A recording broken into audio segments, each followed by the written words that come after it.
Want to welcome everyone here this morning. I'm assuming we'll be able to, or this afternoon, and get everybody snuck in here. Might feel like morning when we get out of here. We're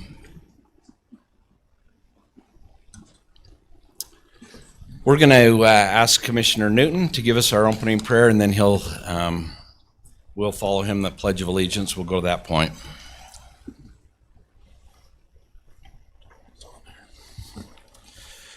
Our Father in heaven, we're grateful to gather this day. We're grateful for the community that we live in. We're grateful for the moisture that we've received. We're grateful for those community members who are here today to learn and listen and help us understand their needs. We ask you to bless us as we discuss the needs of our community, that we will be inspired to do the right thing, and that we will all return home safely this evening. We say these things in the name of Jesus Christ. Amen. Yeah. Please rise for the Pledge of Allegiance. I pledge allegiance to the flag of the United States of America and to the republic for which it stands, one nation, under God, indivisible, with liberty and justice for all.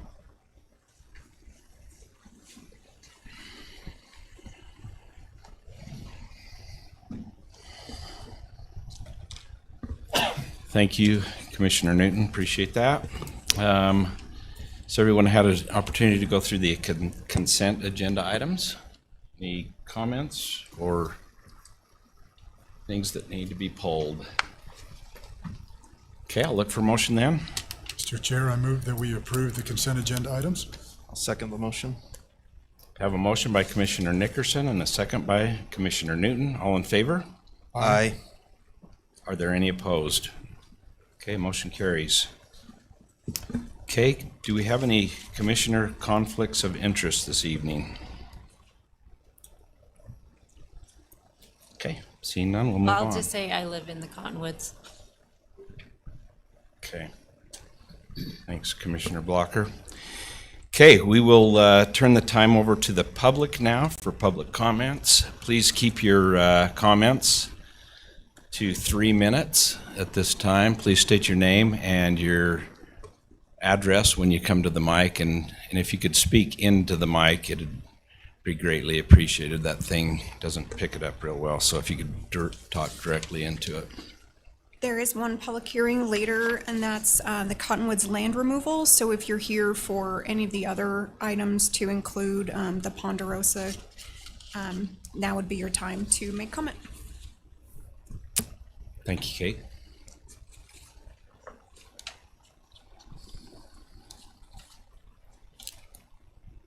Dana Bauer, I live in Rollins Ranch, 4445 Ranch Boulevard.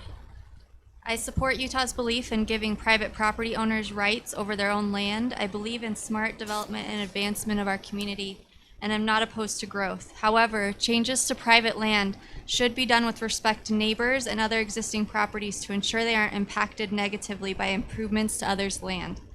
I am here today in support of neighbors who, if this minor change to road location is approved, will become victims of greedy development left unchecked by our county stewards.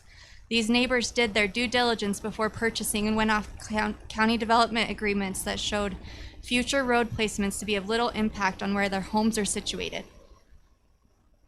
The original agreement had this road connecting to Hidden Valley, and none of us can understand the reasoning to move this other than the developer's desire to maintain his private entrance to his own home.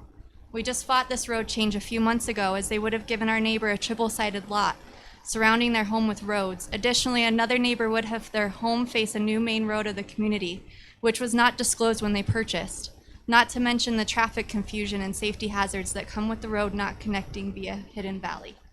Now we are back at the same point, the developer having moved the road a few feet to fight the same battle. Regardless if the road is moved 50 feet to the left or right, it still causes the same concerns for our existing homes. It isn't fair. We feel harassed, bullied, and defeated as we have to continually fight to keep our current homes as is, without roads being put in nonsensical spaces to keep the developers 20 feet of road private. Please consider that the majority of Rollins Ranch is against this road change as you make your decision. There are also major drainage issues in our subdivision already. specifically where this new road and phase are. I would hope that the commission is willing to look into the storm drain problems fully before allowing any more development to ensure our systems are adequate for more homes to be placed. I watch each year as the same neighbor who was threatened with a third road being placed outside their bedroom windows deals with terrible flooding since the developer dug into the hillside to update the sloping for county approval. If water drainage is already that bad from a few days of construction, how can we ensure these folks that the years of construction will be done considerately so that their land doesn't receive the snowmelt from the developer's property? Rollins Ranch also has one legal egress. How can we continue to approve more housing in this community without first alleviating the potential wildfire risk situation where hundreds of homeowners are trying to escape through only one exit? If a blockage exists during a home fire and the emergency vehicles can't get through, this appears to violate our county standards that requires 2 legal egress points. It is my understanding that the middle school cannot be considered a second egress. Why are we putting more risk on the homeowners at the benefit of further developer reward? The water pressure and availability in Ponderosa phase is already a concern, so I don't see why we would add to that concern by allowing 100 plus lots to be built. How can the county guarantee the fire department will have the water they need for our home safety? Ma'am, that's 3 minutes. Thank you.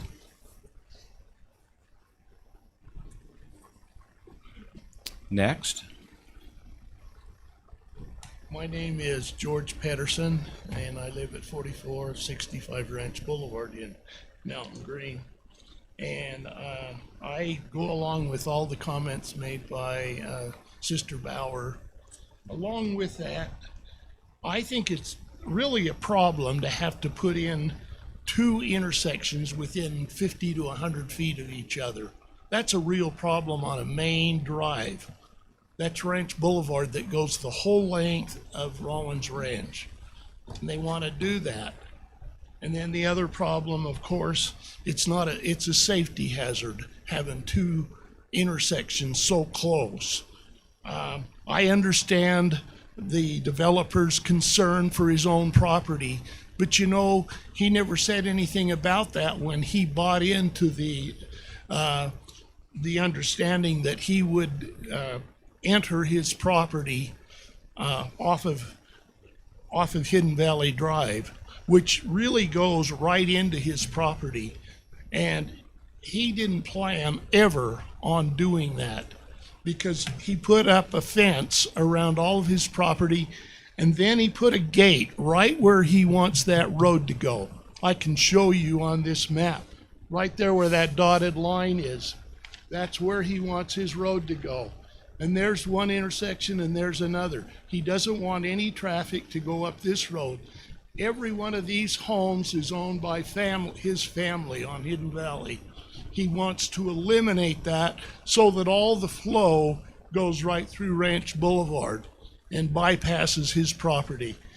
The reason I'm bringing this up is several years ago, he cut off our secondary water, and we had paid for it for the year. And he says, well, because it goes through my property, you're going to have to pay me a fee in order to use this water. And we went to court over it, and we were unable to get it resolved. He's an attorney, and he just kept fighting it, and would have gone all summer long without any secondary water. And what happened is we had to cut off the water before it got to his property and run an alternate water line so that we could get secondary water into Rollins Ranch. I disagree with this thing that he wants to do. If he wants it to go into his property, I think that's fine. And I'd like to see the development go on because I know it'll help the community. But I think it needs to be done with the agreement that was originally established. That's my complaint. Cindy. Now, Oh, can I'm I sorry. say one other thing? There is an alternative method.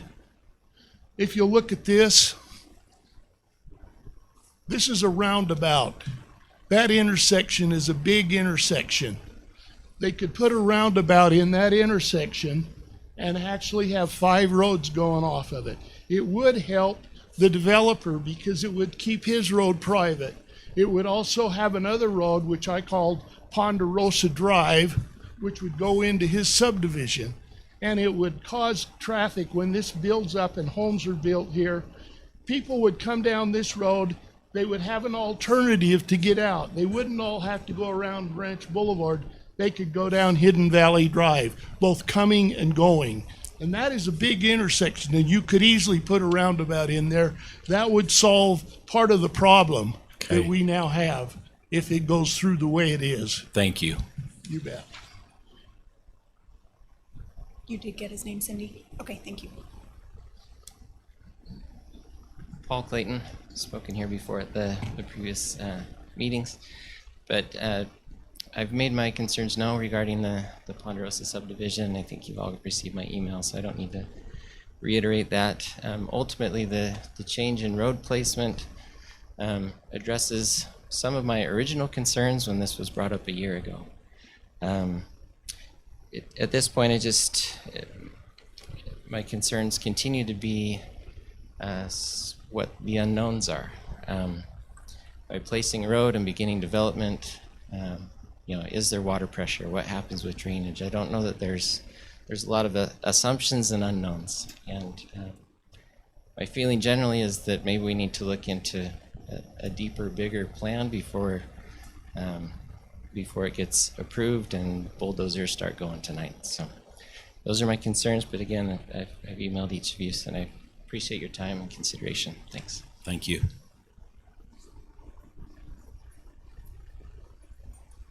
Good evening. My name is Sarah Durbano. I live on 4351 Hidden Valley Road. And I am pro this road placement.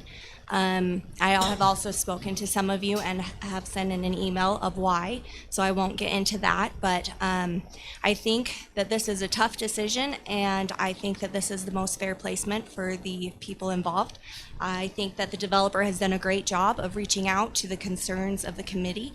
We've hosted a meeting, we've spoken to families individually, and I am pro. I think this is a great plan. I am one of many on a list that have been on this list since we moved in 2020, and the list already existed.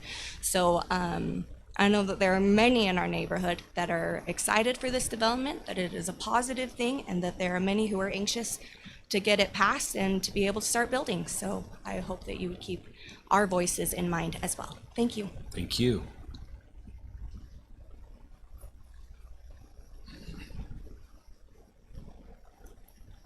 Hi, I'm Angela Hansen, 6134 Horseshoe Hollow Lane. My property would backs on to this area of the new development. My concerns for this road placement is for traffic and safety of all of the children in the neighborhood. And I believe that the proper road placement at the end of Hidden Valley Drive would resolve these concerns. I won't reiterate what others have said, but there are a lot of school children, bus stops very close to this area, and a lot of people who roll through stop signs in Rollins Ranch neighborhood. And I have a major safety concern of all these plus homes rolling through that stop sign and not seeing children getting off of the school bus. Thanks. Thank you.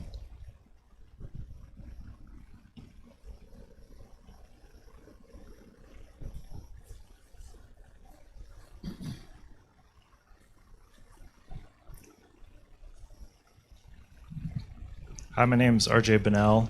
My home's at 4401 Ranch Boulevard. First of all, I just want to share my appreciation for all of you and being responsive and listening to the public and just being available. It's been nice to be able to reach out and share my thoughts on this matter of the amendment to the Rollins Ranch Development Plan. I have a couple of points I want to make. One is that I fully respect the right of a landowner to make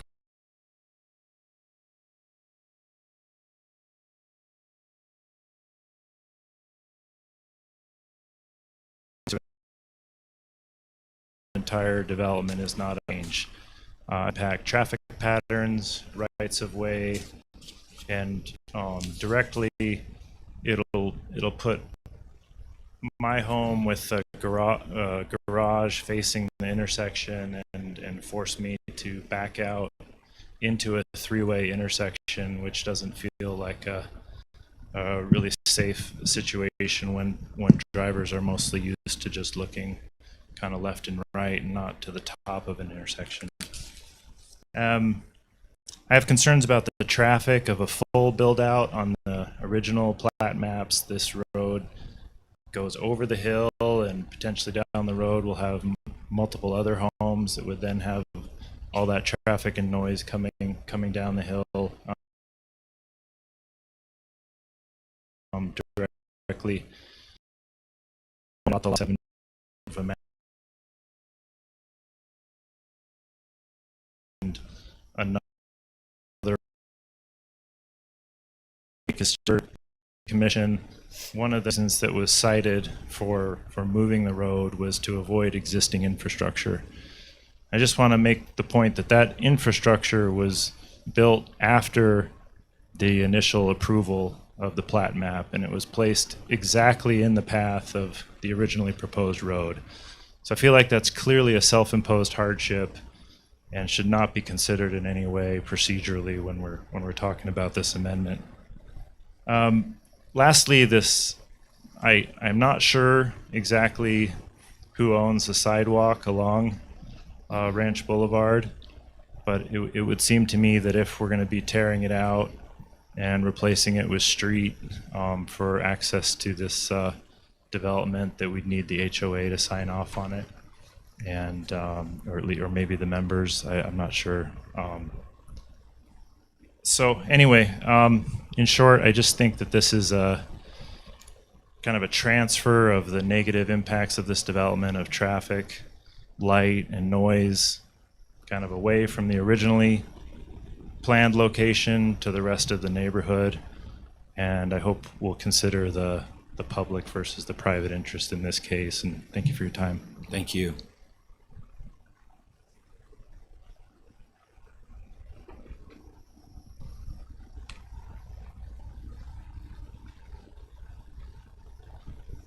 Hello, Nancy Moss, 4589 Ranch Boulevard. I sent an email to all of you, so I won't go over that. But like Sarah said, we're not against a development. We understand that happens. But we are concerned about this road placement. And we love Morgan Valley. We go for rides all the time.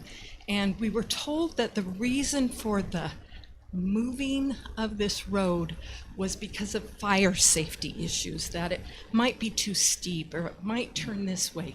And as we drive all over Morgan, we see those roads all over. You come around a corner and there's a stop sign.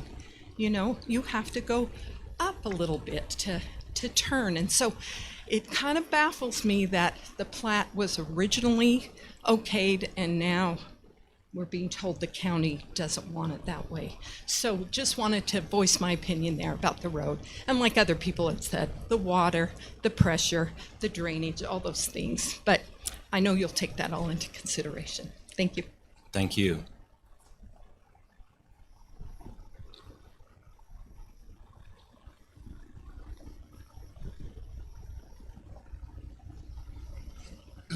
Hi, Jeremy Blackburn, 6038 Hidden Valley Drive, just right down the street from this development. I'm actually here to speak in favor of it. So I started talking to the developer about these lots that were going to be there a couple of years ago, and I've watched them go through the last couple of years of changing the roads and trying to make everybody happy.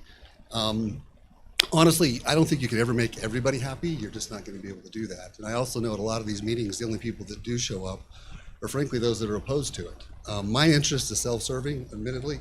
I've got 6 grown children, and I've got 2 of them that I want to move back into this community. My sister's lived in Cottonwoods for years, and my parents want to move up here as well. So we're looking to buy some of these lots to build homes on. And so I'd love to see it move forward. I still have the first plats that the developer sent me that had way more lots on it. These are bigger lots. I think that the road going straight in is a better access route than the previously proposed one. I don't have a financial incentive either way, whether the road goes one way or the other, but I do think that a straight road for fire safety and other things is better. I don't think there's a way to not impact someone. One of the reasons why is because if you do curve the road, then all the cars going in are going to be shining in the back of one of the houses on the other road. So somebody's going to be impacted either way. These lots were platted as part of the master plan years ago. So my understanding is that the inevitability is the development's going to come. It's just where we're going to locate that road. So I would ask you to go ahead and vote to approve it, because we're anxious to get going on construction, and so the sooner the better in our view. And so I'd love to see you guys go ahead and approve it as it's been submitted. Thank you.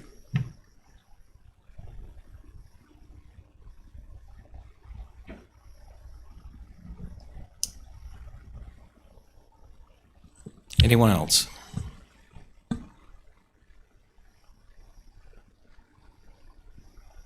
My name is Christian Bauer. I live at 4445 Ranch Boulevard. I would just like to state my general opposition to the movement of the road. I do support development, and when my wife and I bought into Rollins Ranch, we understood that there would be additional homes up there.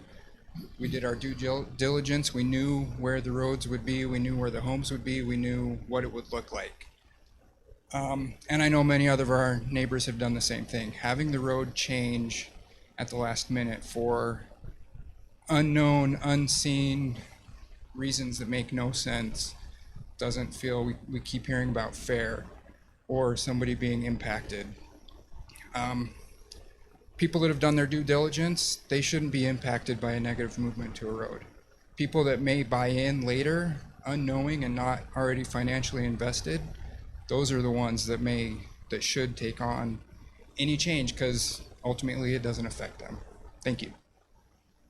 Thank you.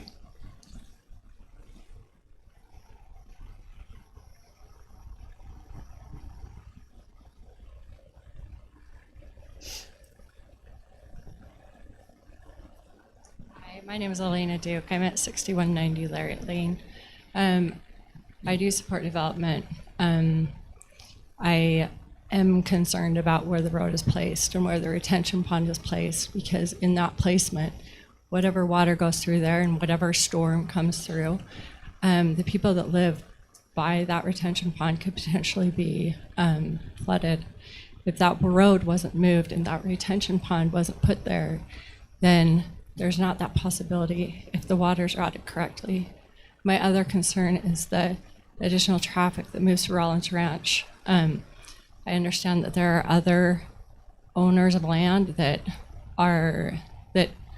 don't want another road running through, but with there being less water for everyone and without the water being figured out before it's developed, we are all at risk for fire. And it's not just our development, but it's the people around us. Like, the whole community is impacted. If there's a fire, how are we going to get out? And when more development goes in, which it will, where is everyone moving through? Is everyone going to move through Rollins Ranch? Because if there are no other roads, then there's no other possibilities for people to get out. And fire danger is huge. We all live in a field. So I believe that those things need to be considered before we move forward. Again, we all know that there's going to be development, but let's move forward with caution and make sure there's roads and make sure that the community is safe in those developments. Thank you. Thank you.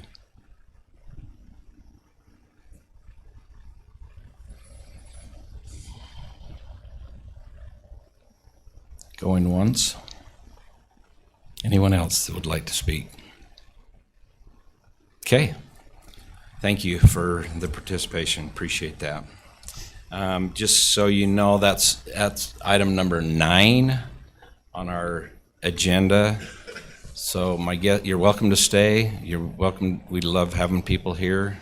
We don't get to see a lot of people very often, so it's nice to have an audience. But I would guess you're probably, I don't know, an hour and a half out if you're staying for that particular decision. Just a guesstimate, depending on how everything goes. Okay, we have the Morgan FFA here with us this evening that's going to give us a presentation. So we want to They were kind enough to stand outside. If you want to come in.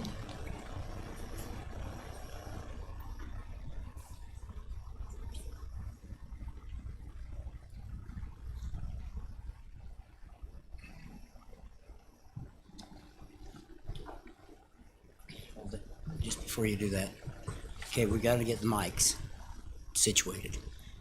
That mic there is going to have to go to you guys, and you're going to have the other set, and we're going to have to attach it to you. Otherwise, nobody hears you. Okay? So, if you could, Mr. Little, help you with that before you begin. I've been to these before, so used to teach them.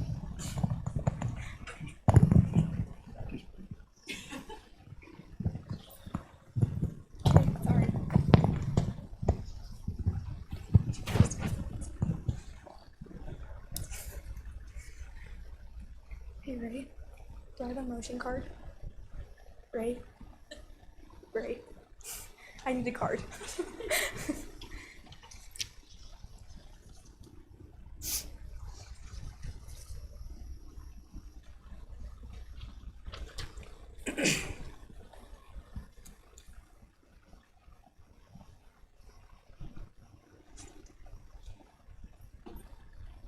Where's the timer? You're gonna hold it. Okay. Okay. This is your Morgan FFA Parliamentary Procedure Team. Floor member number 1, Daniel Watt. Floor member number 2, Sydney Jensen. Floor member number 3, Josie McMillan. Floor member number 4, Kate Rouser. Floor member number 5, JD Shoup, and your chair, Cambry Turner. Your 1 minute starts now.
Is there any new business? Daniel. Grow Easter lilies in the greenhouse as a fundraiser. The motion to reconsider has been properly moved and seconded. This motion is debatable because it is being applied to a debatable motion. Daniel, you being maker of this motion, you have first rights to debate. Thank you, Madam Chairman. Early in this meeting, we passed this motion, but with further discussion with our FFA president, we realized that our greenhouse is not equipped to grow these plants, and I no longer believe that this is a motion that is needed. Thank you, Madam Chairman. Is there any further debate on the reconsider? Seeing none, we will now proceed to a vote. All in favor of reconsidering the motion that reads, I move that the chapter grow Easter lilies in the greenhouse as a fundraiser, please say aye. Aye. All opposed say no. No. The noes have it, motion fails. Is there any new business? Madam Chairman. Sydney. I move that the chapter send 10 volunteers to serve. I move that the chapter send 10 volunteers to serve at the County Farm Bureau dinner. The motion that our chapter send 10 volunteers to serve at the County Farm Bureau dinner has been properly moved and seconded. This motion is debatable and amendable. Sydney, being maker of this motion, you have first rights to debate. Thank you, Madam Chairman. I believe that this motion would be a great idea for our chapter. We have served at this dinner before, and it was a great opportunity for us to get service hours for our state degrees. So I believe that this would be a great opportunity for our members. Please pass this main motion. Madam Chairman. Kate. I can lend my full support to this main motion. We can even have some of our members give thank you cards to all of the members that are on the Farm Bureau to thank them for all they do for our agricultural community. Please pass this main motion. Madam Chairman. JD. Although this is a positive idea for our chapter, I do not believe that we have the manpower to pull this off. This is a lot of work, and I feel like our leadership has so much going on right now that they will not have the opportunity to plan this efficiently to make our chapter do the best that they can at this activity. So I urge the Assembly to fail this motion. Madam Chairman. Josie. This is a wonderful idea. So many of our FFA members are also NHS members. If they were able to do this activity, they would be able to get service hours for NHS as well. Please pass this. Thank you. Daniel. I can lend my full support to this main motion. I think this would be a wonderful opportunity for our FFA to get out and speak with others. I think this would be an opportunity for us to be able to spread ag literacy as well and to teach a good little workshop on that. Thank you, Madam Chairman. JD. I move we fix the time to which to adjourn, so when we adjourn, we reconvene next Monday in Mrs. Giles' room at 2:30 p.m. Second. The motion to fix the time to which to adjourn has been properly moved and seconded. This motion is not debatable but is amendable. Are there any amendments? Seeing none, we will now proceed to a vote. All in favor of fixing the time to which to adjourn, please say aye. Aye. All opposed say no. The ayes have it, motion passes. Is there any further debate on the main motion? Madam Chairman. Kate. State your inquiry. If this motion were to be laid on the table, when can it be brought back before the Assembly? If this motion were to be laid on the table, it can be brought back in this same meeting after one item of business has been transacted or in the next meeting under unfinished business. Thank you, Madam Chairman. Madam Chairman. Kate. I move to extend the limits of debate to 4 debates per person per motion. The motion to extend the limits of debate has been properly moved and seconded. This motion is not debatable but is amendable. Are there any amendments? Seeing none, we will now proceed to a vote. All in favor of extending the limits of debate, please rise. Thank you. Be seated. As this vote is a unanimous vote, the motion passes. You now have 4 debates per person per motion. Is there any further debate on the main motion? Madam Chairman. JD. I move we refer this motion to a committee of 5, chair appoints chair with the power to act, and report back at our next regular scheduled meeting in Mrs. Giles' room at 2:30 p.m. The motion to refer has been properly moved and seconded. This motion is debatable and amendable. JD, being maker of this motion, you have first rights to debate. Thank you, Madam Chairman. I believe that if we sent this to a committee, they can give us positive feedback on this motion and give it back to us in a better form so that we can plan this efficiently and effectively for our chapter. So I urge the Assembly to pass this referral. Madam Chairman. Josie. I cannot support this referral. I believe that if we were to refer this to a committee, it would just delay the progress of this. Seeing as the dinner is coming up shortly, we really need to make decisions on this, so I urge the Assembly to fail this referral. Thank you. Madam Chairman. Kate. I rise in opposition to this referral. I believe that if the Assembly has enough information to debate this topic today, then we have enough information to come to a clear decision today. Please vote no on this referral. Sydney. I believe that as many of us are officers on this floor today, I believe that we have the ability to pass this right now. Please do not pass this referral. Daniel.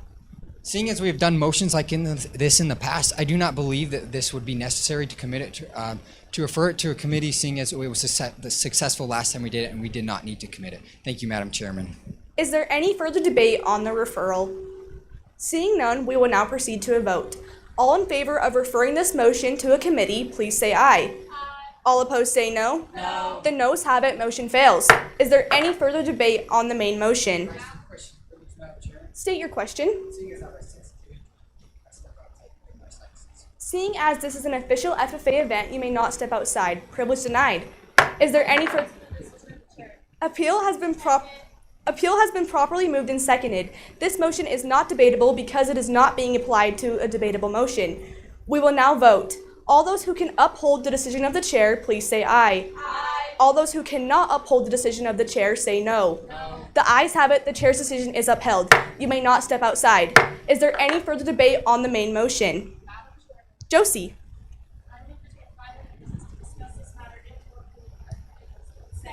The motion to take a recess has been properly moved and seconded. This motion is not debatable but is amendable. Are there any amendments? Seeing none, we will now proceed to a vote. All in favor of taking a recess, please say aye. All opposed say no. No. The noes have it, motion fails. Is there any further debate on the main motion? Kate.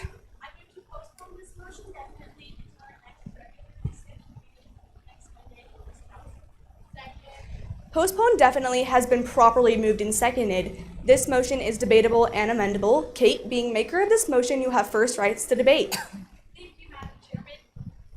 Thank you, Madam Chairman. This motion is very important to me, and I believe longer consideration would ensure we make a rational decision rather than a rushed one. So please get behind me in passing this postponement. Madam Chairman, Sydney.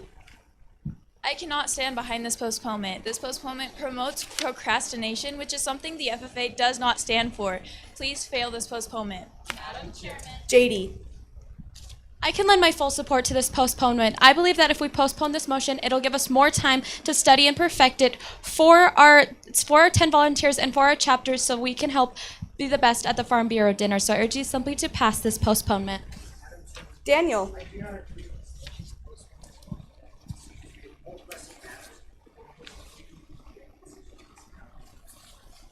Madam Chairman. Josie. I cannot support this postponement. If we want 10 volunteers, we need to be able to get kids to sign up and be able to participate immediately. This postponement will not help that. Please fail this postponement. Thank you. Is there any further debate on the postponement? Madam Chairman. Sydney. I move previous question on the postponement. Previous question has been properly moved and seconded. If previous question passes, we will end debate on the postponement and take an immediate vote. All in favor of passing previous question, please rise. Thank you, be seated. All opposed, please rise. Thank you, be seated. Seeing as this is a unanimous vote, previous question passes. We will now take an immediate vote on the postponement. All in favor of postponing this motion, definitely, please say aye. Aye. All opposed say no. No. The noes have it, motion fails. Is there any further debate on the main motion? JD. I still cannot lend my support to this motion. Getting 10 volunteers is going to be really hard for our chapter because I know a lot of our members have so much going on right now and they will not be able to participate, and we want the best for our Farm Bureau, our county and our Farm Bureau. So I urge the Assembly to fail this main motion. Madam Chairman. Josie. I move we suspend our standing chapter rule, which states that members with a lower GPA than 2.0 can participate. Suspend the rules has been properly moved and seconded. This motion is not debatable or amendable. We will now proceed to a vote. All in favor of suspending the standing chapter rule, please say aye. Aye. All opposed say no. The ayes have it, motion passes. Is there any further debate on the main motion? Daniel. I can lend my full support. I can lend my full support to this motion, seeing as state convention is coming up. I think this would give us a wonderful opportunity for some of our competitors to go and practice in front of these people. Thank you, Madam Chairman. Madam Chairman. Kate.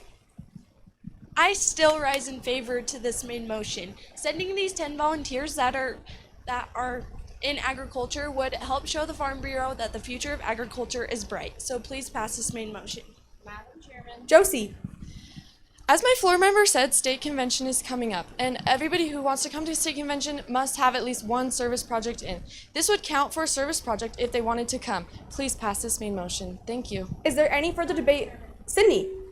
I am also still highly in favor for this main motion. I believe that this would be a great opportunity for our members. Please pass this main motion. Is there any further debate on the main motion? Seeing none, we will now proceed to a vote.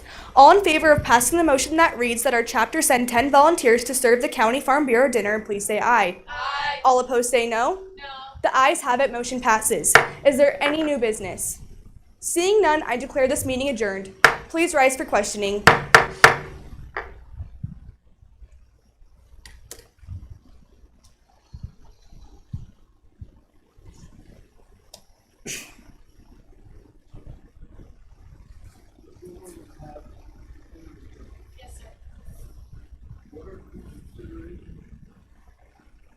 What are two subsidiary motions that yield to the motion to commit or refer? Two subsidiary motions that yield to the motion commit or refer are amend and postpone indefinitely. The person had postponed definitely? Yes, sir. What vote is required on the motion to postpone definitely? The vote that is required on a postpone definitely is a majority vote. When does the motion to postpone definitely require 2/3 vote? The motion postpone definitely requires a 2/3 vote when the motion to be postponed is being made a special order at the next meeting. First, that suspend the rules. Name 2 rules that may not be suspended. 2 rules that may not be suspended are federal and state laws, as well as parliamentary rules. Person had parliamentary inquiry. Is a parliamentary inquiry in order when another member has the floor? Yes, sir. A parliamentary inquiry is in order when another member has the floor. What vote is required to adopt a parliamentary inquiry? There is no vote required on a parliamentary inquiry. It is a request for information on parliamentary knowledge. Member that had to reconsider? If a main motion was passed by unanimous consent, who can make the motion to reconsider? If a main motion was passed by unanimous consent, the reconsider by can be made by anyone on the prevailing side. Chair, Yes, sir. in the absence of a quorum, what 4 actions can legally be taken? In the absence of a quorum, 4 actions that can legally be taken are: the assembly can fix the time to which to adjourn, make the motion to adjourn, they can make the motion call of the House, and the last thing that they can do is they can move to take a recess to establish a quorum. Thank you. We'll dispense with further questions.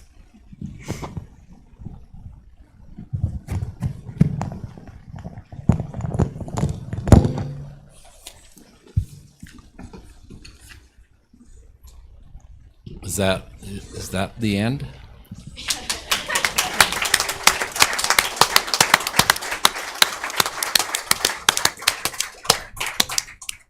Mr. Well Chair, done.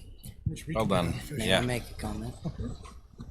Not under parliamentary rules. Afraid our meeting might go a little longer if we used all those, though. Mr. Chair, Yes, sir. I'd like to make a comment about these young people Okay. and what the process of what they're doing. Sure, they had a short amount of time, 10 minutes is all, to present all the things that they wanted to do in this presentation. They had certain rules that they had to follow and certain amounts of rules that they had to follow, and they only had 1 minute to prepare with that piece of paper they had. I used to help with Mr. Little on this, and we've had some very good teams in the past, and Mr. Little does a great job of teaching these kids how to do parliamentary procedures, and of course we don't use it like we should and not according to the way they do. It's a modified version of parliamentary procedures, but they have to know information that's in a book about this big of all parliamentary procedures. So I think they did a great job. Absolutely. Thank you for your time. Thank you. Appreciate you bringing them. Good luck to the team. When do they compete at state? 2 weeks? Okay, next week. Thursday. So this was their Great dry practice. run Dry run. for their state competition. So Weren't you in it too, Mike, once? I didn't do parley, but I did a lot of other contests. Yeah. Debate's just fine. And we had a good audience for them. Yeah, it's great. Great audience. Thank you, Ray. Okay, UDOT roads to recreation, Ogden Valley. I'm your clicker, FYI. Perfect. It's low rent. My name is Becky Parker. And that was a real treat. I actually was on the parliamentary procedure, and I am for FFA, I'm going to do the best I can. The part that came apart for me is, man, I've gotten dumb. That was awesome. So I am Becky Parker. I am the Director of Traveler Information for the Utah Department of Transportation, and I'm joined by Isaac Cortez, who works as a consultant. And we work on a program called the Roads to Recreation. Roads to Recreation, our goal is to provide timely and useful transportation information to recreational area travelers. And this is important to the department because it helps us make sure that the existing transportation system is being fully utilized. And the way that we do that is by taking advantage of partnerships. So we meet with the tourism partners, we meet with transit, and we meet with the communities to share information about areas. And this specific area that we're talking about is for the Ogden Valley. So we met with local area around the state to pick on areas that saw a big impact from recreational area travelers. And we have just started with 4 areas. You may have, the first one that we launched in was the Cottonwood Canyons. And we just launched in the Ogden Valley this last winter. And this program, as I mentioned, is important to the department because there's no way that we are going to build ourselves out of congestion. So this is a communications program to educate travelers so that they can make informed travel decisions. Next slide, please. So the very first thing in the Roads to Recreation program that you get is we start with research. We meet with, as I mentioned, the tourism partners, community partners. In this case, we met with the ski resorts. We are meeting with the Forest Service to talk about Pine View. And this is some of the information that we have identified specific to Morgan County as information that we share out. So that includes the areas that UDOT plows, some hot spots as far as crashes where we see crashes, icy spots where the sun doesn't hit I-84, and then the fact that there isn't a place to turn around once you start up Weber Canyon. Next slide. And we do that through reactive and preemptive communication. So there are crashes that we are unaware of, and so we try and share information out to the public so they're aware before they hit the road on impacts that they can see. We also do preemptive, where we are communicating about projects. We are communicating when we know that there is weather, and importantly, we are communicating out about transit and carpooling as these areas see an increased amount of travel. Next slide. Okay. So some of the educational information that we focus on is our construction projects. We have right now currently on Trappers Loop, we have a fiber project, and then there is a water line project on SR 39. So we communicate that out to the public. We also have safety information that we share out about not passing our plows. And then we try and communicate to the public about when we know an upcoming storm. So UDOT, we have our own weather folks who give us the information, and then we can pass that along to the public. Okay, and now I'm going to turn the time over to Isaac. Isaac is actually our in the field person who is updating the information. He's going to talk about the specific tools that we use to communicate out to the public. Hello, everybody. I'm Isaac Cortez, and it's great to be here in front of you all to talk about what we do. I'd like to give you a closer look at our digital hub that we use. It's our centralized source of all transportation-related information in the Ogden Valley. We've consolidated several critical features onto a single, easy-to-use website that can be found at ogdenvalley.udot.utah.gov.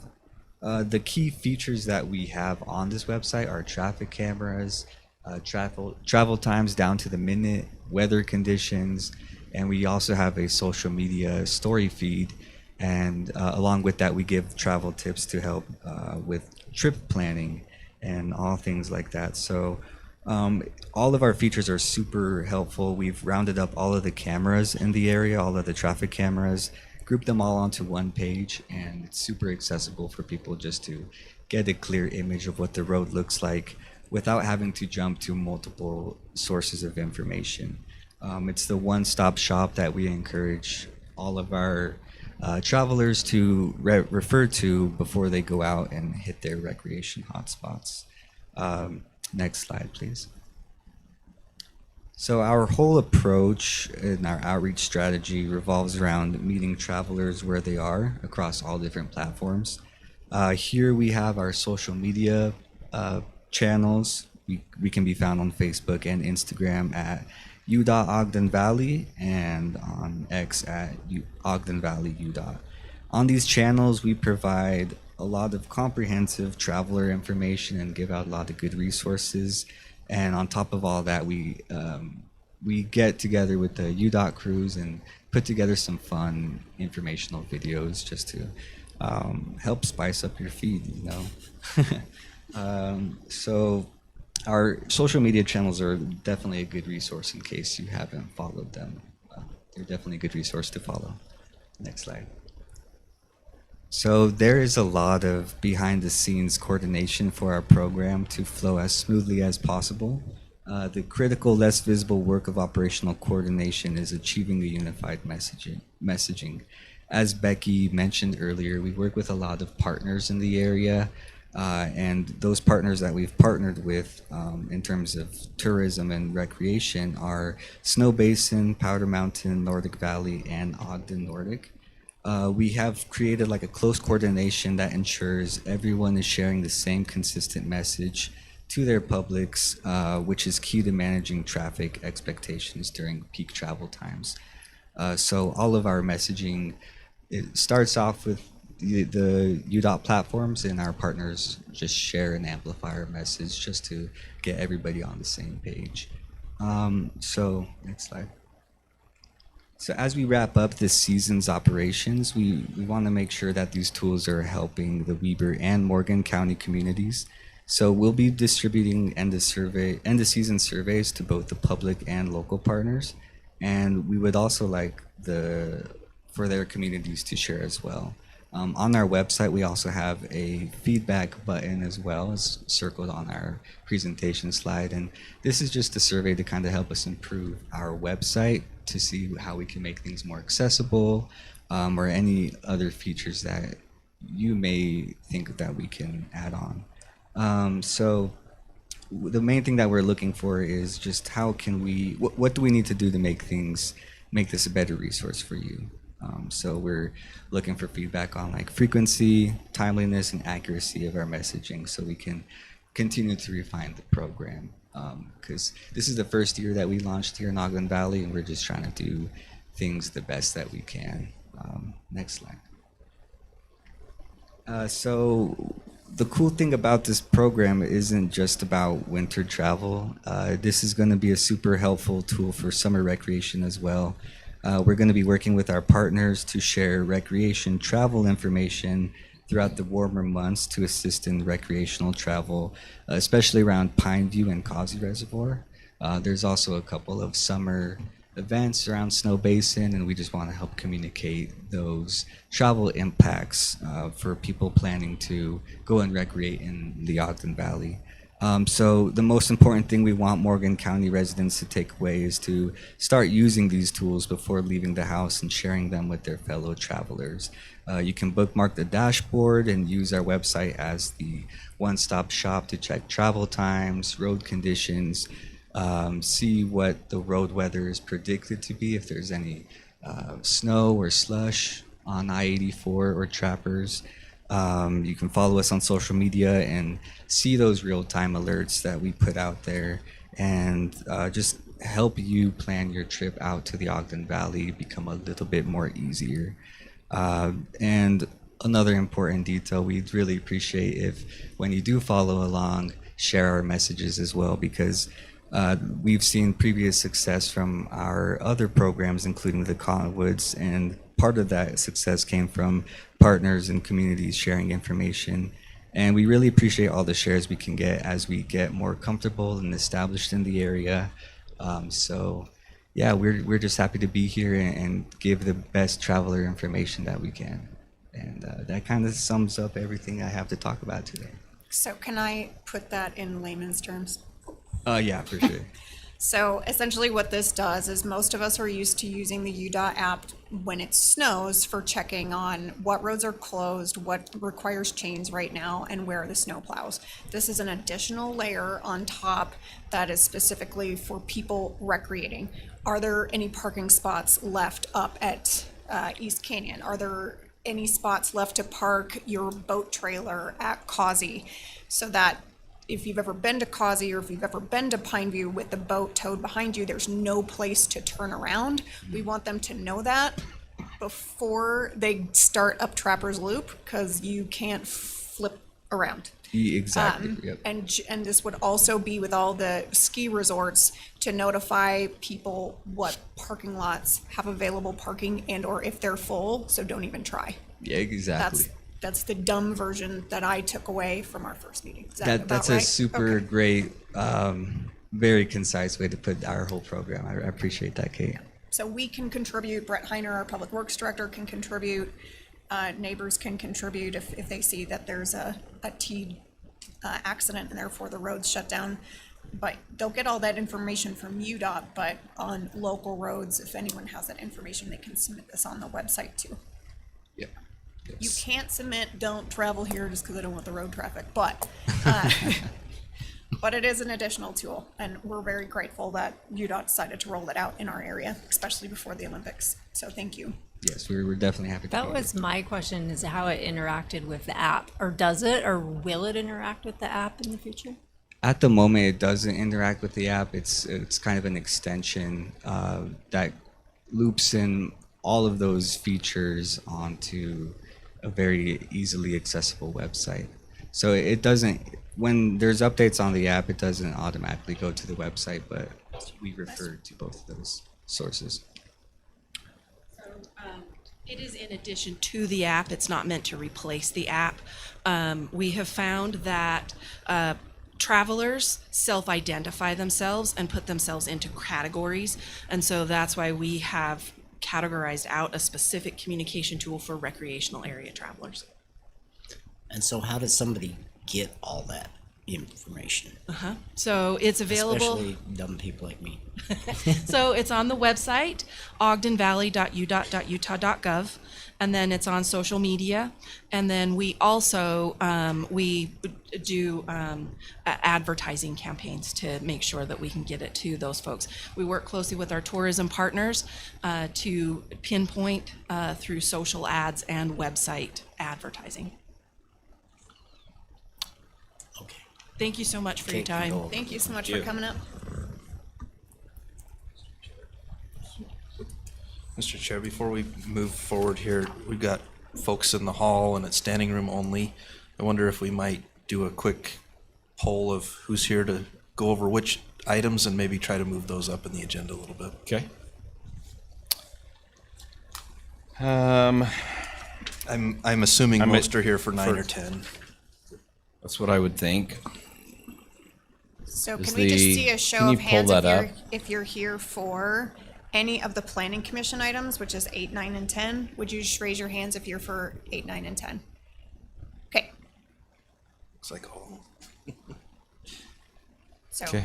do you want to move? Okay. So Start with 8. We're at 6 o'clock here in a second here. yeah, so we could move any of them. I'd move that we move items 8, 9, and 10 to the beginning of our action items. I'll second that. Okay, I have a motion by Commissioner Newton, a second by Commissioner Blocker. All in favor? Aye. Are there any opposed?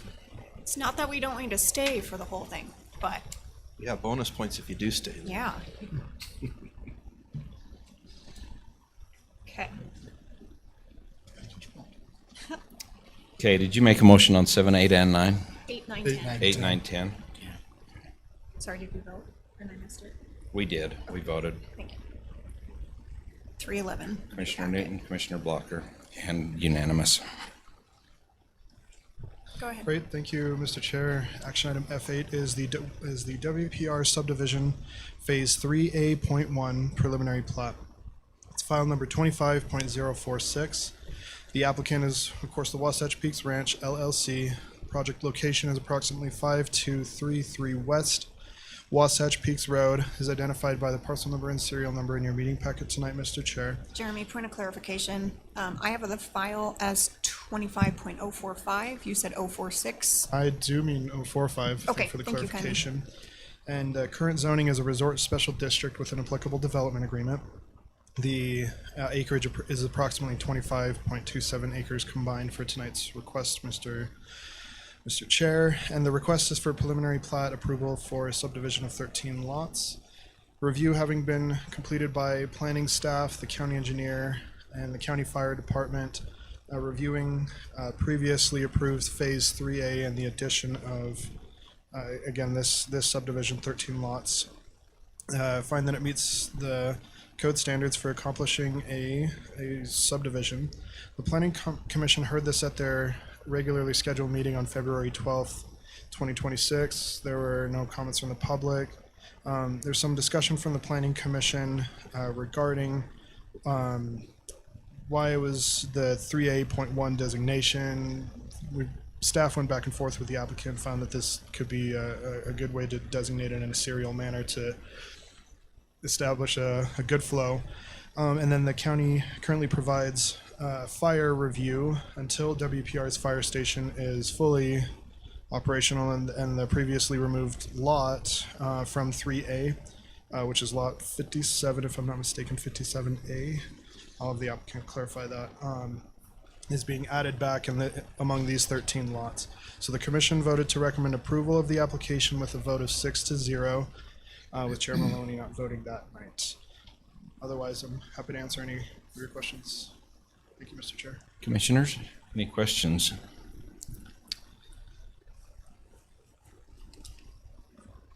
I don't have any questions, Mr. Chair. I'll move that we approve. Sorry, let me pull up the application number. Sorry. I move we approve the WPR Phase 3A.1 preliminary plat application 25.045. Do we want to have, before a second happens, do we want to have the applicant go and talk to us at all on it? If we don't have questions, I don't know that we need to. If the applicant's really dying to talk, they can. Okay. I'll second Mike's motion. Okay, I have a motion by Commissioner Newton and a second by Commissioner Blocker. All in favor? Aye. Aye. Are there any opposed? Okay, motion carries. Okay, F9. Thank you, Mr. Chair. Action item F9 is looking for the name here. It's the Rollins Ranch Development Agreement, simply enough, and it's application 25.063. The applicant is Ty Reese of the Durbano Group, representing the applicant Fernwood LC. And Mr. Chair, the applicant is in the audience tonight. And the project location is approximately 6113 North Hidden Valley Road, with the current zoning being a split designation of residential, which is the R120 designation, and rural residential, which is the RR1 designation. The acreage affected by the request is approximately 250 acres, and the request is an amendment to the development agreement to revise road alignment for improved safety and to accommodate existing infrastructure. And this request is eerily similar to the one from fall of last year, and represents essentially a split of the difference between the road and its entitled form per the concept plan from the development agreement and the previous or the recent request to amend the alignment of that road.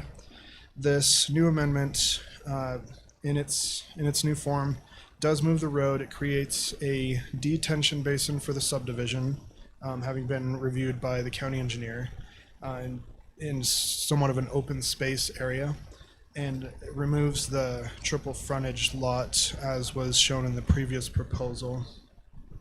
The Planning Commission heard this at their regularly scheduled meeting on February 12. Some of the public comments were echoed tonight. The Planning Commission discussed the amendment and asked questions regarding the design of the drainage basin, the road alignment, lot configuration, and snow storage. Staff clarified that the revised application, or the new application, resolves the prior double frontage and snow storage issues, meets applicable standards, and includes a redesigned detention basin required by the county engineer. So the county engineer voted unanimously to recommend approval to this body with a vote of 6-0. Chair Maloney not voting that night.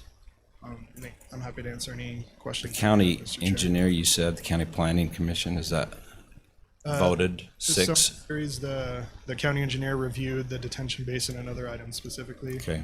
Brought forward a recommendation, a staff report to the planning commission, who voted 6-0 to recommend approval to this body tonight. Okay, any questions for staff? I don't have a question, but I do have, after reading through this, in reading, and I spoke with Garrett this morning, and I don't know if Janet, did Garrett talk to you about our conversation this morning? He did not. He didn't. He felt He's ignored terrible he me all wouldn't day. It's his wife's birthday or something. Because I think there was, as we were discussing this from the previous meeting about being legislative versus administrative, and those conversations about what we're allowed to do. As I was reading through the packet, I noticed that there's a section here that says that it's contractual, and then there, a little further down it says discretion to deny. And I talked to several of the planning commission members, because as I was reading this, it says the county commission, which would be us, has the discretion to deny. And Garrett, I wanted some clarification about as far as the planning commission as well. Do they also have that same discretion, even though they're an advisory, they're not a legislative body? And he agreed that they would have that same discretion.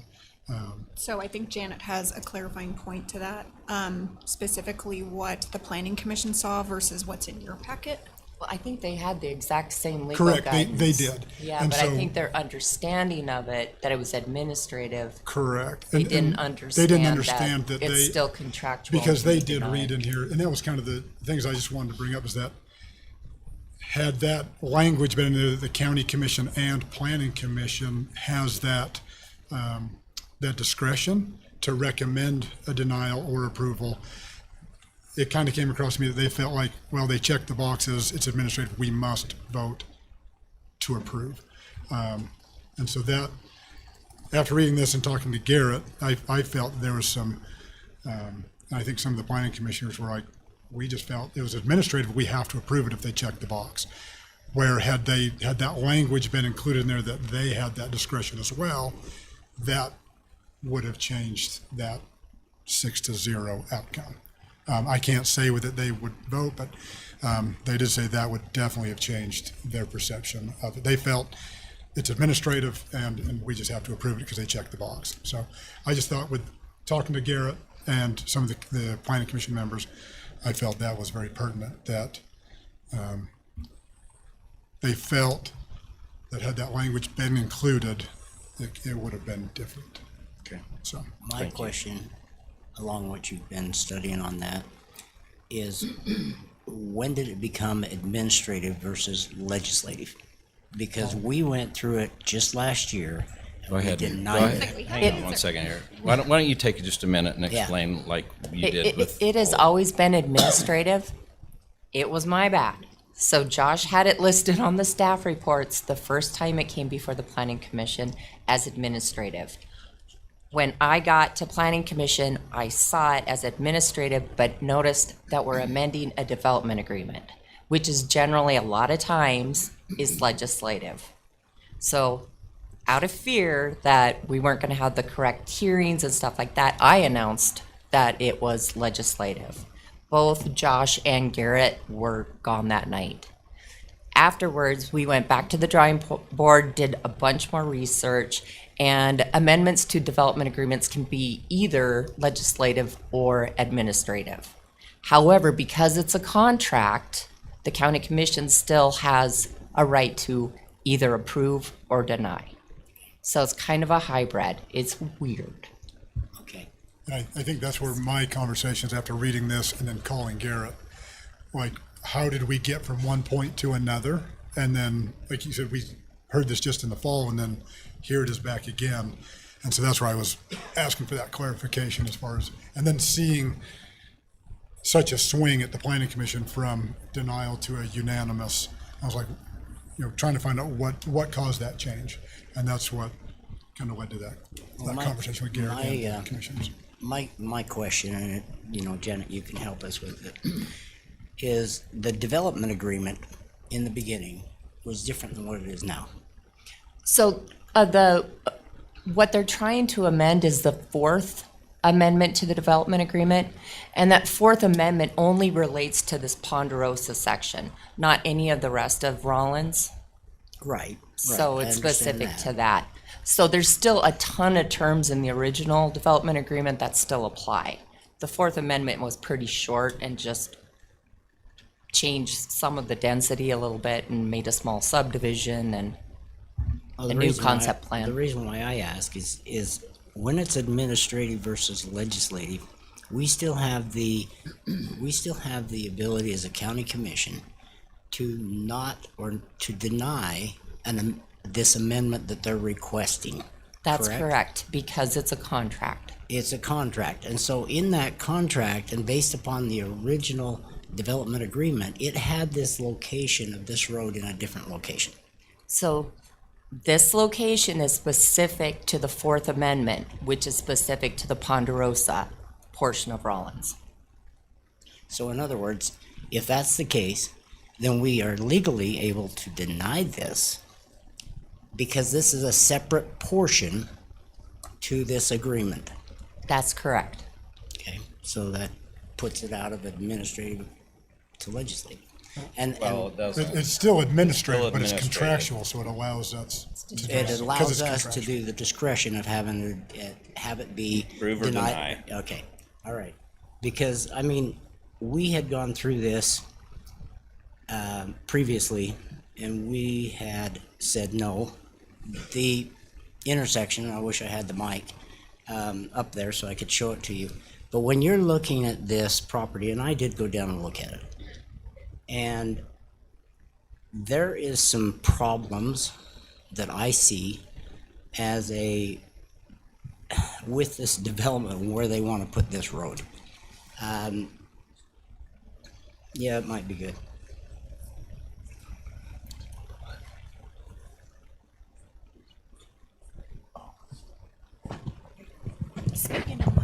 Speak into the mic this time? Okay. All right, so my question is this.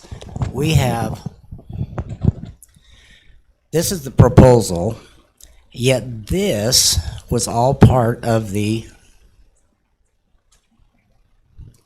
one here is what the original design was, where you have a road coming in this way, roads going this direction, this one actually butts out here ways, and this one here is going in to where the original thought they were going to do it.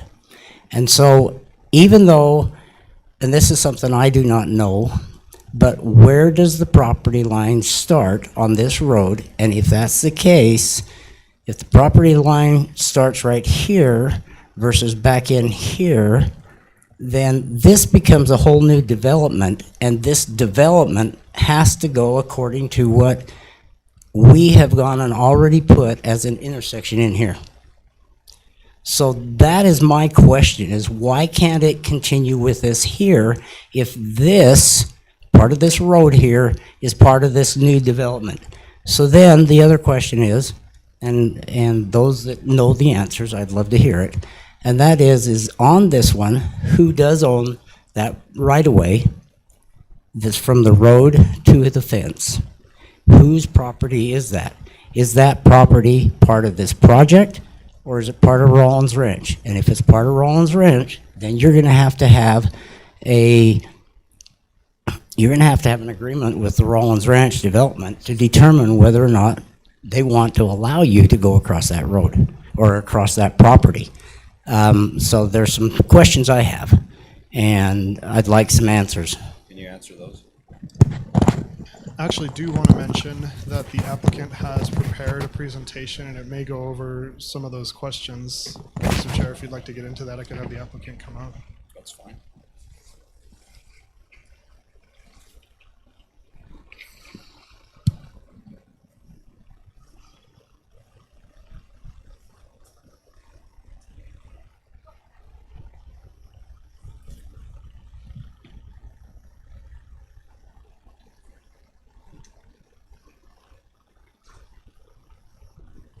Okay, don't know if you were here earlier. I am your clicker. Okay? Thanks, Kate. Yeah. Good evening. I'm Tyrese. I'm here with the owner, Doug Gervano, and we're just going to go through a presentation. Just wanted to talk a little bit about the situation from last fall. So last fall, as you can see there on the slide, the bottom road was the original road in the development agreement. And you can see the radius there is sharper, and it gave cause for concern for line of sight, for the ability for fire trucks to move in and out, And so we looked to find a different avenue for this ingress egress to this subdivision. And I just want to know that this is a smaller subdivision, it's 21 lots. So we tried moving it, we worked with our civil engineers, we moved it to the north, or excuse me, to the west on this, and it created a double frontage lot, and there was also some questions from the county commission regarding some other items. So if you flip to the next slide, there was also the snow plow. Where would they push the snow? So we took those concerns back to our engineer, and at the same time, we had a meeting with Morgan County's engineer, and we were told that in order to effectively develop this property, we would need a detention pond on our property. The drains were not sufficient to go to the detention pond, to the Rollins Ranch detention pond. So we then worked with them to find a solution where we didn't have a double frontage lot for the neighbor, and somewhere where we could push the snow. And we also needed to make sure that we have to have a detention pond. So that's something that we can't get out of. That's a county requirement for us to hold the water. So one of the reasons, or one of the big benefits for the detention pond is we'll mitigate and control and be able to detain, obviously, that water that they have going down there. Right now, there's nothing detaining the water. So this is designed, that detention pond is designed for up to 100-year storm. So it gives us a place to push the snow and have a detention pond. So if you can click to the next slide. You're all good, Kate. No, you're good. You can see that it creates a 0.27 acre lot or detention pond, which is adequate for 100-year storm. It makes an easy push for the snowplow because you just go up the road and you'll see the cul-de-sac at the end. You can do a turn, and that's for fire as well, and you can just push it right back down into that detention pond open space area. Next slide, please. So again, it's a 0.27 acre detention pond. This road, this secondary road, is done according to AASHTO guidelines. So AASHTO guidelines is the guidelines that they use for roads, and it's 150 feet from 150 feet center to center. So it alleviates the tight radius curve. It gives a better line of sight for motorists and pedestrians. It's been approved by Mark Miller, the county engineer. It alleviates the double frontage lot issue, and it gives us area to push the snow. So all the questions that were coming up last time we have resolved. Next slide. Now, the road layout and traffic lights. So the road has been placed to minimize, as best we can, traffic lights. So from the neighbor's home to the west to the sidewalk is 61 feet. The sidewalk is 5 feet, the planter or park strip is 6 feet, the curb and gutter is 2.5 feet. So that gives us 74.5 feet from the neighbor to the west. Next slide, please. So you can see the engineer plans here. It's probably hard to see, but you can see the 61 feet from the property line from the neighbor to the edge of the sidewalk. And then you add the 5 feet, 6 feet, and the 2.5 feet. Can you guys see that okay on your computer? I don't know how visible it is. Okay. So that gets you to the road, and that pushes it 74.5 feet from the neighbor to the west. Now, will you please click the next slide? So if you can look at this, we did an overlay on Google Earth, 74.5 feet. You can see where the road is actually coming in at. So there's the line of sight, coming in on a portion of the garage and a portion of the side yard.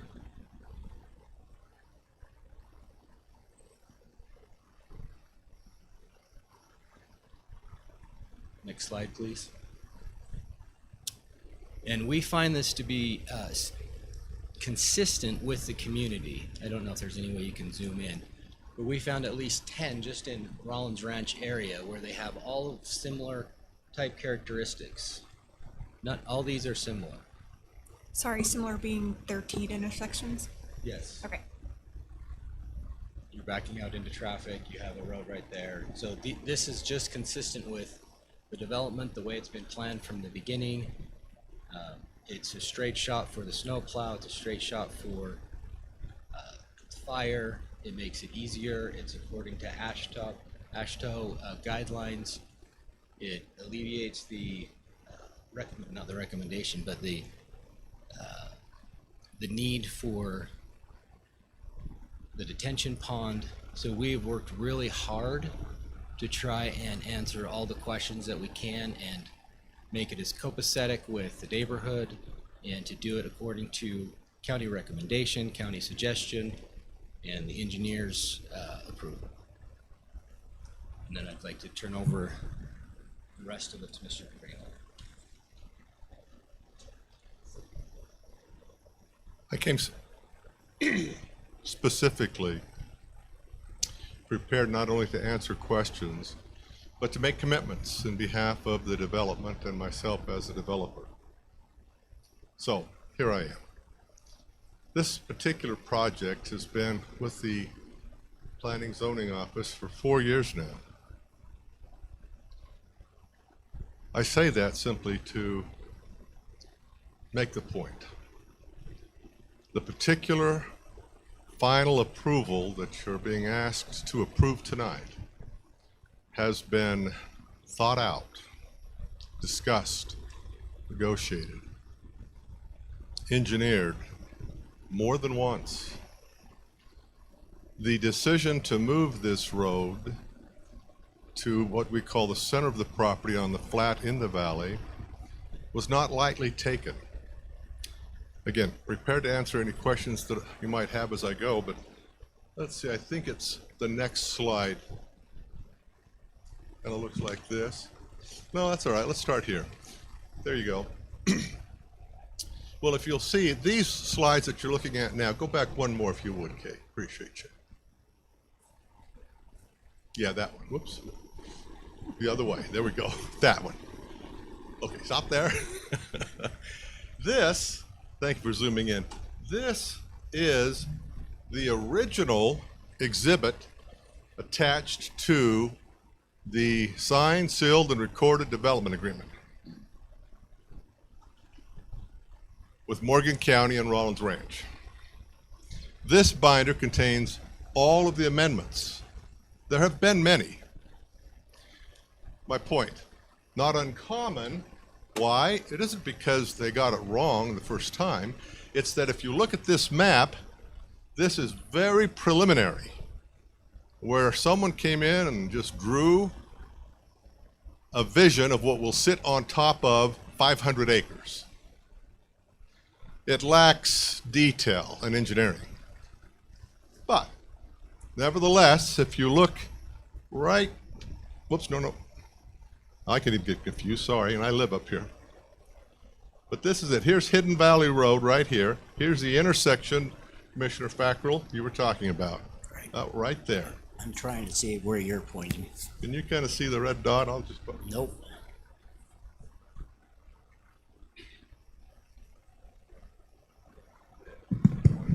It's not pointing. Oh, thank you. Jeremy, I appreciate that. Okay. Okay, I won't touch it, but this was the original, and it shows Hidden Valley Road going straight through up what we now call Hidden Valley, or Ponderosa Phase 2. Next slide, Kate, please. There was a subsequent amendment, and there have been many, but the next one that was relevant shows Hidden Valley Road going straight through, hard right. By the way, I live back here, very familiar with the neighborhood. Right. And Hidden Valley Road connected, went straight through up what is Ponderosa, Phase 2. Right. So this is a new amendment? No, that's the original. This is the second amendment. And Whoever asked it, I'm sorry. over here, Commissioner Blocker. Oh, I'm sorry, Relene. Oh, Commissioner Blocker. Who made the second amendment? Who asked for it? I don't know, but it wasn't. I think it was early on, and it had to do with common pathways that went through the neighborhood that got eliminated on this Second Amendment, I believe. So I think it was the original developer, going off memory. Because if you were to continue that road just like it is original, it looks to me like that would be the best route. And Exactly. that is, except that you put a pump house there and a few other things. Yes. But when you develop a property, you can go and make it to where it's good curves and good slopes and all that kind of stuff.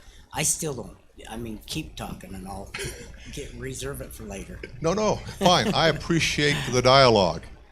Let me speak to the pump house, because there is I call it the irrigation shack, because it's a pole barn sitting on top of some electrical pumping equipment and some switches.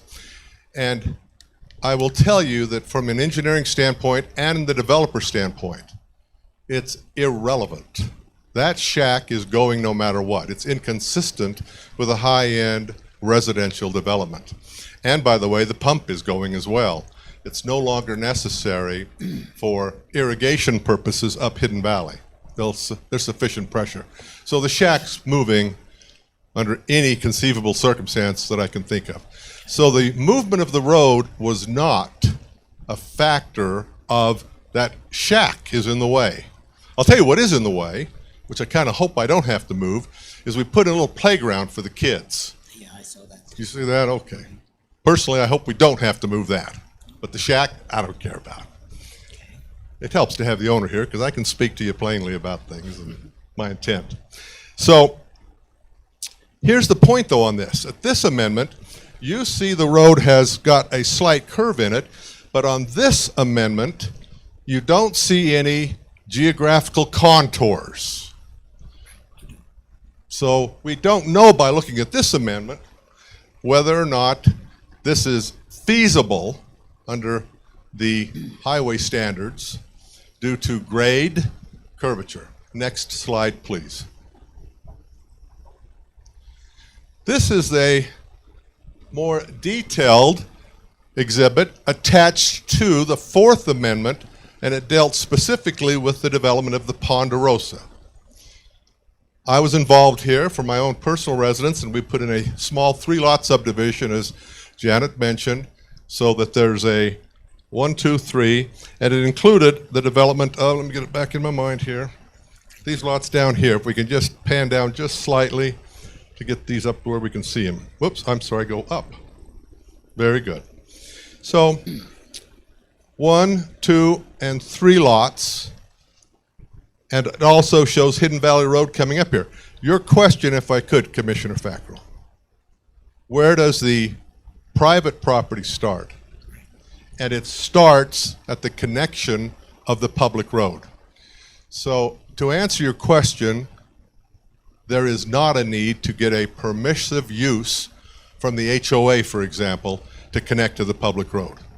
Okay, so you're saying then that the sidewalk is your property? Now you've asked a very interesting question. I mean, because sidewalks you've got are a space there technically between this, you've got space between that and the sidewalk, and then you've got your fence off there for another 2 feet or 3 feet. So now, whose property is it? It's actually owned by the landowner. However, according to ordinance, we call it the green strip, and the sidewalk are to be maintained by the adjoining property owner. Right, who owns the land? It's owned by the person who owns the adjoining land.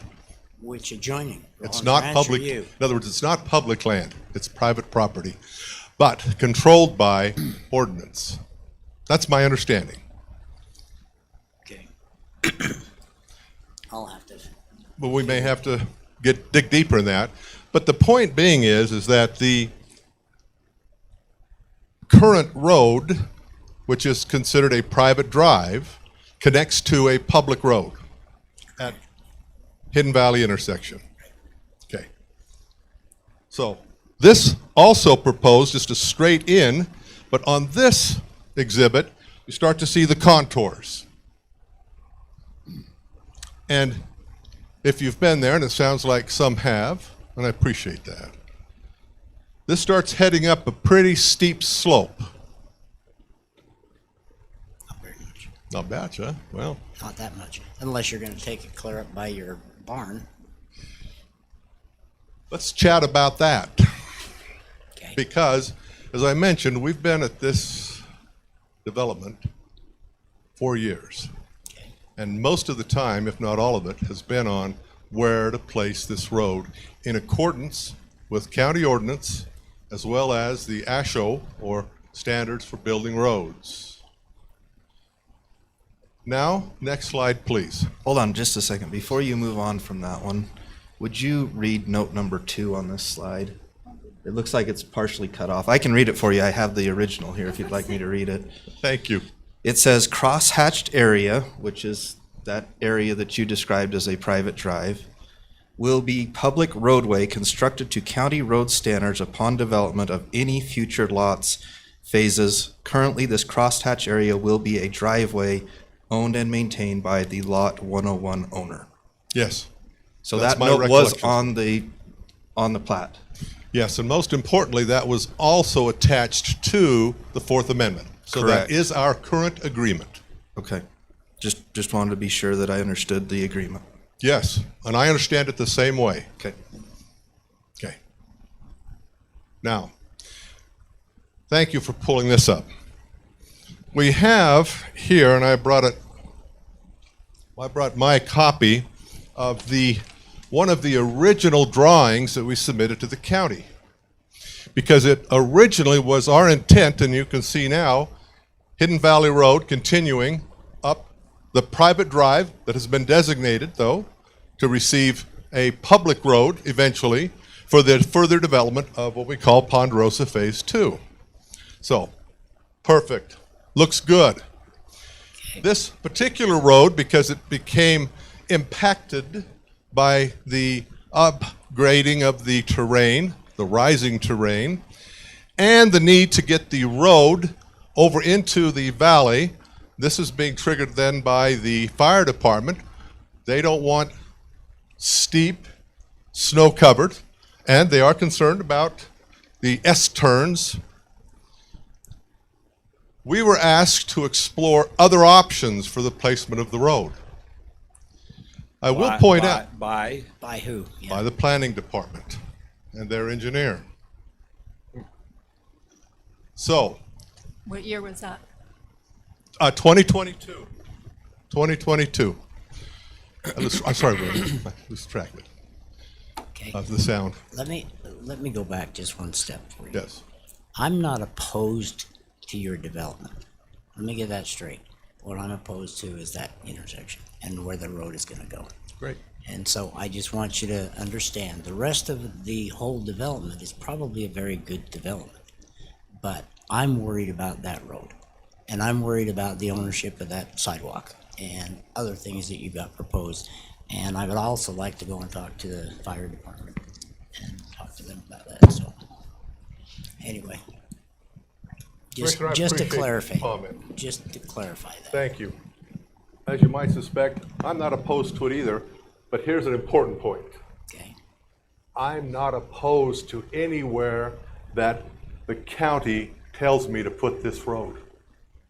That might come as a surprise. I know it comes as a surprise to some of the neighbors because I'm aware of some of the comments or letters, emails, etc. that you've received.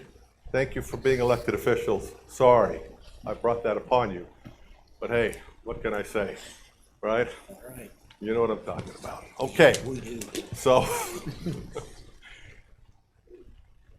the suggestion was made that we explore other possibilities for the placement of this road to accommodate various standards associated with building a road for grade as well as curvature, and we've done that.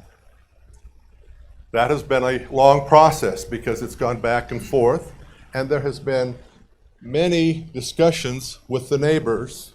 I live in this neighborhood. I'm not an unknown individual in my community. So we're talking to folks. We're talking to the neighbors that live here. We went as far as moving the road all the way to the west to accommodate really almost a straight shot at the suggestion of our fire department. Did that eventually improve my personal position as far as this Hidden Valley Road becoming a private drive or staying a private drive? Yes, eventually I accepted that that would be to a benefit. However, financially, I lost as a developer a lot, maybe two. So I just wanted you to know that the motivation of the developer here is not, how can I say this? If there are any other developers, I apologize. As a developer, greediness, we are truly trying to accomplish something that will be acceptable to everybody, including health, safety, and welfare that the county, fire department, and others impose upon us, as well as desirability of the neighbors, keeping peace, happiness if we can. I go to the same club, so to speak, on the weekend, you know what I'm saying? And we'd like to have lots of happiness, but it's tough being a developer in your own neighborhood. So, we've worked hard at it. And we then came to the decision that the best location was for this road to be moved as far west as possible. We sought out the support of the neighbor here and obtained a written document for their support, but they changed their mind at County Commission, and when asked specifically, do you want that road there? I think it was unfair. My neighbor, Paul Clayton, said, no, not really. But they had agreed to have it there if we would do certain concessions for them. We gave them some property, we gave them access, and tried to do some things again to make folks happy. When the county commission voted then to not allow the road to be what we call a double or really a triple side to the neighborhood, we pivoted again. Next slide, please. To our fifth amendment with the exhibit. A couple more clicks and I think we'll be on the final exhibit. One more, please, Kate. There we have it. And a little zoom in would be nice here on our spot. So we came back to the parties of interest at the county. The road now having to be more aligned with the contour of the ground, which is really the valley of the valley, had to turn here instead of straight out and slightly go and hook to Ranch Boulevard, which is a, if you will, a major road within this subdivision, and create the T-bone intersection, which several people have spoken out against today. But yet this is a very common thing. But we understand that for RJ, if I can use his first name, I think he's still here. RJ would prefer not to have a T-bone road that shines into his garage. I understand. But we've got to put the road somewhere. And this turned out to be the most acceptable location, as it met all of the ordinances and actual standards for highways, to place it now with a distance required by ordinance away from the neighbor, also a distance as required by ordinance away from Hidden Valley Road, and met all other standards, and very importantly, it provided significant space at the loss of a lot, that's important, for a significant detention pond, because apparently the runoff of the Ponderosa Valley running downhill this direction has created times, probably not this year, but when we have runoff, it has created some flooding, if you will, or spillover into the neighbor's home. So this retention pond, by the way, we were able to, by moving the road a certain distance, engineer it to not a 10-year standard, but a 100-year standard. We think these are good things. So, with that, I'd like to ask, or at least maybe answer, questions that have been asked of me by Janet's office, if I can pick on Janet a little bit, as well as I met with Josh, and we understand that there are some concerns about the pump house, for example. Let me just show you on the drawing the pump house. Here's the little swing set. It stays in place under this scenario. I actually like that. I've got grandkids. The pump house is over here. But again, it stays here, but even under the original plan, the pump house would have still stayed because the pump house is up on the hill. The road would have cut in front of the pump house and then headed on its way. So the pump house really is a non-issue. Anytime you want to ask questions, I'm wide open. So the original road, though, if we go back to this drawing, the original road would have created double-sided exposure to 1 or 2 lots at least. There we go, thank you. So we would have had the same type of thing happening here, a road, and coming down and creating the disliked double-sided roads. Okay, so as far as double-sided roads, Doug. Yes, sir. Any corner lot that you have will be double-sided. That is correct. So what is the problem with that? Well, we don't think it's a problem, but we're developers. Okay, that's So, the answer. there you So to be clear, the issue is not a double-sided, it was a three-sided A lot. three-sided, which is what the Paul Claytons was. Yeah.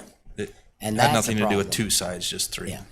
And I Right. think always going to have, but Clayton's was a true 3-side. That's right. It But would have been. As we understand it, still takes permission from the county commission to approve as a conditional use a double-sided road as well. Right, and we've got some of that. But anyway, Yeah, we got back to the retention pond. Yes. The retention pond, according to what you've got, not on this one, but on another one there, in the open space area. Yes. I'm sorry, did you know the last one, Commissioner Becker? Yep, Yeah, got it. that one. Okay, there you go. Okay, so now you've got this 74-foot retention pond. And if we have winters like we had, not this one, but last year, Yes. last year or the year before, we ended up having more water than we could have believed in. And it was early, it wasn't during the normal flooding time. So will that area have enough capacity to handle it if we ever get water again? Yes, and we will get more water, I'm sure of it. I hope we do. And we have designed and asked specifically that it be designed to current 100-year flood standards. The retention pond for the entirety of the neighborhood is to a 10-year standard. I wasn't here then. Are you- Ours is designed to a 100-year standard. Will it always? Will we ever get a 100-year one? We might. I don't know. In 1983 we did. Yeah. And in It can happen. So we've designed it to we the did. 100-year standard.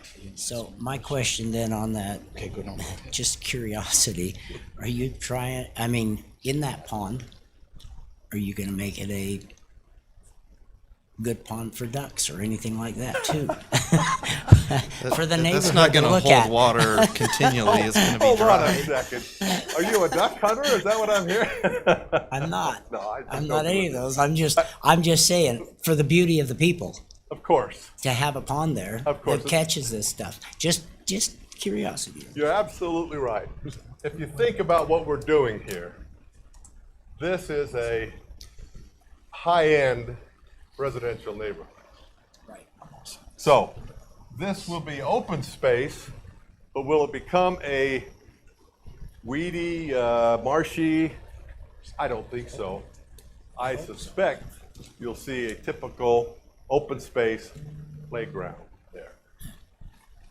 Maybe if we get real creative, we'll see a pickleball court there. So this will be a nice amenity. So, Mr. DeBano, first of all, I appreciate you working with the community and having those meetings and taking our suggestions. And you are right, it's consistent with Rollins Ranch to have those T-bones throughout that development. However, that being said, those houses built across this new proposed T-bone That's right. did not build their house thinking a road would be there. Therefore, it's decreasing their home value, which is a major issue on residents if their home values are decreasing because of this road. My question to you, have you thought maybe about doing something like this? The microphone. It's right there. Just grab this one. You could still have part of that road, but let's see, you would enter where it originally was. Yes. Then you would turn. You could put your retention pond here, and then you could access that road, and then you'd have another lot there. Two sharp corners. So you got two really sharp corners, right? Got a sharp corner, and this one's Really, owned I'll share by something with you. this one's owned by a different person than Doug himself. No, I actually own that Oh, too. you still? Yeah, it's your daughter, but Well, eventually. But I think this, she's hoping for it. you're hoping for it, but where you're taking this and you can't make a sharp one because of the fire department. That was number. It would be a stop. Okay, a stop.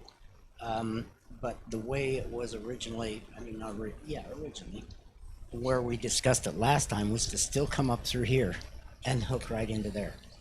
Or to change this area, instead of being right down in the bottom of the valley, is to have that a little bit more up against the side hill. Sure. And I mean, those are just things I looked at when I was there, is the difference between coming up here and going along the side of the hill, which is out this way, and making your development where it comes right back down in. Just a thought for you. These are good thoughts. I won't promise, but I will wager that any iteration of designing this entryway, I bet we have it.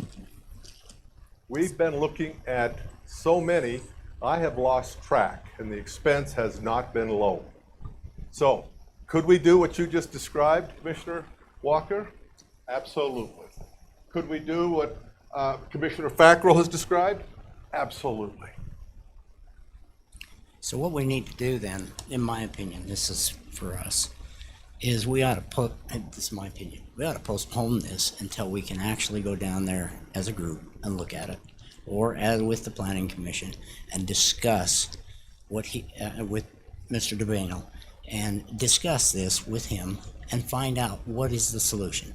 Exactly. And I mean, I would love to do that again with everybody, and let's go down there for a work session and determine that. And try to make it where it originally is. That's what the majority of the people want. And if we can make it work that way, then that would be fabulous. Can you explain to me, Sarah said today that she's hoping it passes because if we do it the way originally, it takes away from the size of her lot. How does that, I'm trying to understand how that would take away from the size of her lot. Can you tell me? Lot 22 is the desired lot for Sarah. Okay. Right. If we put the road through, if we move the road further towards the east, which is the current private drive of my residence, it starts impacting lot 22, could eliminate it. And by the way, remember, this road, it can't move any further this direction without violating the 150-foot required ordinance. Understood. So this I'm is saying what- the original way, doing it the original way. Okay. I mean, there's always, personally, I mean, I always feel like the original way was designed, and that's how the majority of the public would like to see it stay, from everything that I've read and received and calls and everything like that. So I'm trying to in my mind reconcile why we're moving it, because I know there has to be some method to your madness and a reason to move it. It's not just we're trying to make it safer for the the welfare and of the public. There's got to be a reason too. As a developer, I've developed a few pieces of property myself. Okay. I do look for my interest as well. I do try and create a situation where it benefits the public and my interest as well, a win-win situation. And that's what I like to see is everybody wins. And if the win is keeping it in the same spot, how can we do that? But I want to know the method to your madness. Here's my method to my madness, and I'm really taking my cues from zoning, doing the best they can, and I give them high marks, even though sometimes I've thought bad thoughts. Don't be offended, Jeremy. But I've been honest about it with Josh, because we felt like the delays have been extraordinary on this problem. But nevertheless, we've done it. Method to my madness. We finally accepted this. And here's the real reason why. Because it's so important that the county design roads, which they really put upon us and our engineers to have Wasatch, Mark Miller also confirm it, in accordance with, as Ty has pointed out, with the OSHA, it's not said OSHA, I gotta look it up. ASH, yeah, who says it? Thank you, AASHTO standards.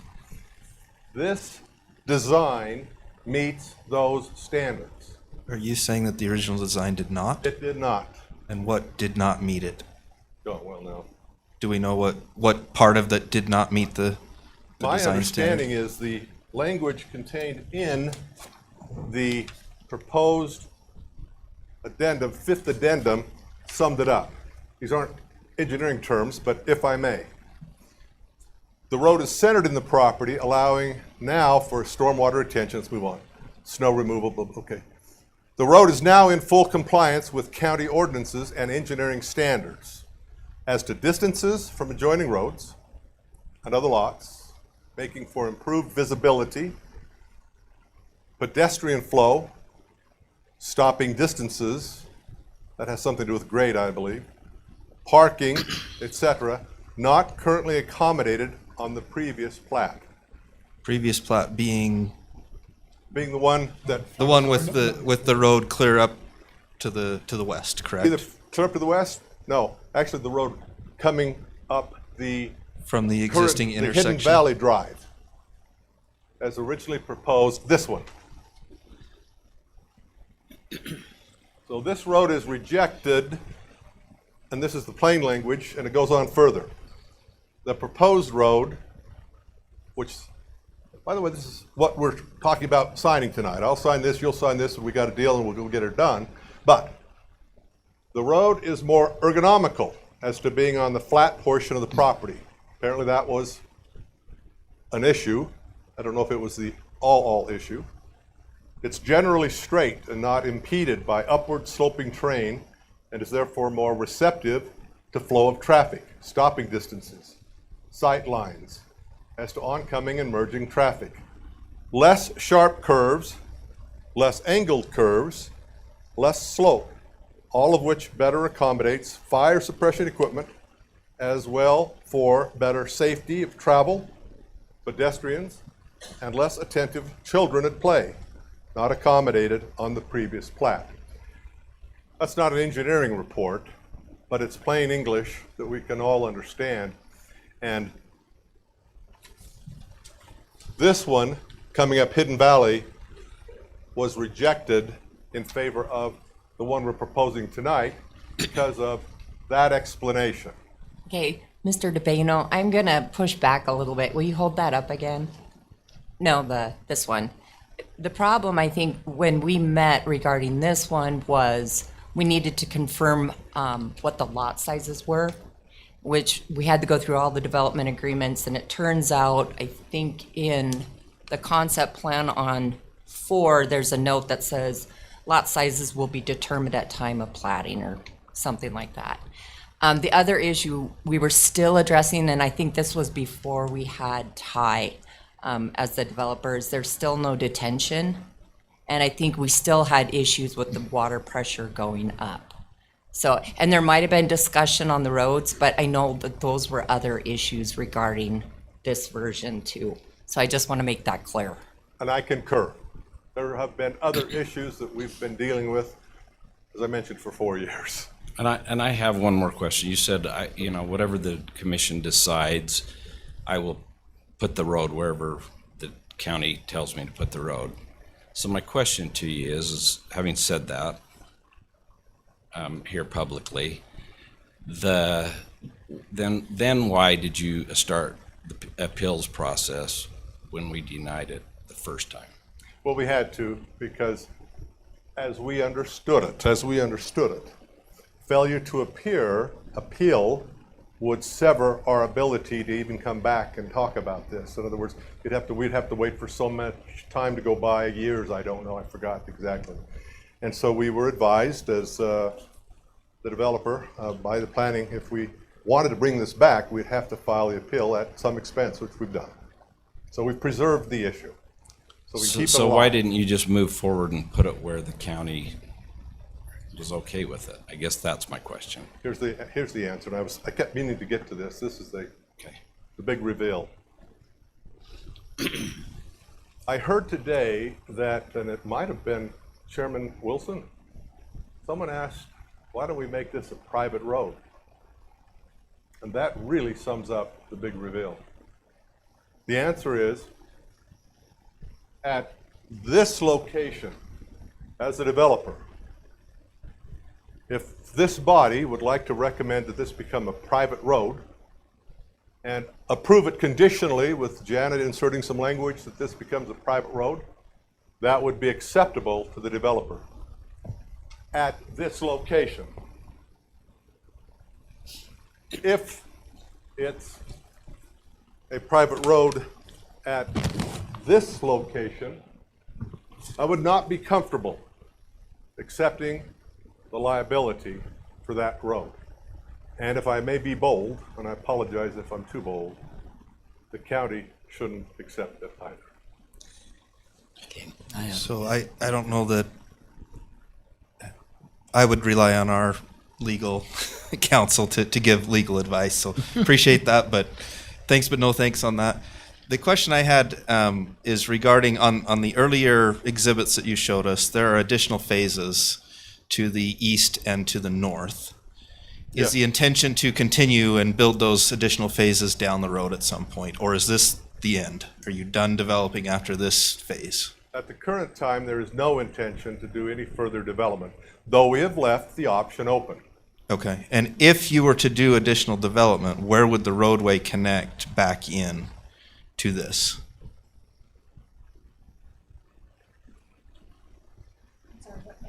Because on that one, there's a loop, right, that comes back in, really kind of down your current driveway, right, along that south end of the property.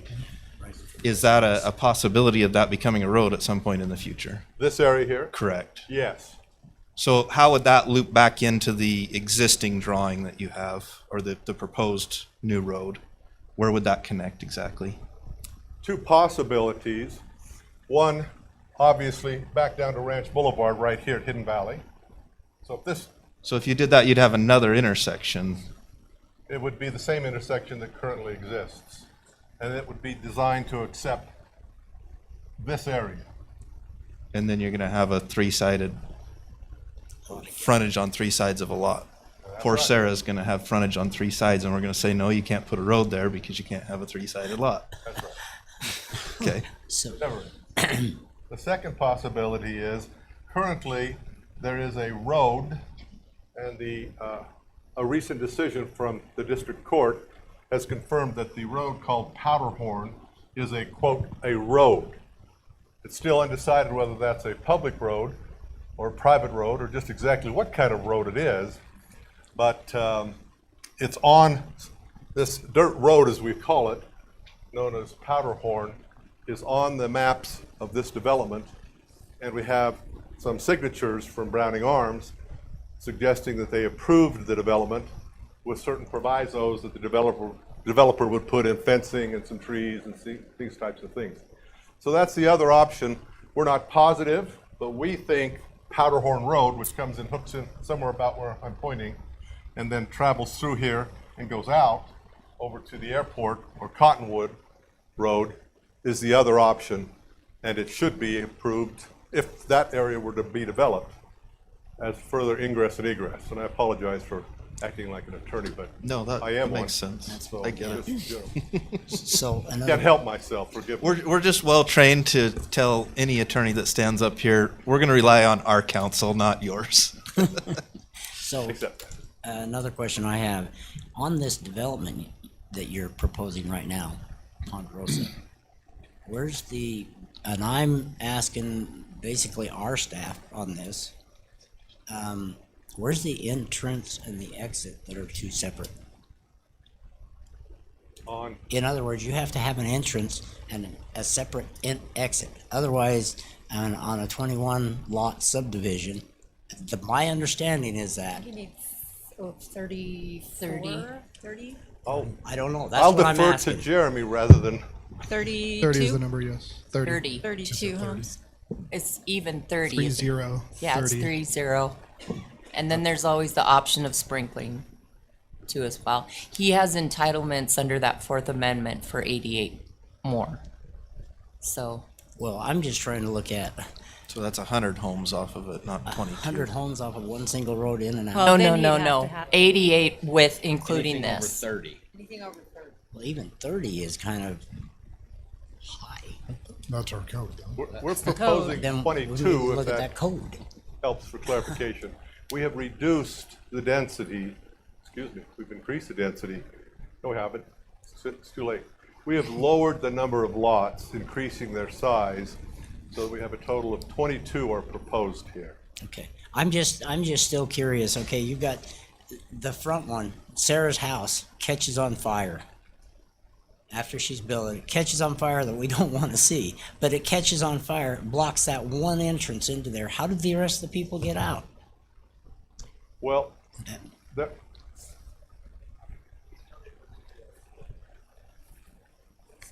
Cul-de-sacs are a lot smaller, and they don't have 30 homes on them. Well, we'd just have to change the code. Yeah, I mean, if Yep, if well, that's what the code that's- allows, that's what it allows. We're Yeah, not here that's to the debate code. that right now. Yeah, Okay. and it's what the code allows. It's what Morgan County has told us we could do, and we're 8 lots underneath that, and there is fire turnaround at the top. Mr. Chair, I'm prepared to make a motion to deny, which I'm sure Mr. DeBano doesn't want that. It delays him. Or we can postpone and work with them to put the road in the original spot. Or something that after we've looked at it with the engineers and our attorneys and everything else, to go and look at that and see whether or not it's, Well, and I'm just gonna. he has the appeal all in the process to maintain. So if we do deny the appeal, he'll go to the appeal and then we'll go with. So that means if we deny it, he doesn't have to wait 2 years? Because he's in the appeal process. Yeah, we may have to reappeal this decision. Right. Yeah, I wonder if we can amend it. I mean, How I'm about sure if we there's just something that can work out. Point of clarification, Mr. Chair, is there's a few applications at play here.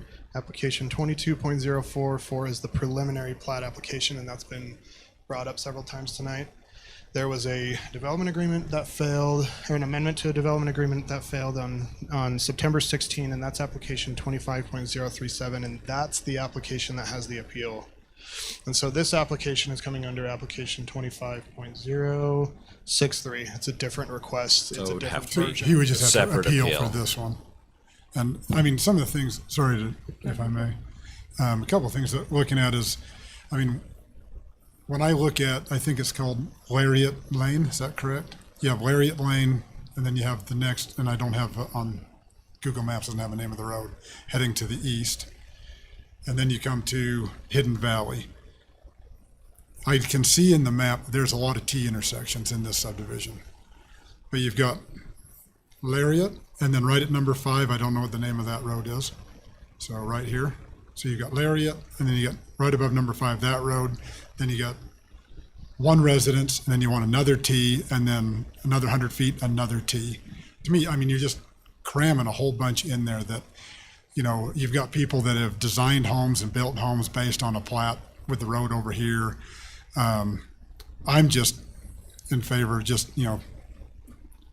this was platted, this was planned, this is what everybody thought they were getting. I'm in favor of just deny it, leave the road where it is. So, Mr. Chair, I make a motion that we deny application 25-063. So may I amend your motion? You can say what you like, and I may or may not. Well, Okay. second it first. Somebody have to second it, wouldn't they? before- Someone need a seconder?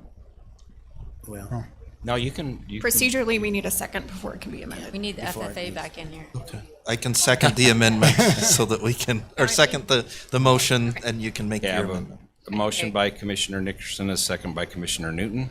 I just wanted to say on these following findings of why I would deny it. The amendment would relocate and introduce a new road alignment in a manner that directly impacts existing homeowners who constructed their homes prior to this proposed change.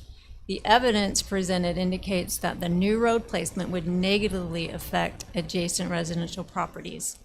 And I've received written correspondence, including from a licensed real estate professional representing one of the affected homeowners, stating that the placement of the proposed road across from the residence would likely reduce the property's market value. Pursuant to Morgan County Land Management Code, Chapter 9A, or I guess LUDMA actually, the county is directed to protect property values and promote the general welfare and safety of the community. Based on the record before us, I find that this amendment does not adequately protect existing property owners and may result in measurable harm to property values. So that is one of the main reasons why I would deny your amendment. So point of clarification, So- you're not amending the motion, you're entering findings to the She's motion. adding to it. I'm adding to it. Okay, thank you. Okay, I have a motion to deny by Commissioner Nickerson and a second by Commissioner Newton. All in favor? Aye. Aye. Any opposed? Okay, By confirmation, may I assume, though, that had we, or if we submit the next plan for a development just extending straight up Hidden Valley Road, that we have no problem with, right? That would, my thing is, that's all I following, needed to that's know. following the original plan. It's the original Yes. plan. Just go to the original plan. Yes, sir. Roger that. Thank you. Thank you. thank you. Thank you.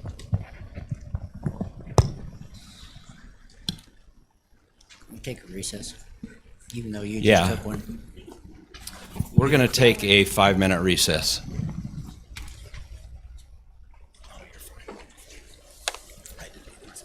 Ray Wing, thank you for that. That was, thank you for having, I was just like, oh.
I'm fine with that.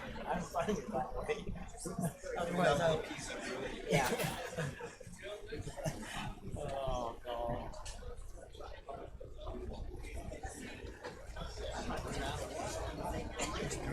Well, we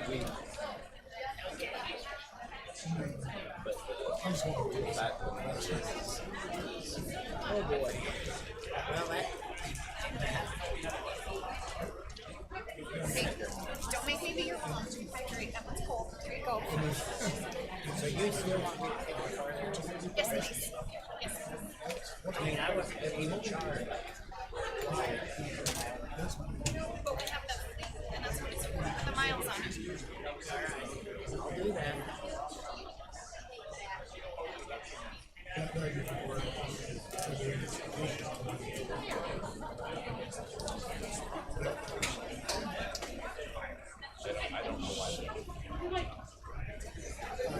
somebody used their property.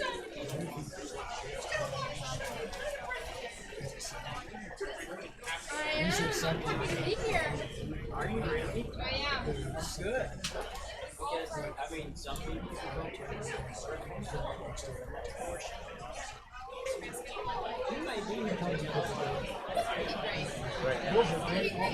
I might hear discussing this next.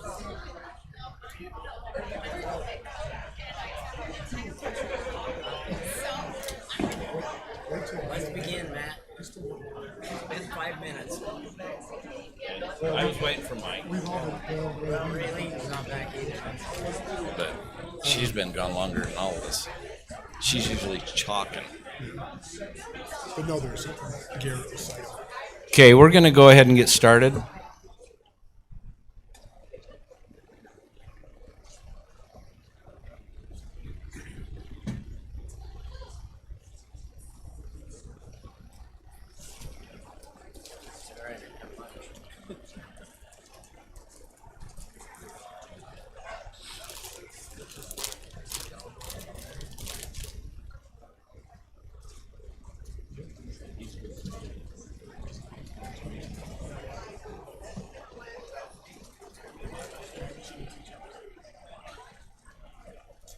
He was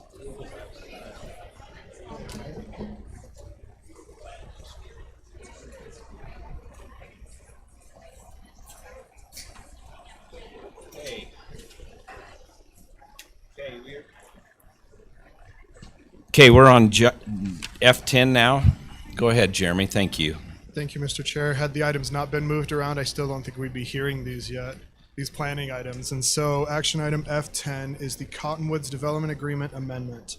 It's application 23.072. The applicant is Matt Wilkinson, who is in the audience tonight. Represents the Mark and Sheila Wilkinson Family Trust, Wilkinson family, Mark H. and Sheila R. trustees.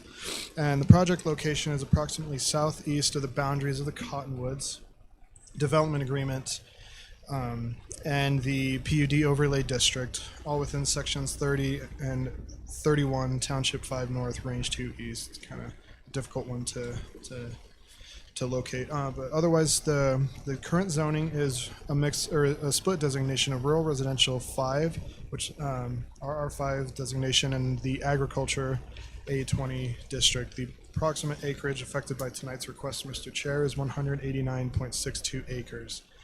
The request is for approval of an amendment to the Cottonwoods Development Agreement to remove specific properties from the bounds of the land specified in the development agreement. Additionally, to remove the specified properties from the PUD Overlay District, reverting to its prior zoning designation, which is, Mr. Chair, A20. So I'm going to give you the simple version, and then I'm going to flesh out just a little bit. This started as application 23.0372, fractured into two separate requests involving the Wilkinson family and the Nettleton family. And then those, by advice of staff, were combined into one application. This 23.072 came back to the county commission, and upon advice of the county commission was advised to refracture into two separate requests. So the longer version of that is the fact that this was in a public hearing to the Planning Commission on September 26th, there was discussion from the Planning and the Planning Commission and staff, and there were concerns from the public, which led to the item being continued no less than 3 times. The reason for that was because the noticing for this item, staff notices all of the residents within the development agreement and 1,000 degrees from the development agreement upon advice from the county attorney. So that's 750 notices individually that go out. So it's an immense amount of work, and so for that reason we continued it until it was no longer feasible to continue, no longer made sense. And it was at that time that, again, the Nettleton family and the Wilkinson family worked under the banner of one application to have a request that shows a 1-to-1 swap of land. That iteration of the request came before the Planning Commission January 8, 2026. There was a public hearing at that time, as well as a lengthy presentation from the applicant and discussion between staff and the commission. Subsequently, it went to the County Commission on January 20. There was a public hearing on that night. In your staff report, you can see that there wasn't much discussion from the commission, but there were some clarifying questions to staff. When this came back as a continuance to the County Commission on February 17, 2026, it was at that time that the County Commission advised that this application refracture again to the Wilkinson and Nettleton requests in their own separate applications. So we are here tonight for the Wilkinson request, application 23.072. Checking my notes again. Staff recommends approval. Staff is in support of pulling out land out of the development agreement in this particular case and the reverting back to the entitlements defined in the A20 zone. Thank you, Mr. Chair. I yield my time. Thank you. Jeremy, I'm going to add to that. You keep saying removal from the development agreement. I believe it also is noticed up for removal from the PUD ordinance as well. Those requests need to run together. PUD Okay. and development agreement. Thank you. Any questions for staff? I know we've all studied this pretty diligently, so, and asked many questions previous to I this. have one question. Okay. Is it on? Yes, seems so. What happens if, I don't understand this very well, but if you remove it from the development agreement but not the PUD? It doesn't change the zoning. Right, it doesn't change the zoning, but This just makes what it- can the landowners do with it? Like, Precisely, there's our What? land use standards 820. for rural residential does it, agriculture districts. but it stays in the same PUD? Oh, Yes, it wouldn't But- change the zoning. So it wouldn't be A20? So it wouldn't be if it- A20 because it's subject still to the ordinance. Right. Yeah. But if we remove it from the They'd have to ask for a PUD, rezone to change it out of there, right?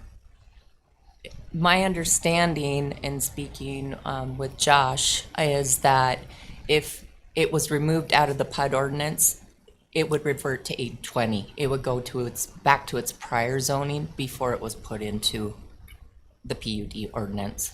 You know, that's right, because PUD is an overlay zone. It's not Correct. it's not a zoning. It's Yeah, not you're a right. zone. Okay. Yeah, it's an overlay on top of our regular zoning, so the underlying zoning would remain. Anything else? You okay with that? Josh? I think I understand. I know I understand it, but I'm just saying if they were removed from the Cottonwoods DA, but we're still under the PUD, what could they do with the land? There's still a governing document over the zoning, which is the PUD report. And so if you take out a clean transfer of the DA and the PUD, then they're just subject to the county code, period. That is the governing document. Of the PUD? No overlays, no conflicting agreements, So that means they basically go out of the PUD also. with a very clean transfer. They doing just both. start from scratch. They start from scratch. Is that right? If they're not removed from the PUD, Yeah. they're still stuck with everything That's in the what I was PUD, thinking. and there's Wanna a ton of remove from both. requirements. Yeah, you gotta there. do I'm both. saying if you're just separating them, like only removing them from the DA. Oh, yeah, I don't think you'd want to do that. I think you gotta do both. Clean slate.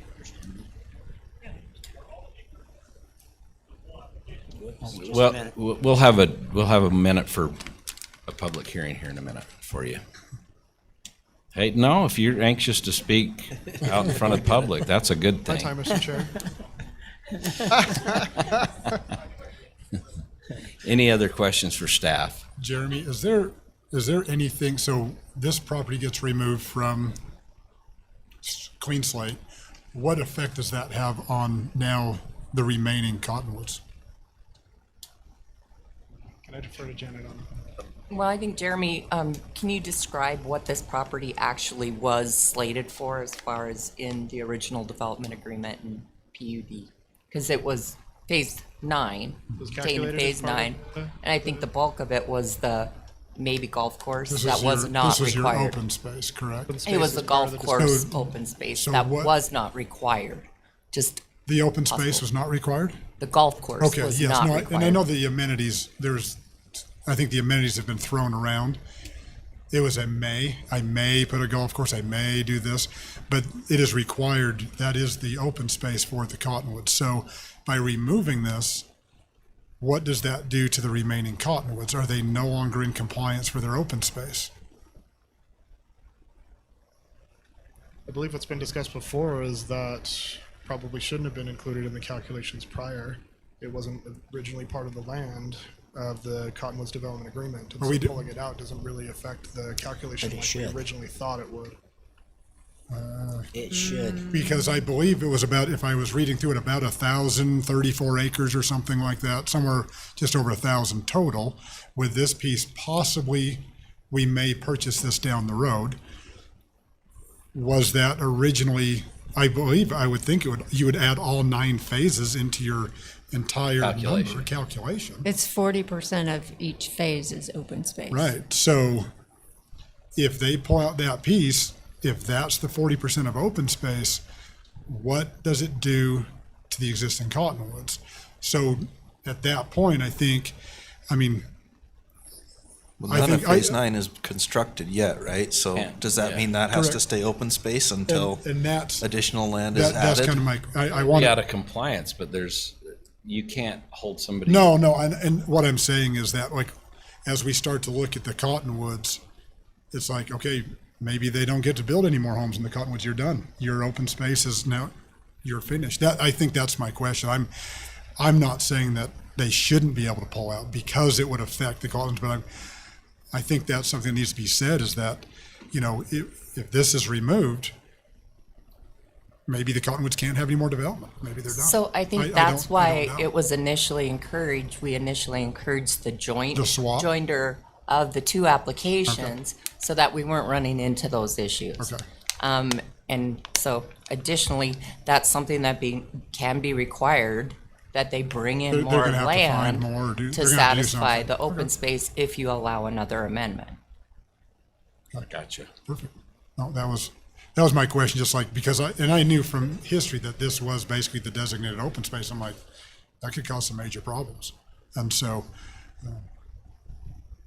Good question. thank you. So, Another call out, Mr. Chair, is we do have a presentation from the applicant as well. I just wanted to state that to give them their okay, piece.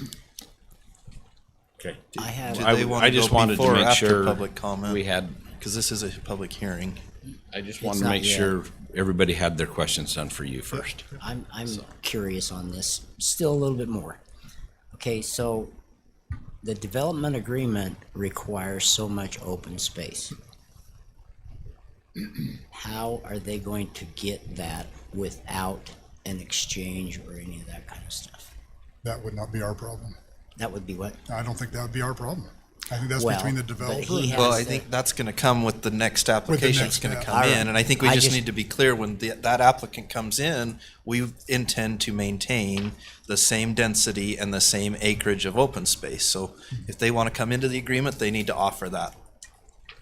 Okay. That's my opinion. Otherwise, they I have to can't, I start don't think over. we can say that's not our problem because we are the other party, Yeah, I- the you're DA. We signed Well, I the mean, yeah, contract. I guess they need to somehow fix this. They have to have options to say, it was calculated in, it's been removed.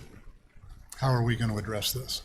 And so, you're right, it is our problem. Yes. But I think between those developers and what's going on in there, they need to figure out how they're going to remedy it. And so that the people that live there, they were promised certain things. I think what Raylene's saying is we were a party to that. Yes. No, So and- we have to help. Well, that's figure what I'm this saying. out. I mean, and yeah, that not our problem was not the proper, I shouldn't have used that term. You're correct. But we need to work together to remedy and come up with a solution. Right. Agreed.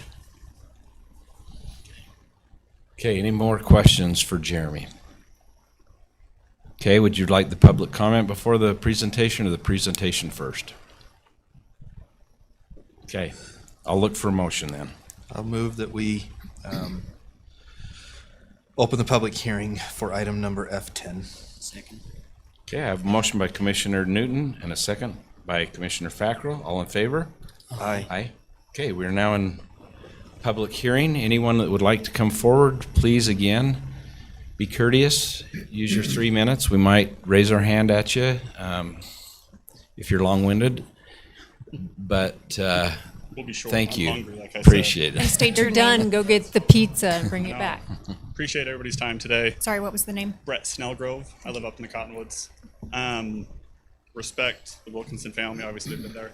I just have a few things. So I'm a transplant. I'm the wrong bloodline, right? I wish I was a Wilkinson, a Bowman. I wish I had the right bloodline, but I don't. The fact of the matter is, if this was calculated for any of the green space and they remove it from the DA, they should have to either give like for like. When I moved up here, I read the CCNRs. We made sure of all that.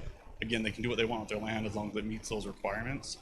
But if it was calculated in the DA, it should stay there, in my opinion. Again, I don't know what the code is. Also, is the whole acreage that they're trying to move 100 and whatever acres, is all that calculated in the PUD and the DA, or is it only a portion of it? Sorry, the commission can't answer questions. This is But public they- comment, They can sorry. answer it after. Perfect. And then, so all acreage in there, and then I'd also like to ask the applicant, of any money been made from them in the sale of any of the other property? I mean, they've made money, they knew of the plan to start and go ahead with it. The Wilkinsons knew about this, to my understanding, from the start. So if you sold other land, made money off it there, and now you want to pull yours back out, now you've made your money, that doesn't seem right to me either. So that's all I have to say. Pizza time.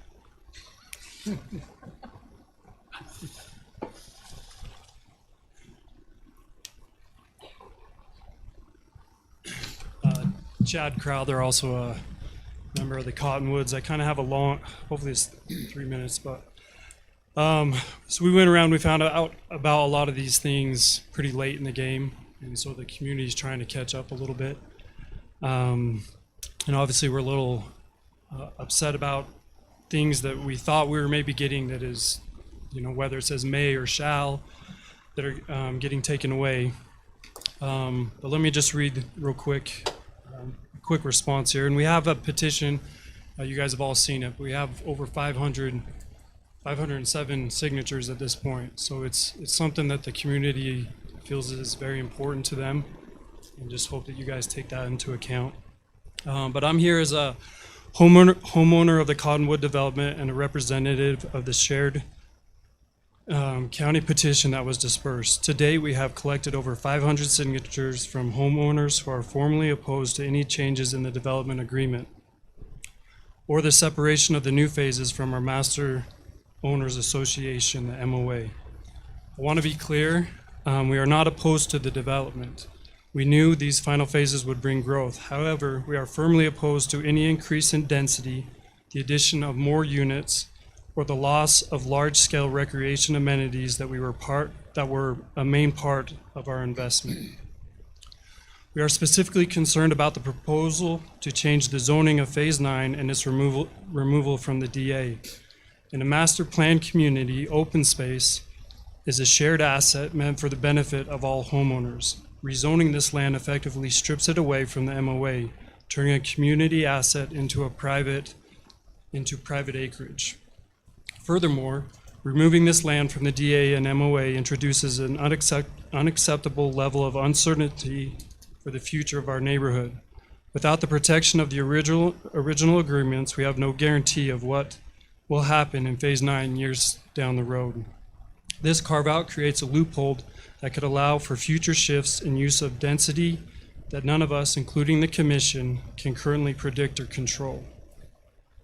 We believe that any proposed amendment to the DA or MOA should not be decided by the developer and the county alone. Because these changes directly impact our property values and lifestyle, any amendment should run through the neighborhood committee or the elected MOA board. We are the primary stakeholders, and we are asking for a seat at the table to ensure our community interests are protected. We will continue to oppose amendments or unilateral applications without input from our community.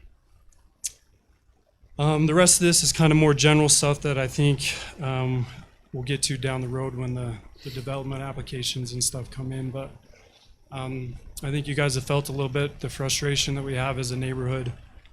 Things that we thought we were getting that are currently being taken away.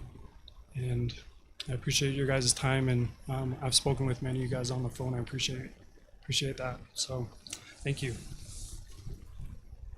Thank you.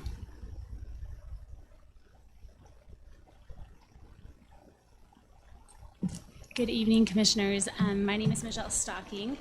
I live in the Cottonwoods Development, and I currently serve as Vice President of the Master Owner Association, and I am the representative for the Hidden Meadows portion of our development. I'm just going to read my comment, if that's okay. I attended prior meetings and provided public comment before you in January, expressing my concerns about the revisions to the development agreement with the density and language, and also the unknowns of the new land being added. I want to state that I'm not inherently opposed to a land swap, and if the Wilkinsons want to remove their land in that way, that I'm not inherently opposed to that. However, I am deeply concerned about removing this parcel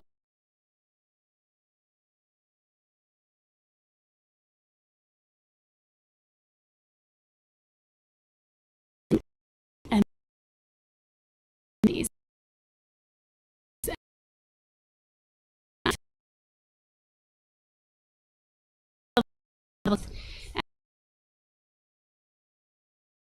And the property values of our current land use decisions are consistent with adopted development agreements and the general plan.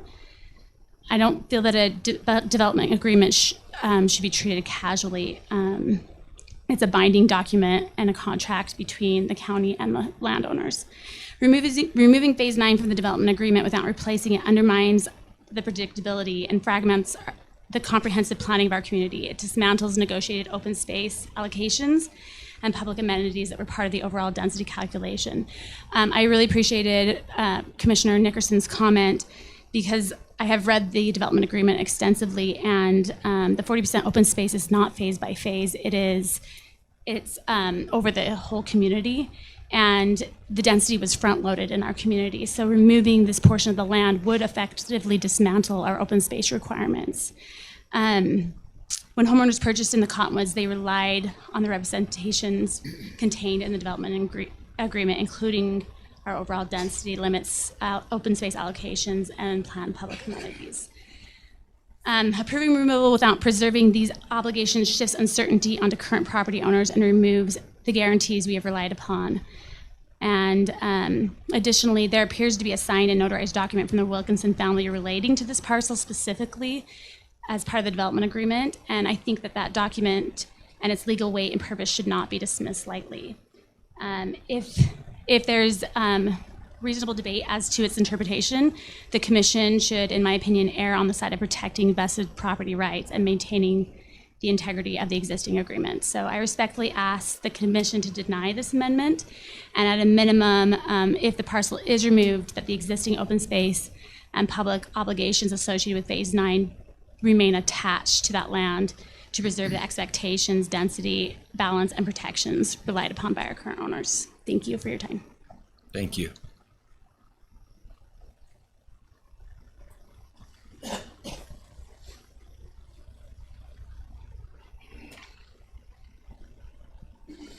Good evening, Commissioners. My name is Jennifer Lance. I represent the Cottonwoods MOA as the president and live in the Cottonwoods. We live in a beautiful place. It's unique.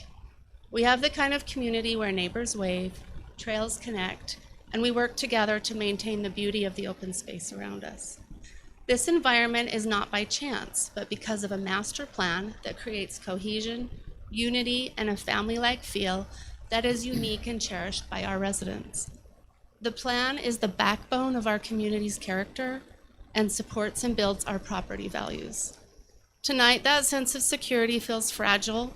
For over 18 months, the county and the applicants have worked privately on proposals.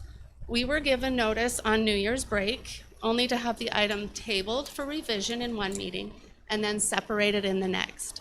This is the first proposal we've actually seen intact, which left us even more confused as how to have our open space requirements and meet the master plan and how that might be affected. While the applicants have had almost 2 years, Cottonwoods family were only given the picture last Saturday afternoon when it was posted on the community website. Residents are still trying to understand what is really being proposed. It feels like our voices are being unintentionally sidelined.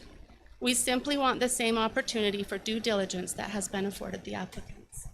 The original development agreement was a recorded promise. 527 families have built homes and lives according to this contract. We look to you, our commissioners, as the protector of these promises. In section 2.6 of the agreement, it mandates that open space be owned and maintained by the MOA, the homeowners. In section 8.1, it confirms that this agreement runs with the land and binds all successors. In section 7.1, it expressly allows the developer to convey phases to a successor without county consent. The 2015 assignment seems to be that succession. Our legal counsel has just reached out to me during this meeting, or right before, and has serious concerns of the legality and enforcement of the original DA and the 2015 assignment, suggesting them both as legal and binding. Because of this, I respectfully request a continuance to allow our council time to review the successor obligations and the obligations confronted by the MOA. Again, I want to thank you for your time, your willingness to protect and support the homeowners of Morgan County and all that you do. Thank you. Thank you. Sure. My name is Heidi Nettleton. I was part of the originally combined application, and obviously I'm in support of this application.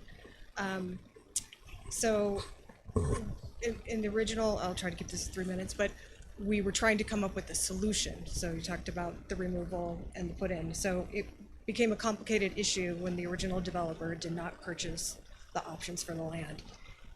Where did he get that open space to front load his density that he's already built on land he did not option? Okay, so, and I just wanted to make a comment on the community petition that's going around. There's a lot of misinformation in there about the density. The density is already there. There's a limit on the density. So we're not increasing the overall density, and I know this isn't our application, but I just wanted to get that there as a public comment. And then I think there's a lot of frustration, which is I can sympathize with. There's a lot of frustration on the residents in the community on what's on the amenities, and I just want to distinguish between what's required in the DA and what may have been promised to the buyers of those lots by the original developer. They may be two different things. And then I also wanted to just point out there has been precedence already for land removal from the DA and in the PRUD, and that's in the north part where it was platted over with North Lakes, the North Side Creeks, thank you. And that was as recent as last, I believe, December. But because we're coming to you with all the information, people are now coming in. But anyway, I just wanted to, those are the things I wanted to say. This next application for ours is set to, I believe, May. Thank you.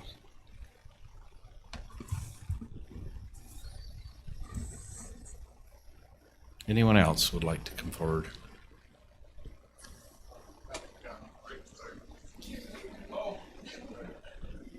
Ray Nettleton. We've been neighbors with the Wilkinson family for, well, the family's for longer than me, but personally about 20 years. I'm speaking in support of their amendment. They're very frustrated. Basically, they had land that was never purchased but restricted. You know, it's kind of a constitutional thing when someone takes away the value of your land without compensation. It's a problem. So this is kind of a first step, I think, is to remove them cleanly, let them, like, it's a clean slate for them. It's good for them. We have a great proposal in front of you to bring in additional land we think is actually more appropriate for the Cottonwoods, and we're willing to take their spot. We thought we were ready for a vote on the 17th. The previous developer, frankly, his lawyer, former commission, wrote a letter with lots of items and just disrupted, in my opinion. I mean, it's a great plan. So anyway, my support is with the Wilkinsons.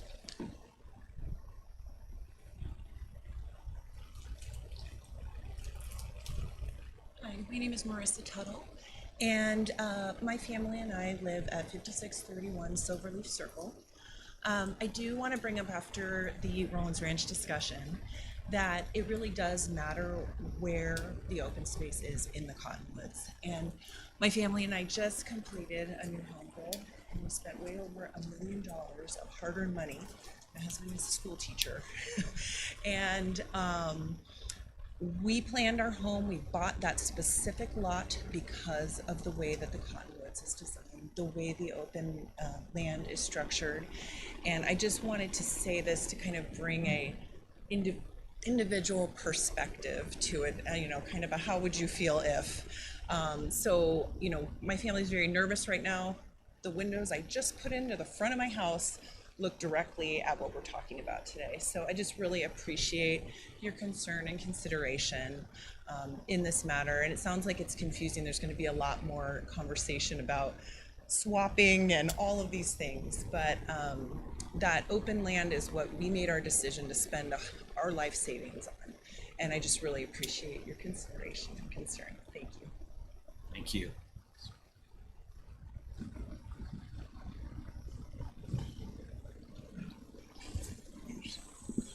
Hi, Kate Becker, Morgan City resident, but also county manager. Just wanted to make a comment because I'm Switzerland, so I don't get a vote. And I don't know if the commission's going to action this tonight. I just want to say thank you to all parties, especially the 90% of you that have been extremely kind to our county staff, understanding this is what we call sins of the father. Like, these are generational, happened years ago issues that is obviously now very forefront in a lot of your minds. And like I said, 90% of you have been extremely, extremely kind to our staff as we try to help you get documents, have reached out, have met with our attorney's office. And I just want to say thank you so much on both parties, understanding that we are trying to be equal in the eyes of the applicant and in the community. So I just, in case it does not get voted tonight or gets voted tonight, I just wanted to say thank you. Thanks, Kate. I'm assuming there's no one else. I didn't see any movement. Okay, can I ask you, Janet? Yes. Could you maybe explain the legality of may and shall? Before we do that, Mr. Chair, I move that we close sorry. the public hearing and reconvene the public meeting. Second. Okay, I have a motion by Commissioner Newton and a second by Commissioner Fackrell. All in favor? Aye. Aye. Aye. Are there any opposed? Okay, we're now out of public. Legally speaking, may means nothing. It's just an option that the developer could do. Shall is required, legally bound to do. So any attorney that looks at something and sees may or shall knows that may means nothing. May Okay. means nothing. All right, I just wanted to understand that. Can you also explain the rule of frauds?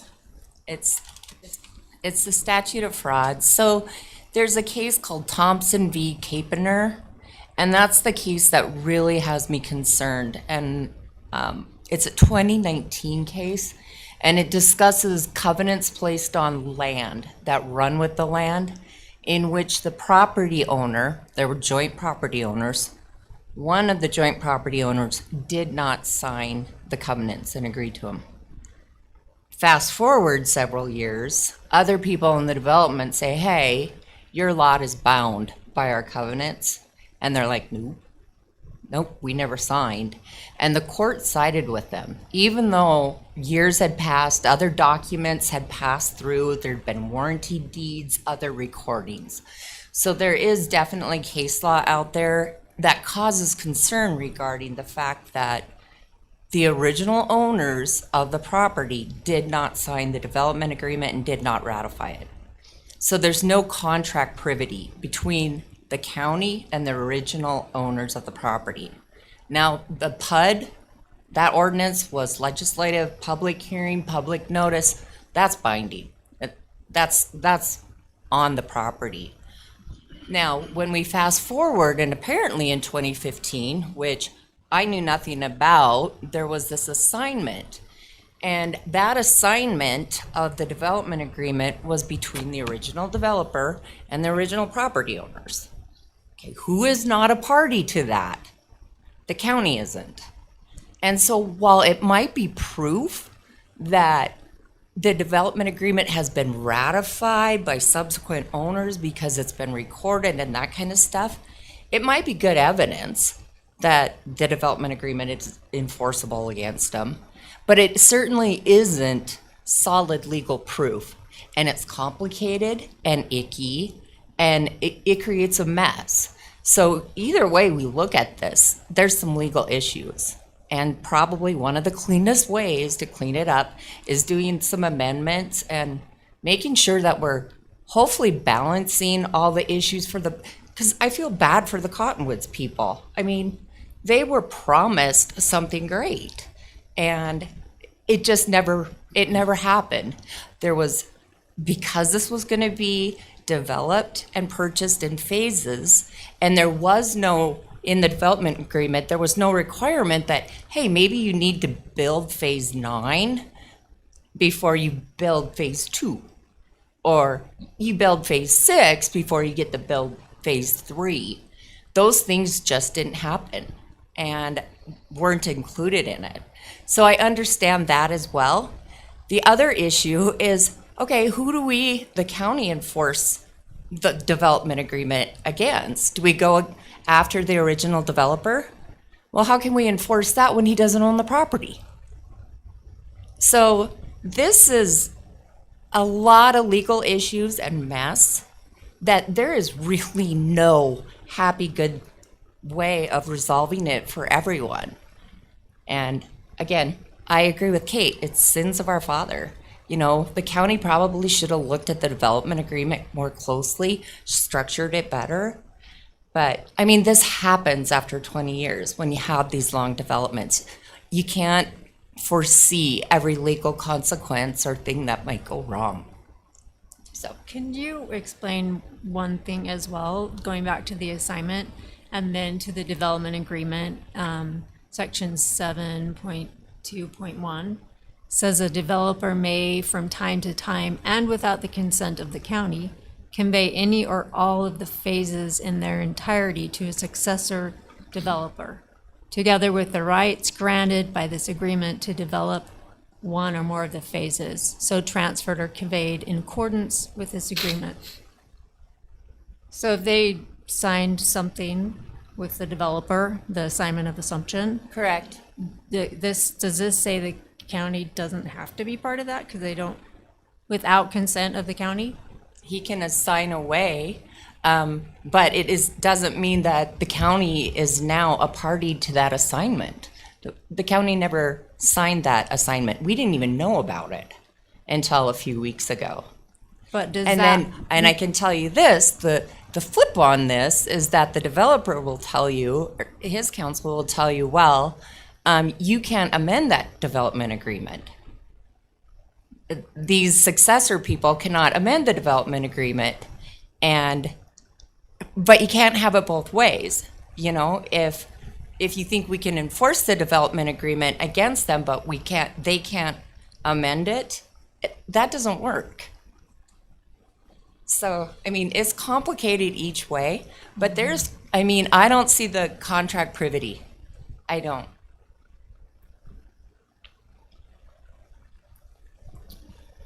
Okay. Can Thank I ask you. a question? I don't know if maybe staff is the right. Jeremy, maybe I can ask you this question. Who owns the remaining portion of Phase 9 that shows the potential development? Because none of Phase 9 has been developed, correct? So who owns the remaining portion of Phase 9 that's not the Wilkinsons? We could pull up the map and find out. I think it's Ted Taylor was just.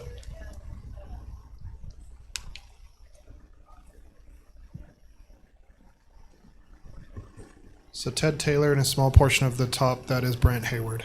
Thank you. And for I repeating. assume that it was assigned to them as well. That I don't know. In So 2015. the 2015 assignment was between the original property owners and the original developer. So I have Did it not include tracked. the other portion of Phase 9 to our knowledge? I have not tracked how, if in 2015, the original property owners still owned the rest of it, or if there'd been transfers or not. I haven't done that. Yeah. So I don't know. And I guess what I'm getting at there, and maybe you can answer that in a minute, but I guess what I'm getting at here is there's a lot of homes that were potentially planned for the remainder part of Phase 9. I know that their concern is if we remove property and don't have property coming back in, there's this, well, what if the property doesn't come in? And then because ultimately I think from the perspective of the commission, we're okay with changes, but we'd like to see equal changes, right? If 120 acres leaves, we'd like to see 120 acres come in. And if the density, whatever the density is now, we'd like to see that continue. And I think part of the concern is, well, if you take this 140 acres out of here that was mostly slated for open space, now we've got much higher density. But to me, if the rest of Phase 9 hasn't even been constructed for the time being, maybe part of the agreement is we're not going to allow any development of that portion of Phase 9 until such time, because that's going to be their open space, until such time as additional property is added, and then we can reallocate that. Is that something that maybe we could work out? I believe so. Okay. Yes. And I think to go with that, I think there's been some comment about equal property as well. You take 120 acres of a possible golf course and then turn it into a mountainside. It's unusable. Yeah, it's open, but you can't use it. You can't do anything with it. So I think that would be something that I'd want to make sure that it's, this is good. Again, equal for equal, not just acreage for acreage, but, usable ground that these people can, maybe they come up with some other amenity that is acceptable versus a golf course, but I don't know. That's my thing, is trading it for something that's still usable would be, I don't know, doesn't make any sense at all. Me just rambling. No, I understand exactly what you're saying. I think the shall on the golf course, or the may on the golf course, probably had something to do with water and those type of things.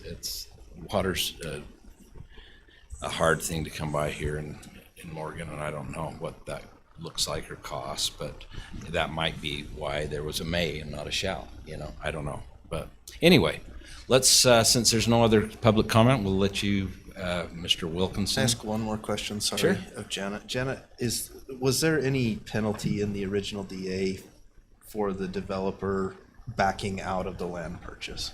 No. Okay, thank you. It was a definite no. I have read it 500 times. Yeah. Kate, did you get my email? Actually, can I use this picture that's right here right now, and then you can switch to mine?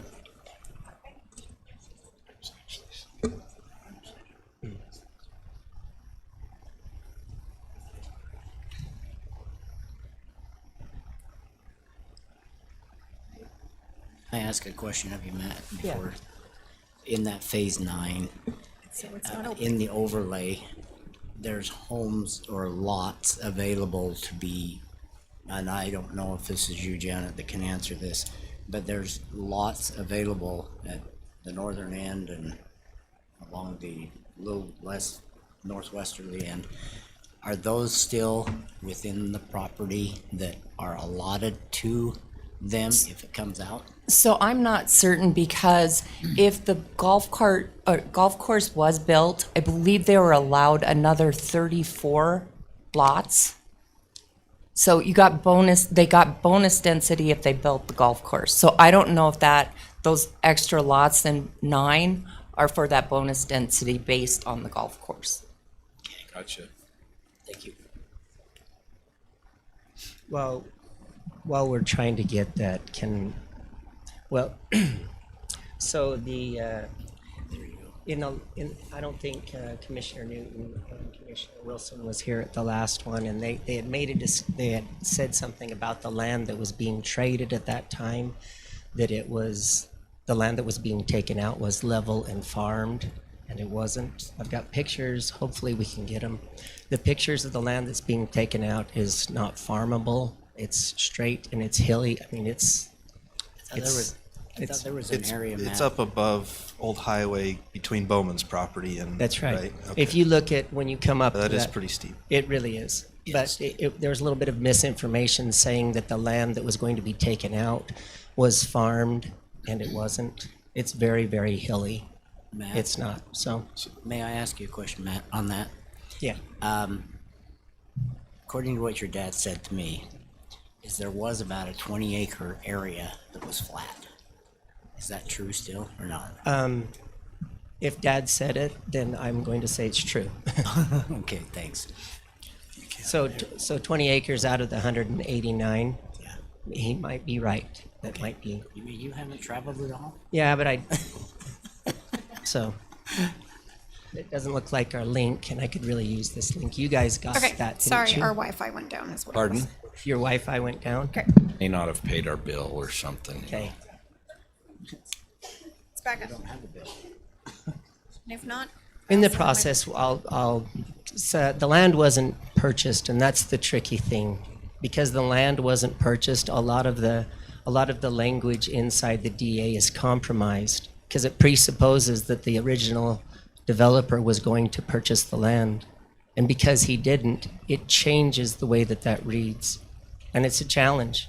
It is. I appreciate the one gentleman kind of hinting that the Wilkinsons made all this money, and although there was money made, that's true, it was a battle. And to have to resell what you already thought you had sold, to resell it again is a battle. So as you look at what we're trying to remove, the land was never purchased. I understand that the MOA believes that that's owned because it's in the language of the DA, but I don't know how the original developer can give away something that he never purchased. And that's a tricky thing. We would like to be removed because a number of reasons.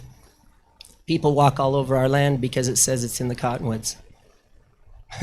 Just today, a guy's up there with his dog walking around the land because it says it's in the Cottonwoods. But it was never purchased. I had it surveyed so that we could put fencing up. And the next week we came down and all the fence posts, we put up the fence posts and all of those were pulled out. What we would like to do is to make it more clear for the county, for everybody that's in there, that that's not owned by the Cottonwoods. It's owned by the Wilkinson family. If we were able to pull out, we could put up the fence. It could say that this is not the Cottonwoods, right? I know that there is compromise that happens with that, and I feel for the people in the Cottonwoods. I do. I don't love that. Honestly, one person that caused all of this isn't here. He just didn't do what he agreed to do. He didn't do what he agreed to do for us. He didn't do what he agreed to do for you, and he didn't do what he agreed to do for the people in the Cottonwoods. Now, having said that, that puts us in a little bit of a unique position. If we're allowed to be pulled out, you're right, 184 acres of open space. But if you read what the open space is, Jeremy, is it possible to pull up, because my link isn't working? Oh, it is? Your computer.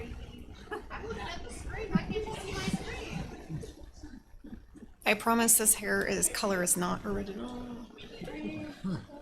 My kids sucked all the color out of my hair.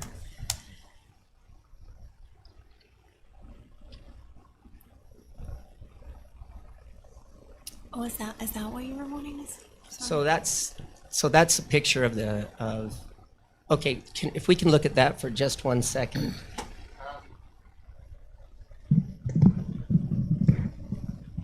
The land that, on the last meeting, that they said was being pulled out is this. And this is the farmed land, and that land is not being pulled out. It's this land here, which looks like, we go to the picture. Yes. If you'll notice, it's substantially different land. Right now, the people in the Cottonwoods can't use it. They can't. I don't know what they would use it for. Having said that, they still do, but it's not their land. If you'll go back one, just want to make sure. Oh, can we watch that for just 1 second, that clip? Yeah, hold on. This is the original developer, and Commissioner Blocker asked him a question that I think is pertinent. Yeah, it's not a concern anymore. I don't. Can you go from the very first? Bonus density based on, Yeah, it's not a concern anymore. I don't. I have one question. Have you used bonus density based on the open space and amenities from phases 6 and 9? You haven't? Never. No, each phase has to stand alone, and we haven't used any of that open space. And so there were. According to what his interpretation was, is each phase had to stand alone, which means, Commissioner Nickerson, you said that was tied in and it was going. It is from a density perspective overall, but each phase is supposed to have its own density allocated. The density or the open space that is allocated here is called different open space. It's called, what's it called, Heidi? It's called native open space. It was a different type of open space. You probably read that to see what that is. So my petition is to allow us to pull out. The Nettletons have a great idea. It was so convoluted trying to do a land swap, and we didn't even know what word we could use, but if you allow us to pull out, it satisfies that one thing, and then you can readdress what the Nettletons do, which they're bringing a lot of options that actually helps satisfy some of the promises the original developer offered. Questions? Do you want any more of your slide deck?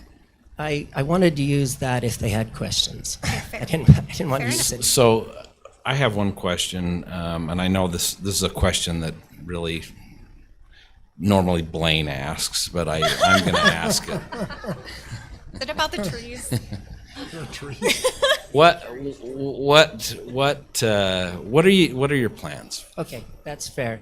I personally own 20 acres of the 189 acres because my hope was, if it was in A20, that I could put one house on 20 acres. And according to A20, you still really don't give up a ton of density at A20 on 184 acres. And so that's my personal thing. Right now, no one else owns land except my parents. And right now, I own 20 acres. My parents own 189 acres. So Where's your 20 acres on my here? my 20 acres are right.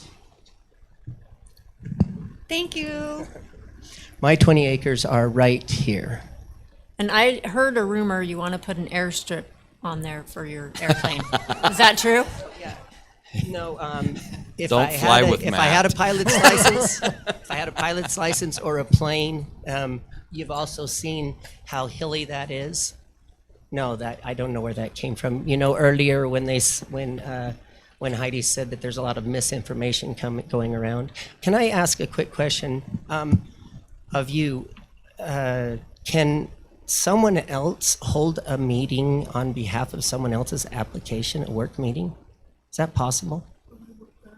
Explain the question. The question is that the original developer held a work meeting on my application, and how is that possible?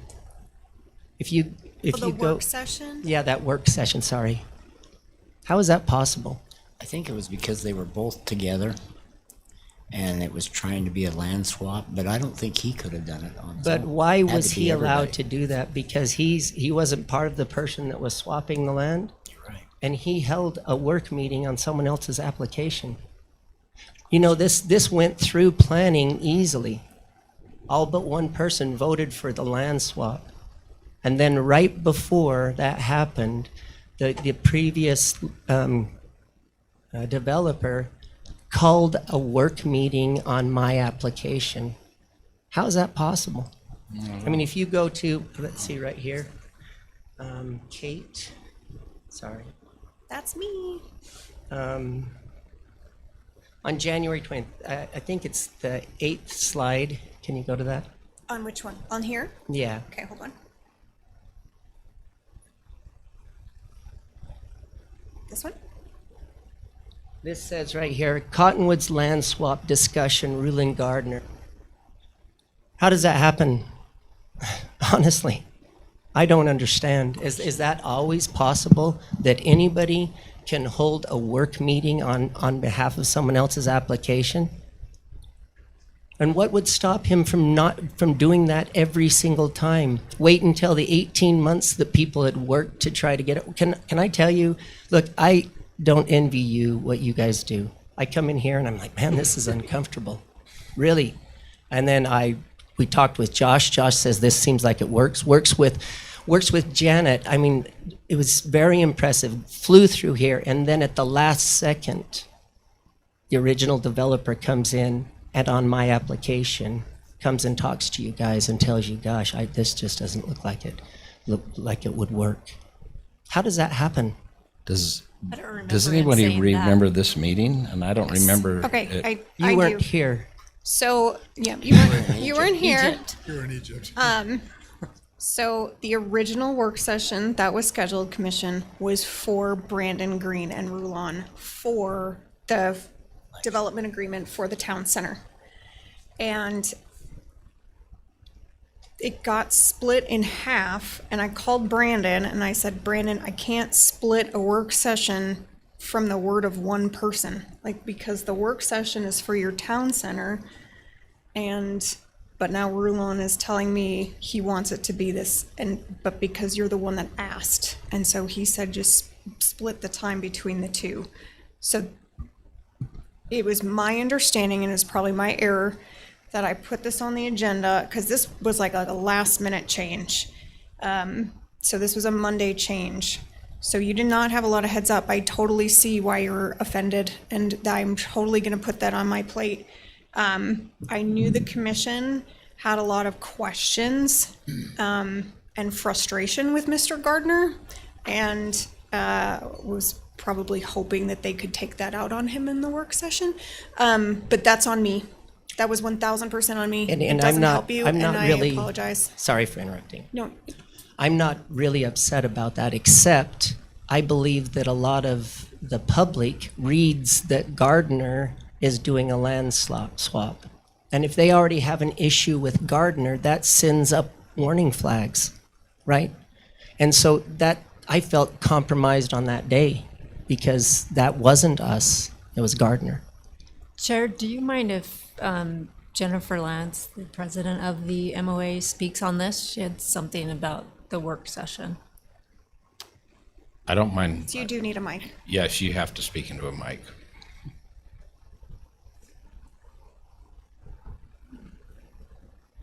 When we were notified about the land swap, there was only a few days and we were struggling and frantic and couldn't understand anything. So we called the county to try and schedule a planning meeting or something to figure out what was going on. And so Rulon's meeting canceled and they put us in. Okay, so re-explaining that. I got a text from you on a Thursday. Amy, yes. Yeah.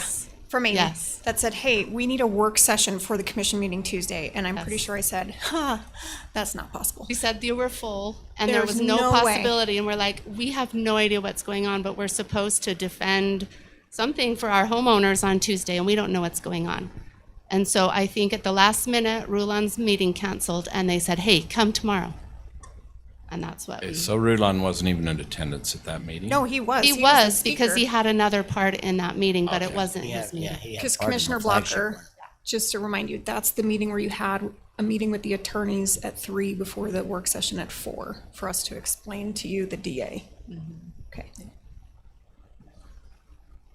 At that work session, Bobby McConnell, who is Rulon Gardner's attorney, spoke at that meeting also. So, it's just confusing. Could Why- I make just one quick comment? Of course. So I was, I guess, misunderstood as well when I first saw some of this information. Probably much of the public was as well, because I was under the assumption that Gardner was the one doing this. So maybe to clarify for everyone here, the request that we have before us, well, we've got two requests, right? One, and neither of them really have anything to do with Gardner other than he was initially on the initial development agreement. He's not a party to either of these projects that we're talking about. The one is removing the Wilkinson's property from it, and later, at a later point, we'll talk about adding Nettleton's property to the project, or to the overall subdivision, neither of which involve Gardner. Gardner's not doing the development for either of these phases. He doesn't own either of these. So they're completely separate things. Did I capture that correctly? Yes. Just to make sure the public understands. But while you're on that, I think it's fair because the people in the Cottonwoods were promised things, and Rulon is still developing in the Cottonwoods. And I believe that this body could hold him accountable for some of the things that they want, instead of allowing him to continue to build. I mean, one of the things that was brought up is pickleball courts and stuff that the Nettletons were bringing, but Rulon's allowed to develop and without any accountability. And I don't understand why he continues to develop while we're going through all of the challenges. Right. So I thought the thing that would make it most clear, so you don't have to deal about land swap or anything else, you get rid of this, it allows Nettletons to come in and say, hey, we would like to give that density equation back in. This is what we propose. It allows them to talk to the MOA. The thing that catches me off guard, and everyone seems pleasant, and it does catch me off guard that they did everything the very last day. I mean, we went through planning and it flew through planning. There was a handful of people there. But when it got here, all of a sudden, all of this stuff is sent out from who knows what, and it ends up getting challenged. The only reason why I would hope that the land swap would have worked, but it didn't. It just got really convoluted. So my petition is to allow us to pull out, and then when the gardeners come back in, if they, excuse me, ooh. When the Nettletons, if you allow the Nettletons in, you can then work with the MOA or whatever they see. Because right now, our land isn't helping the MOA at all. They're not getting anything from it, right? There. I think that was in that, I think it was January 20th meeting, that was the one where I asked for that clarification. And Robert jumped right up and was like, no, we've never purchased that ground. We don't own it, never have. Because there was a lot of that misconception that, you know, it was a deeded piece of property. It was the MOA and the HOA's property. And so he kind of jumped up pretty quick to say that, no, we don't own it, never have. And I, you know, as I've thought about it, it's like one of my original questions a while back is like, how can somebody encumber somebody else's ground without compensation? And that's kind of where you're sitting, because I think with my question earlier in this meeting was, if your property is removed, that kind of, I look at it as that kind of hamstrings Him. that, wait a minute, you no longer comply.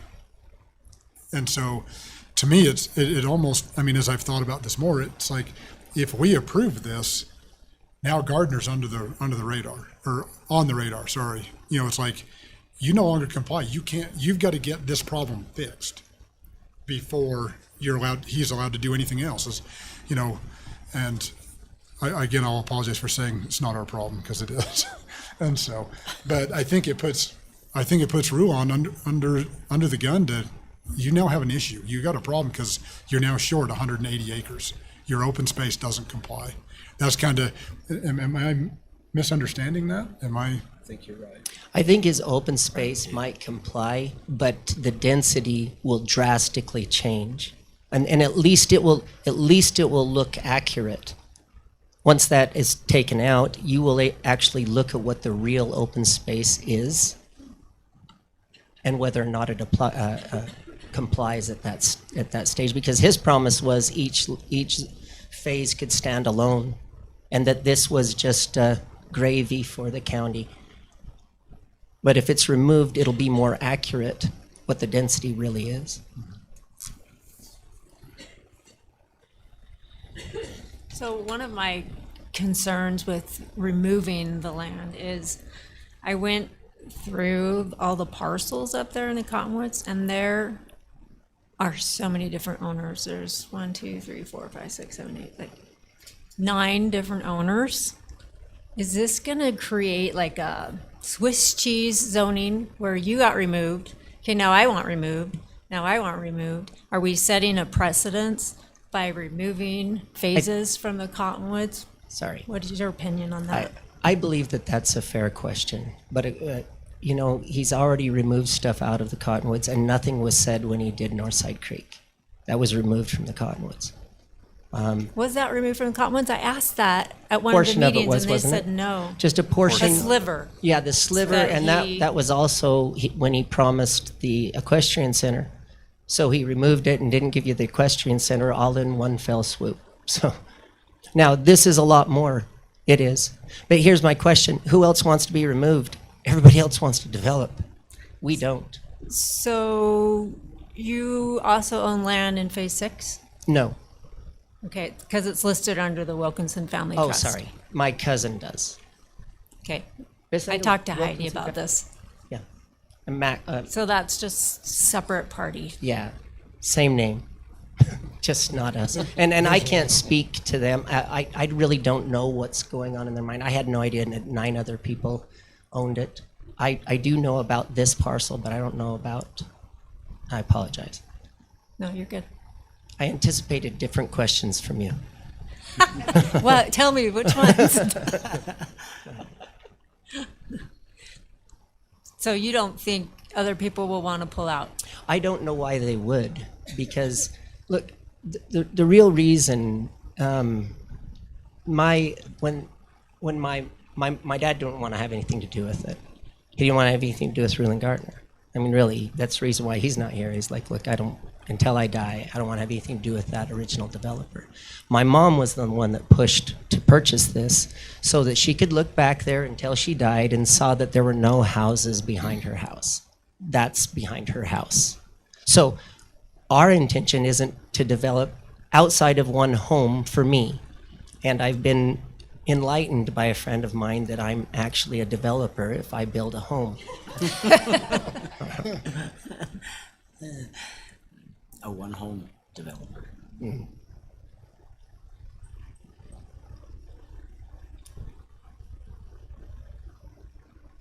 Any other questions? No? Thank you.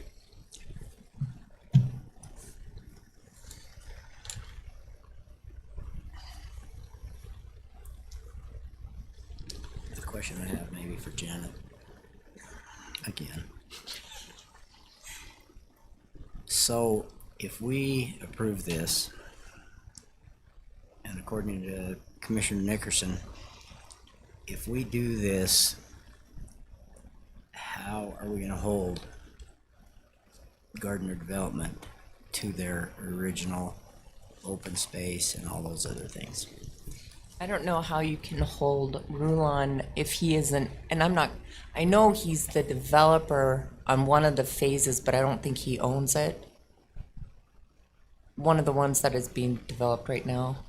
I just want to clarify that when we say It, I Rulon, think. we mean Gardner Gardner Developments. Development, yeah. I think So that's I don't phase know eight that that we you're really describing. have much, I'm sorry, Jeremy, I talked over you. Phase 8, but he doesn't own it, he's the developer on it.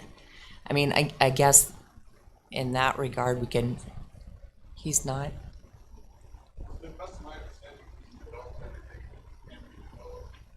I thought he had one, he.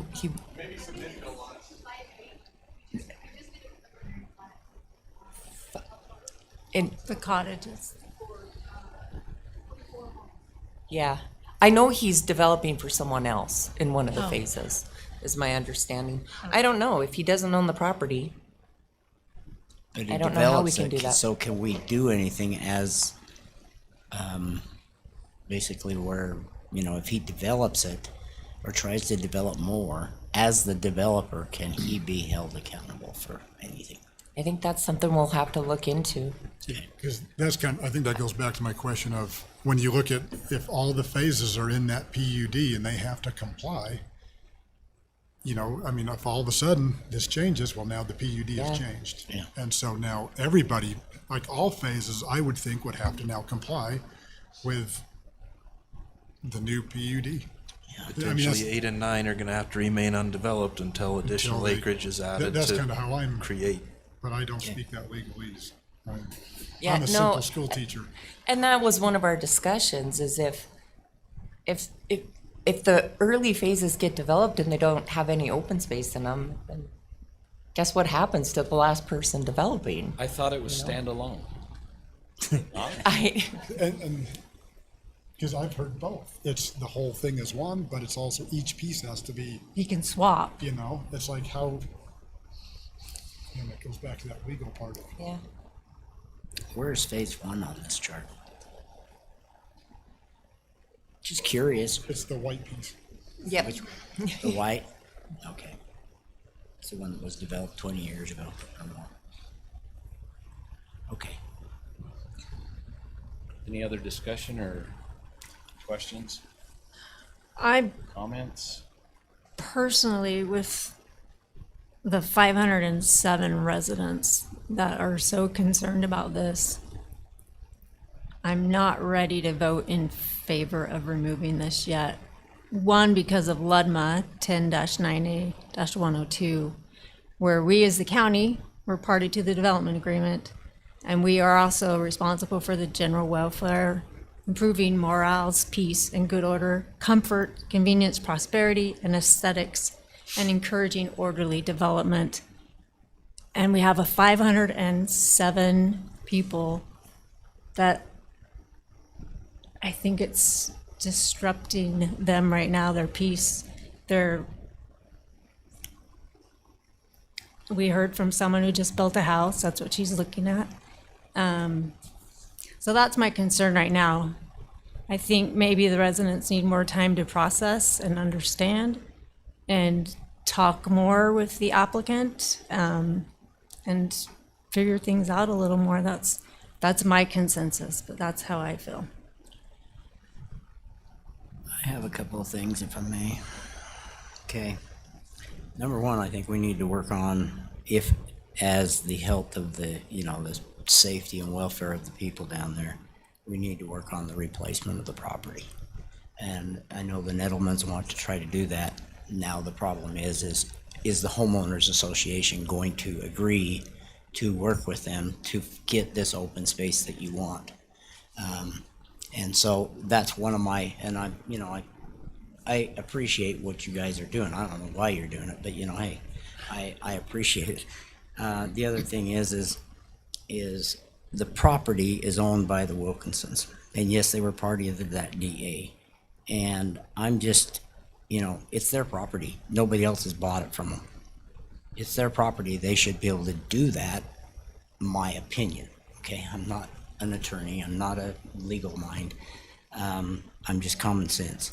And they own it. Nobody else has paid for the property. If the homeowners association wants to do something with it and they want to keep it in their agreement, maybe they need to buy it. They're just a thought. That would make it to where, other than the fact that I know that Matt wants to go and build a home on 20 acres, which I would too. And then the other question I have is if we were to, because we separated this out for a reason so that we could get moving forward. And would the homeowners association be happy with a land swap that's of comparable land, type of land that they can actually enjoy? That's the question. That's a question for all the homeowners association. Are they going to be happy even if we provide, or not us provide, but somebody comes up with providing for them the proper amount of space that is open space? So that's my question to the homeowners association and to everybody else. So as far as postponing it, I can see that, but is it going to make it any better until another settlement's done? Question. Mr. Chair, I'd like to make a comment if that's okay. Sure. Yeah. I feel like this is a little bit of a chicken or the egg situation. And the truth is it's a fairly simple deal all around, but there's so much distrust, it feels like, that everybody's worried, well, if we remove this and somebody doesn't come in with that, then we're going to have this problem. And I feel like we need to have a little bit of trust here if that's what we're going to go forward with. I mean, the truth is phases 8 and 9 have not started their development. I think the simple solution here to give some, I guess, comfort to those who are part of the MOA is, okay, there will be no additional housing density here until such time as there's additional land added. I mean, I don't know how else you do that. It's kind of too bad that we can't trust each other in this situation, but ultimately that's what has to happen. I mean, we tried to run both of these concurrent where we were taking land out and putting land in at the same time. That, I guess, didn't feel super great to everybody. And so, and I understand that too, because there's going to be negotiations on the side of those coming into the agreement. And amenities and other things will be discussed. And I know that's been something that a lot of folks have called and emailed about. And I totally understand that. I personally am for moving forward with this portion of it with some guardrails that help us ensure that open space remains, density remains. We will continue the discussions with the Nettletons for their project to add that in and ensure that overall the density and open space remains. And I think as long as all of the two parties that are here agree to that, you know, in theory, then I think we should move forward with what we're doing here. That's my thought at this point. May I ask another question? Phase 9 still has phase 9 there. It's just this portion's being taken out, correct? Correct. All the homes remain for the most part. And that's why I'm saying, look, okay, if they come in and say we want to develop phase 9, we're going to say, no, that's your open space for the time being. Until such time as more land is added and we work it out, that's it.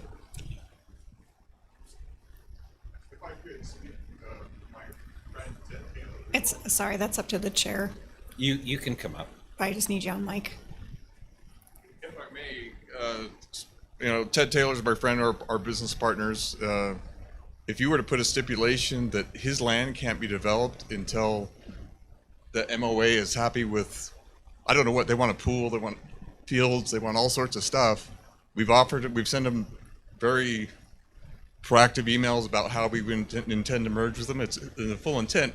We can't be held hostage, and I don't think Ted Taylor can be held hostage to the Master Homeowners Association, which according to Janet, have no say in the matter. We've put it in writing that we will join, but we're not, there's a couple things we have to change, and we're not going to have a 6-month negotiation with the Master Homeowners Association when it's not required. So I don't think you should penalize Ted Taylor, the remaining owner in phase 9, and put some kind of condition on his property. That's just not right. I mean, Jennifer, I've put everything we're going to do in. I have to have it on We're not mic. required to negotiate with them. It's up to the chair. Okay, The only, let's not have any back and forth. Nope. You want to make a comment, you can come up and talk in the mic. You can come As right long up as to it's the in the mic. mic.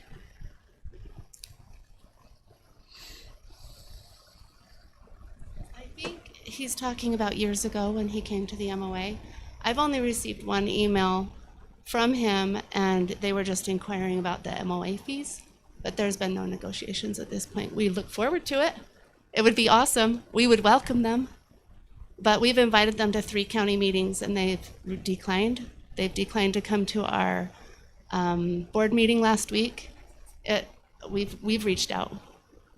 Okay, thank you. So can I make one more comment? Sorry. So just to be clear, my suggestion is not that we hold anybody hostage for negotiations with the MOA. At the end of the day, while I appreciate and respect the MOA, they're not a party to this. They're not a party to the development agreement. They're not a party to land coming in or out, other than if there's an agreement between the 2 private parties for them to join the MOA. And I appreciate their input on this. The county, at least from my perspective, this is more about density than amenities specifically, because I can tell you that the property we're talking about potentially removing, you'd be hard pressed to put any amenities on that besides a trail, a hiking trail. I mean, it's steep. So that's probably a totally different discussion, and I don't want to get it convoluted with this. All I'm saying is we got to either trust each other here, or we got to bring it back together and do it at the same time, which I don't know that works either. We either move forward with this as it is and remove some property, understanding that we're not going to do additional density there until such time as we add property. I think that gives motivation both to the county and to the Nettletons and to the MOA, frankly, to work together and make that happen. Okay. I will look for a motion then.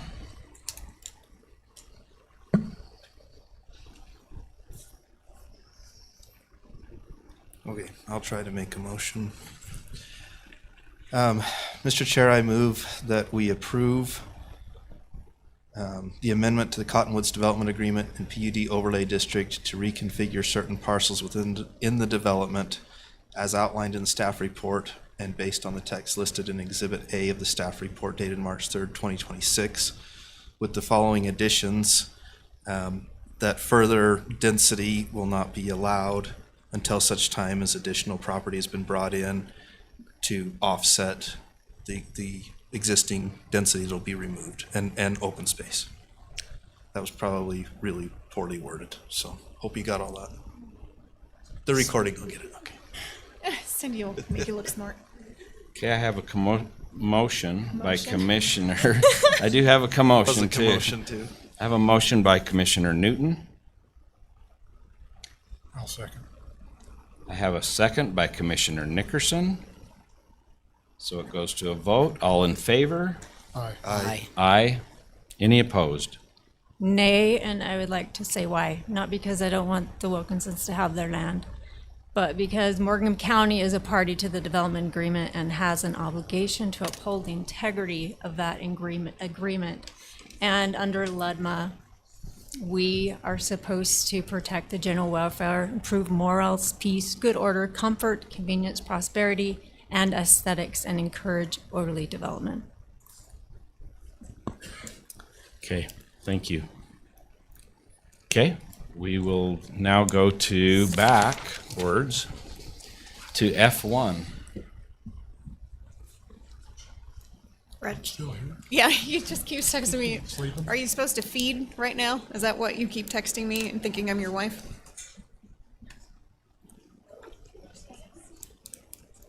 What are we putting away and feeding? Sheep? Cattle? I am not feeding tonight. Yeah, I think I was first, but I'm not gonna be first next time. I'm gonna be ninth. You don't have a public hearing. Great. Eighth is better. Eighth is better. Okay. Hope this one is easy.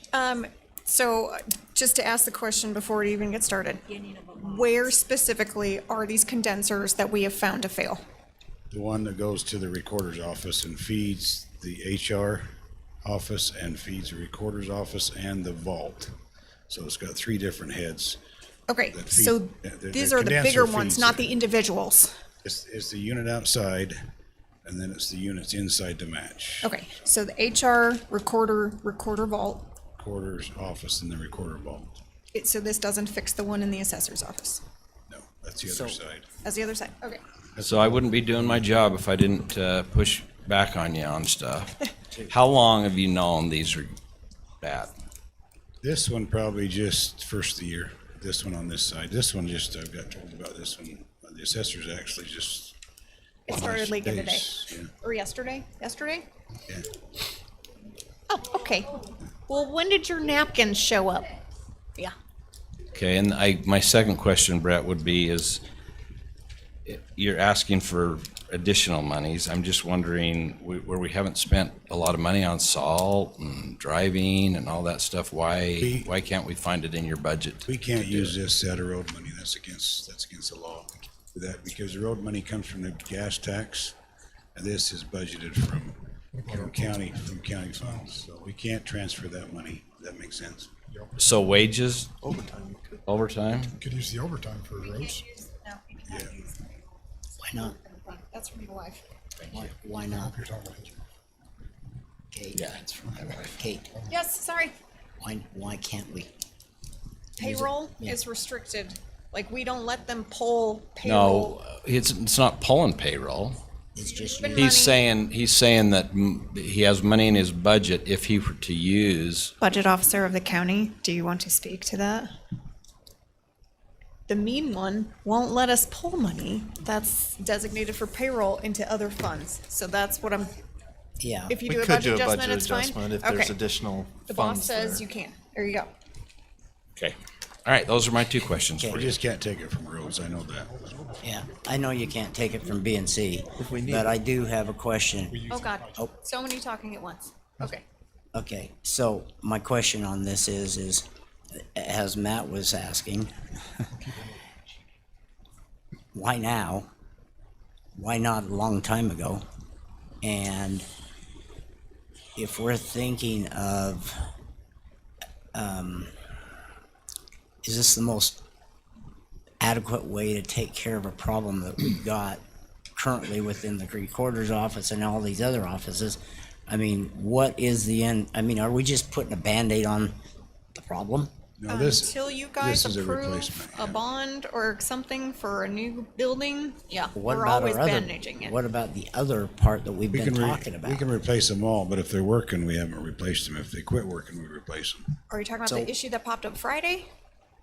That one. What do but- we have? That's a different issue. That's So a we different have issue. about $120,000 capital improvement That's, fund. No, that's where I'm you do asking. not. No, You've we already don't spent anymore. it. Have we? How much have we spent of it? Did we spend It's not most that of you've that already on the expansion 1000% project? have spent where it. we budgeted It's out not of? spent like as in checks cut, but you've already designated all of that funding. If we've designated it, that's all I was asking. Is have we designated it? Yes. Remember her? Did we already designate Excuse me, all ma'am, of you it? need to talk in the mic. Peter? Okay, fair enough. Okay, so going along with my question is are we putting the apple before the cart? Well, this isn't a Band-Aid. This is a replacement. You're This replacing unit the here units, right? has been in since '97, so it's almost 30 years old. And it's common for this to happen. It looks like to me I'll be back for the same thing in the assessor's office, asking for more. Didn't we just a couple of years ago put new these units, smaller units in the Splitters? assessor's office? Yeah, Not whatever in the they're called. assessors. We have in the treasurer's office. You're We probably did in the thinking- treasurer's? Okay, because Did I in know the- we've been doing them throughout the building. We did it in the attorney's office too. Okay, But there's quite a few units. Feed. They all have their own. So you go through every office and replace every one. I know we did in the IT, It's been before you were here. I think we did. Just yeah. barely. The treasurer's office has two. We replaced one. We still have an old one in there. And so this unit that you're talking about is gonna supply everything? No, just gonna, it feeds the recorder's office. It'll supply HR and the recorder's office, and there's also a unit in the vault, and that has to work because it keeps all the books dry. It keeps them from humidity. It controls the humidity at the same time. So that's the 3 units. If you look, there's 3 units on there. That's the 3 units. The one in the vault, the one in the recorder's office, the one in the HR. I talked to Sean about it today, and it's pretty important for the records, keeping them. Yeah, I know. Yeah. Just trying to figure out, you know, I'd really like to see the addition on the building bill. And if that would accommodate this at the same time. It won't. They're separate. Even if we- Unless we change the whole system and put a really expensive air handler on top of it. Change the whole thing. I'm guessing that'd cost a couple $100,000, but. I mean, It's ultimately, just I a think guess. the best process, we got a 70-year-old building, but to replace the entire building would be just really cost prohibitive. We'd have to do a bond, it'd be a mess. We've started doing renovations though that have really been good. I mean, we replaced all the windows, what, 5 or 6 years ago? We spent $250,000 on the windows. We spent $200,000 on the attorney's office, and maybe not that much. I can't remember. But the truth is, if we allocated a couple $100,000 a year to each, 140, but you know. Janet's shaking her head no, but every time I go in the attorney's office, they thank me for that remodel. They do. The people that work in there thank me for it because it's nice and it works good. If you was to take, each office and remodel it, let's budget for it, you'd have the same attitude in every office, wouldn't you? If we was to remodel the assessor's office. Yeah, I agree. I just wonder why you haven't done it before now. Money. It's always money. Well, he didn't even bring it to budget. Oh, this particular one. Well, if we Any didn't know of that the them. condenser wasn't good. Let's do this. Let's. I think if you're saying what's If I know it's possible, it seems like we're always so tight on budget. If I know it's possible, just like, okay, I'm planning on capital improvement and Kate spent it. I don't know how much she spent on it. I don't know. I'm used to using capital improvement money for these kind of problems. But if she's already spent it, then, where's it coming from? General fund? And I want to correct, it's only the front half of our office that got remodeled. My office, Garrett's and The Doug's, secret- we didn't even get new paint. The secretaries really like it. We can buy you a bucket of paint. That's only, what, 15? I'll give you one. $20? It does look good though. Yeah, that'll give it to you. If all it is money, I don't know what the problem is. I do think when it comes budget time, and to be honest, we have allocated funding for these projects. I mean, we did the attorney's office. We kind of were forced by the state to do the clerk's office. But I think in future year, and we did the treasurer's office before that. I think And to go back, in future years, we need to finish the sheriff's office renovation. We need to work on probably a renovation of the well, each of the offices eventually, right? But we can't do it all at once. And the commission wants to do, and that's a great idea, I think, to do that in sections, because it costs $1 million or how many to do it all, right? And to give you an idea, way back, we spent $250,000 on the windows right behind you on the whole building. We built a salt shed for about $160,000. That came from capital improvements, right? So we have done projects. We just haven't remodeled the whole building. If we want to go for that, I think that's possible. I don't know. I'm not sure your capital improvements will cover it. But if we want to add some money to that, you bet we can start planning on that. That's not a problem.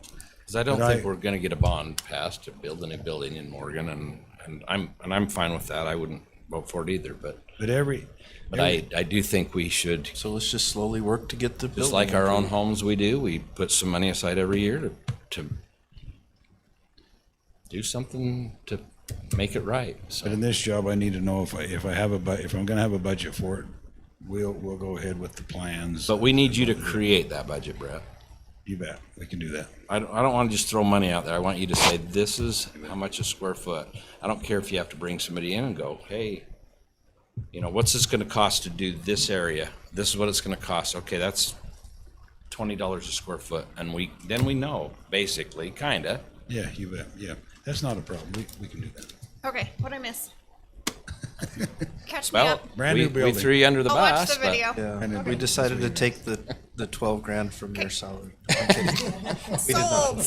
We have to do a budget. You didn't miss My much. hourly Just rate keeps discussion of dropping. we're just needing you didn't and- miss. And you might want to think Other about than it, discussion. on the money part, we are going to have the same thing in the assessors, probably be similar price, so. So We can probably add that.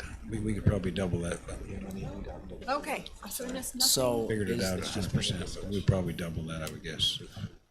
So, Mr. Chair, is this total cost then, you've got a new vault system and then the complete system? Which one is it? Or are we doing both? The complete, no, just the 12, 5, 15. Okay, all right. That's for this side here. I'll come back with you with that side, but I think we can just add it onto this contract if we get a good price. Okay. Mr. Chair? Do you know how you're gonna motion, how we're paying for this? I'm gonna defer to Kate. Okay, so After if the commission will approve it, I will bring back a budget adjustment next meeting. Is that fair? Okay. I yeah. will find the money. Okay. Okay, thank you. I would prefer that we pay for this out of capital improvement, so we And we transfer can the money transfer. to capital Yep. improvement, if that makes sense, and then pay for it out of there. agree. Just because I think it's good for us to track what we're spending What we're on our spending in facilities. capitals, yeah. Then let's look ahead at another unit, so I would double this price just because we're talking about it for the assessor's office. I haven't got the price yet, but it's gonna be similar. So you wanna double it now? Well, I mean, I can come back in 2 weeks and do the same thing we're doing it, but let's get thinking about, we're gonna be replacing one more unit, so. I will create a budget adjustment for whatever the commission approves by motion. How about that? If you know they need to be done, just. I move that we direct the Public Works Department to purchase and install, or how do you want to do it, say this, that we Condenser units. condenser units by the first first Oh, I'm sorry. contract, whatever Mountain it Valley is. Mechanical. Yeah, Mountain Valley Mechanical, to include the assessor's office, which would double that. $25,000. Can you say not to $25,000. exceed? And I will come back with that exact price when it's close, probably. Okay, and I'll Come put from that in the capital budget improvements. adjustment. Okay, so just to recap for my very tired, over-caffeinated brain. Your motion is to approve the bid for Mountain Valley Mechanical, but to include the assessor's office in that additional, but not to exceed $25,000? That's correct. Okay, Sorry. that's okay. It's tired. It's been a minute. It's been a long day. Okay, we have a motion by Commissioner Fackrell. I'll second the motion. Second by Commissioner Newton. All in favor? Aye. Are there any opposed? Okay, motion carries. Go feed Casey. and put something away, or We whatever it is. forgot about Janet's paint. No, you get nothing. You get nothing. I would like carpet. No, ma'am. Well, No, ma'am. You also want the I word would- princess on your business cards, and you're not getting it. Esquire, Princess Esquire. I would say on that, is part of that budget of 25,000, including a bucket of paint for her. Negative. She gets nothing. Okay. Okay, Casey. Well, hello. Thank you for being here again, and thanks for waiting till 9 o'clock. So the first item I have, I'm gonna turn the time over to our friends Darren and Ryan from the trust to go over this proposal. Darren, this headshot is old. Well, that's Darren and I'm Darren. Well, that was at the beginning of the meeting. That was at the beginning of the meeting. That was 4 hours ago. 4 hours ago, you had hair. Jeebus. I'm sorry you guys had to sit through that. I didn't know you were here for. 14 years in the trust, and this has just been. I think the.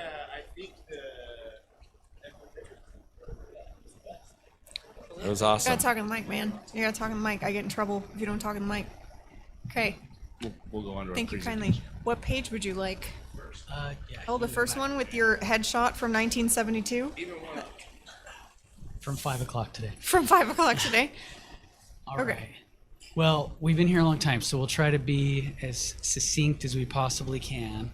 I'm Ryan Hatch. This is Darren Palmer. We're with the Utah Local Governments Trust. We're here to talk about workers' compensation insurance, and we feel very fortunate because what we're here to share is actually good news. We feel like you guys have been peppered with a lot of very complicated issues tonight, and this is very not complicated. So just very briefly, the trust is an insurance pool. There's 3 of us in the state. There's the trust, USIP, and IRMA. We're the largest and the first. We organized in 1974 in response to a hard commercial insurance market. Back then, it was virtually impossible for cities and counties and special districts to find insurance because of the risk that you carry. And so, while the trust and USIP and IRMA all provide property auto liability insurance, we're here tonight to talk about workers' comp specifically. So your current workers' compensation carrier is WCF, or Workers' Compensation Fund of Utah. So they're not one of the insurance pools in the state like us. Or like USIP that does your property, auto, and liability. So I just want to make that abundantly clear as to who we are and who we represent. So I'm going to turn the time over to Darren for a minute to talk about your team with the trust and some of the other members that we insure. Perfect. Yeah, so this is the team that you would have. We're all local here in Utah. As Ryan mentioned, we only insure governmental entities in the state. Steve Hansen's our CEO. You can go down the line. The one thing that I'd emphasize here is everyone's expertise. And the one thing that I've understood about the county and working with Casey is a direct contact, a direct person to call with needs, with claims, and just getting kind of thrown through the ringer. But these guys are all, myself included, at a cell phone call. I've had correspondence with Kate, I've had correspondence with Casey, and so you have a team that's dedicated to Morgan County. We're up here all the time. In fact, we insure the entire county except for Morgan County. Everybody else is insured through the trust. So you have a dedicated team. There's abundance of knowledge there for that. Kate, if you want to go to the next one. Sorry, sending you a link on where to get updated headshots. Go. I'm not getting rid of that one. Sorry, I don't can't, blame you. I can't see you. The right. shiny That's head a great is- one. Yeah, that's a good one. This is just kind of a depiction of what we do. We have over 650 members across the state. These are the counties that we insure, some of which we only insure on workers' compensation. So Emery County, Wasatch County, we only insure them on workers' compensation. And on the other side of the fence, they're insured through USIP. The other counties that are on this slide, you can see, are all fully insured through the trust. So what I would say to you is you're in good hands if you made the decision to come to the trust for workers' compensation, because you would be paired up with a lot of other public entities that do the same type of stuff you do. Next slide, Kate. This one I think is probably the most important for the county based upon the meeting tonight alone. There is a lot of resources available to the county, and we have a ton of expertise because we've been around for over 50 years. And so there's a ton of resources available to you. I think the biggest thing to take away from this is we're all about preventing claims. I remember in one of the presentations from UDOT, the individual mentioned that there's reactive and then there's proactive, right? And this is a proactive approach. All these different trainings are to prevent claims or to keep the county out of trouble. Although you wouldn't have your general liability property auto at the trust, just workers' compensation, everything's still available to you. So we would provide you a ton of resources. And frankly, this last conversation with the condensers, would save probably a lot of money for the county as well, because you wouldn't have to invest in so many different resources. They'd be available to you. So I'll let Ryan talk a little bit about the next couple of slides that go into more of how we came up to the conclusion with premiums and so forth. So. Thank you. So there's really just a couple more slides. Darren asked me to go over the main components that build your premium. And I want to be as straightforward as I can. The great thing about workers' compensation insurance is that it is very structured. It's really the same model all throughout Utah and all throughout the country. So when underwriters are looking to quote or price your workers' compensation, they're really looking at the same factors. Okay, and these are the main factors. The first is your payroll by class code. And when we say class code, we mean job type. So you have very specific types of workers that are employed at the county. And so we take your payroll for those individuals and their job type, which is their risk exposure, and there's a rate tied to those jobs. We don't come up with those rates. Our competitors don't come up with those rates.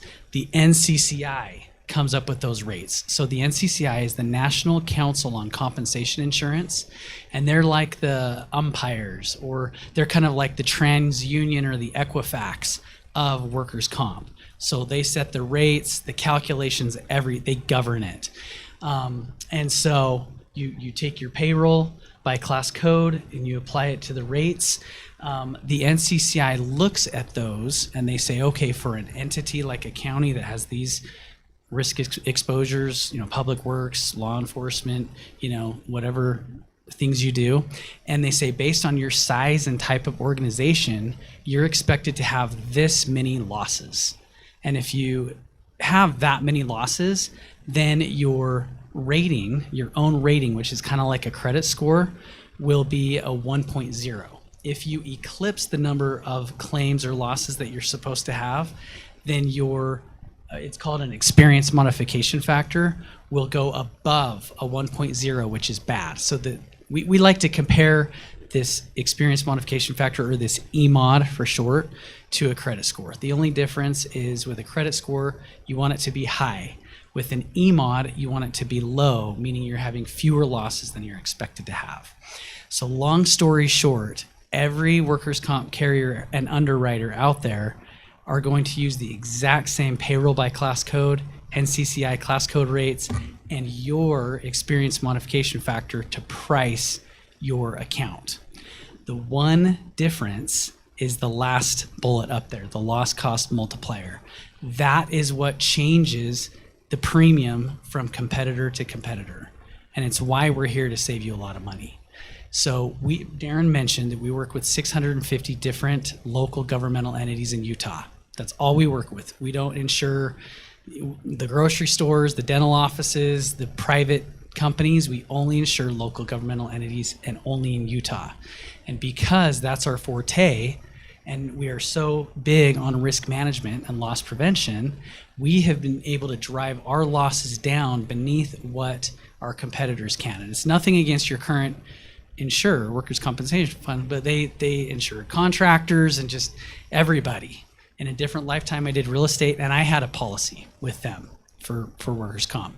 So we're very niche in what we do, and because of that, our losses as a book of business are less than theirs. And therefore, the premium we can quote you is drastically less.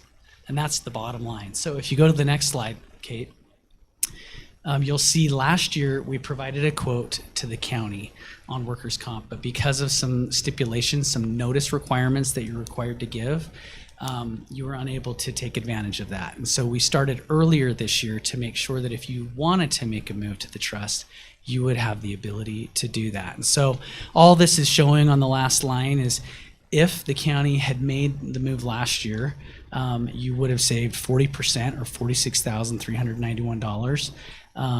The savings you'll notice this year is a little bit greater than it would have been last year. The reason for that is because our loss cost multiplier went down again, and your EMOD, or your rating, so to speak, happened to go up. So our price went up a little bit. Your price with your current carrier went up quite a bit, and you can see the difference up there. So we tried to make that as concise as we possibly could, but the reason we go through that is because when you're looking at things like insurance, people oftentimes commoditize them in their mind. They think, oh, are they just buying the business? Well, with workers' comp, you really don't do that. You really don't buy the business. You just offer the rate that is the rate based on what the NCCI gives you, what your book of business, how your book of business performs, and that's really it. There's really no buying to be had, so to speak. So with that, are there any questions that you have, or Darren, do you have anything that you'd like to add? Or Casey?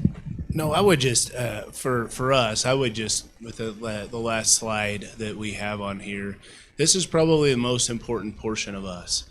And I've been in many commission meetings across the state. And I'll tell you about one in Carbon County real quick. We sat there and talked, excuse me, and the commissioner stopped me, and all he said was, I care about my people.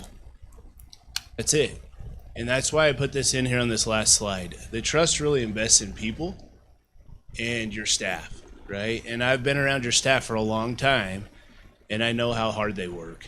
But I also know that they deserve to get the best. And I think the trust will offer that. So if you have any questions, we're happy to answer them. And then I think Casey might have had something to say, but we're here to answer any questions you might have. Thanks, Darren. Thanks, Ryan. Before I start, do you have any questions for them? Okay. I do. Okay. Okay, so with USIP, I mean, are we currently paying workers' comp, or are we paying USIP for this? Okay. So, background information. So last year, we, being Casey and I, because this was the lower cost, attempted to move to the trust for workman's comp. Only, right? Workman's comp only, correct. And you're very used to me, so you're very used to my bluntness. So I'm just gonna keep it real. So the WCF went to USIP, USIP went to UAC, UAC called you guys and said, you can't do this, right. We have an agreement, and so trickled back down effect, then USIP told WCF, you need to fix it. USIP and WCF, Casey and I sat down and had a conversation, and we said, you are giving us nothing. We have asked for, we've reached out, nothing back. The WCF guy literally had a document that shows that he had not reached out to us since I came into this position, okay? And even before. So we said, here's our issues. You are rubber stamping things. Our people can't get a hold of you. Our HR can't get a hold of you. Here's all the emails that we have sent trying to reach out to you. You've done nothing. We've gotten nothing back. And USIP guy, whose name I can't remember, Johnny Miller, looked at WCF and said, you have to do better. And they said they would. It's a year later. They are not better. Okay. They are not better. And they're more expensive. They're more expensive. Yeah. So, and They deny claims when they should statutorily cover it. And they're the ones that denied the claim that we had in our treasurer's office when someone was injured that was a medic off and said, well, we had to get our attorney's office hours and hours and hours involved for them to turn around and say, by law, you have to provide this. And WCF said, well, we didn't know that was statutorily required, and if that's so, we're going to have to increase our rate. And we're like, cool, but we've already paid for it and we're already locked in. So, no. So here we are, back at the same conversation. I 100% understand the relationship that USIP has with UAC. However, it is not worth the dollar amount and the frustration just to have that buy-in. So we're not trying to upset UAC. We're not trying to upset Johnny Miller and our relationship with USIP. We are just trying to get good service for our workman's comp, Our employees. Which we have a lot more of these. So I have one more question with Okay. this on USIP and with all of your services, because they look more than just workers' compensation. And so my question is if you're that much less, because I understand the insurance pools and all that kind of stuff. If that's the case, why aren't we switching everything? Oh, honey. Okay. So I know you've been waiting for me to ask that. 2 reasons. Next slide. Right. One, because it was such a fight last time because UAC and USIP got involved. So at the end of the day, we're proving that this is a good fit for us. Okay. Utah Trust is a good fit for us. If I can get you to understand that it's a good fit for us at WCF, please believe that I will be back here next year asking for something else and something else and something else, switching to the trust. Because I worked with them in Cache County and they're awesome. Okay. Poor So- Ryan Hatch, unfortunately, I have his cell phone number and I accidentally text him instead of the Ryan Hatch that is the legal counsel for Department of Transportation. And so he randomly gets text messages like once a year from me and I'm like, oops, sorry, ignore. No. So back to my question on this is USIP, we're paying how much for them every year? Well, I can't break, I can look that up, but I don't have it right now. So we can possibly go and look at saving a lot more money with this, the rest of it? Yes. Yes. And However, those other counties that are there on that list that you had, all of them are not just doing WFC. So Emery County, as I mentioned, I kind of switched through these this fast for your sake because I feel bad for you guys being here this long, and honestly, sometimes We feel bad too, but Blaine doesn't. So I mean, Yeah, really, just long story about as short, early every as you. county on this list is fully insured through the trust. And they're not with USIP anymore. No, not at all. Not one line of insurance outside of Emery County and Wasatch County. Those 2 counties have just their workers' compensation with the trust. So I work closely with Emery County. I've talked to Casey. I work with Mary down there, and I just she don't know why likes we that. haven't done But yeah, every other county outside of Emery and Wasatch is fully insured through the trust. And so we're not under any obligation to be with USIP. No, you're not. No. But you are under an obligation to submit a timely notice, a request to leave. That's 6 months. Okay. I mean, I'd like to see like to see what what else you they do. have to offer. I mean, Yeah, I that's mean, what we're I on the like. roll with making UAC mad, so let's just keep going. Well, and I should point out there is USIP is not UAC. Once upon a time, if you'll indulge me for 1 minute, I mentioned we began in 1974. Initially, we had all the counties except for Salt Lake. They've always been self-insured. The director, who was Brent Gardner at the time, was on our board.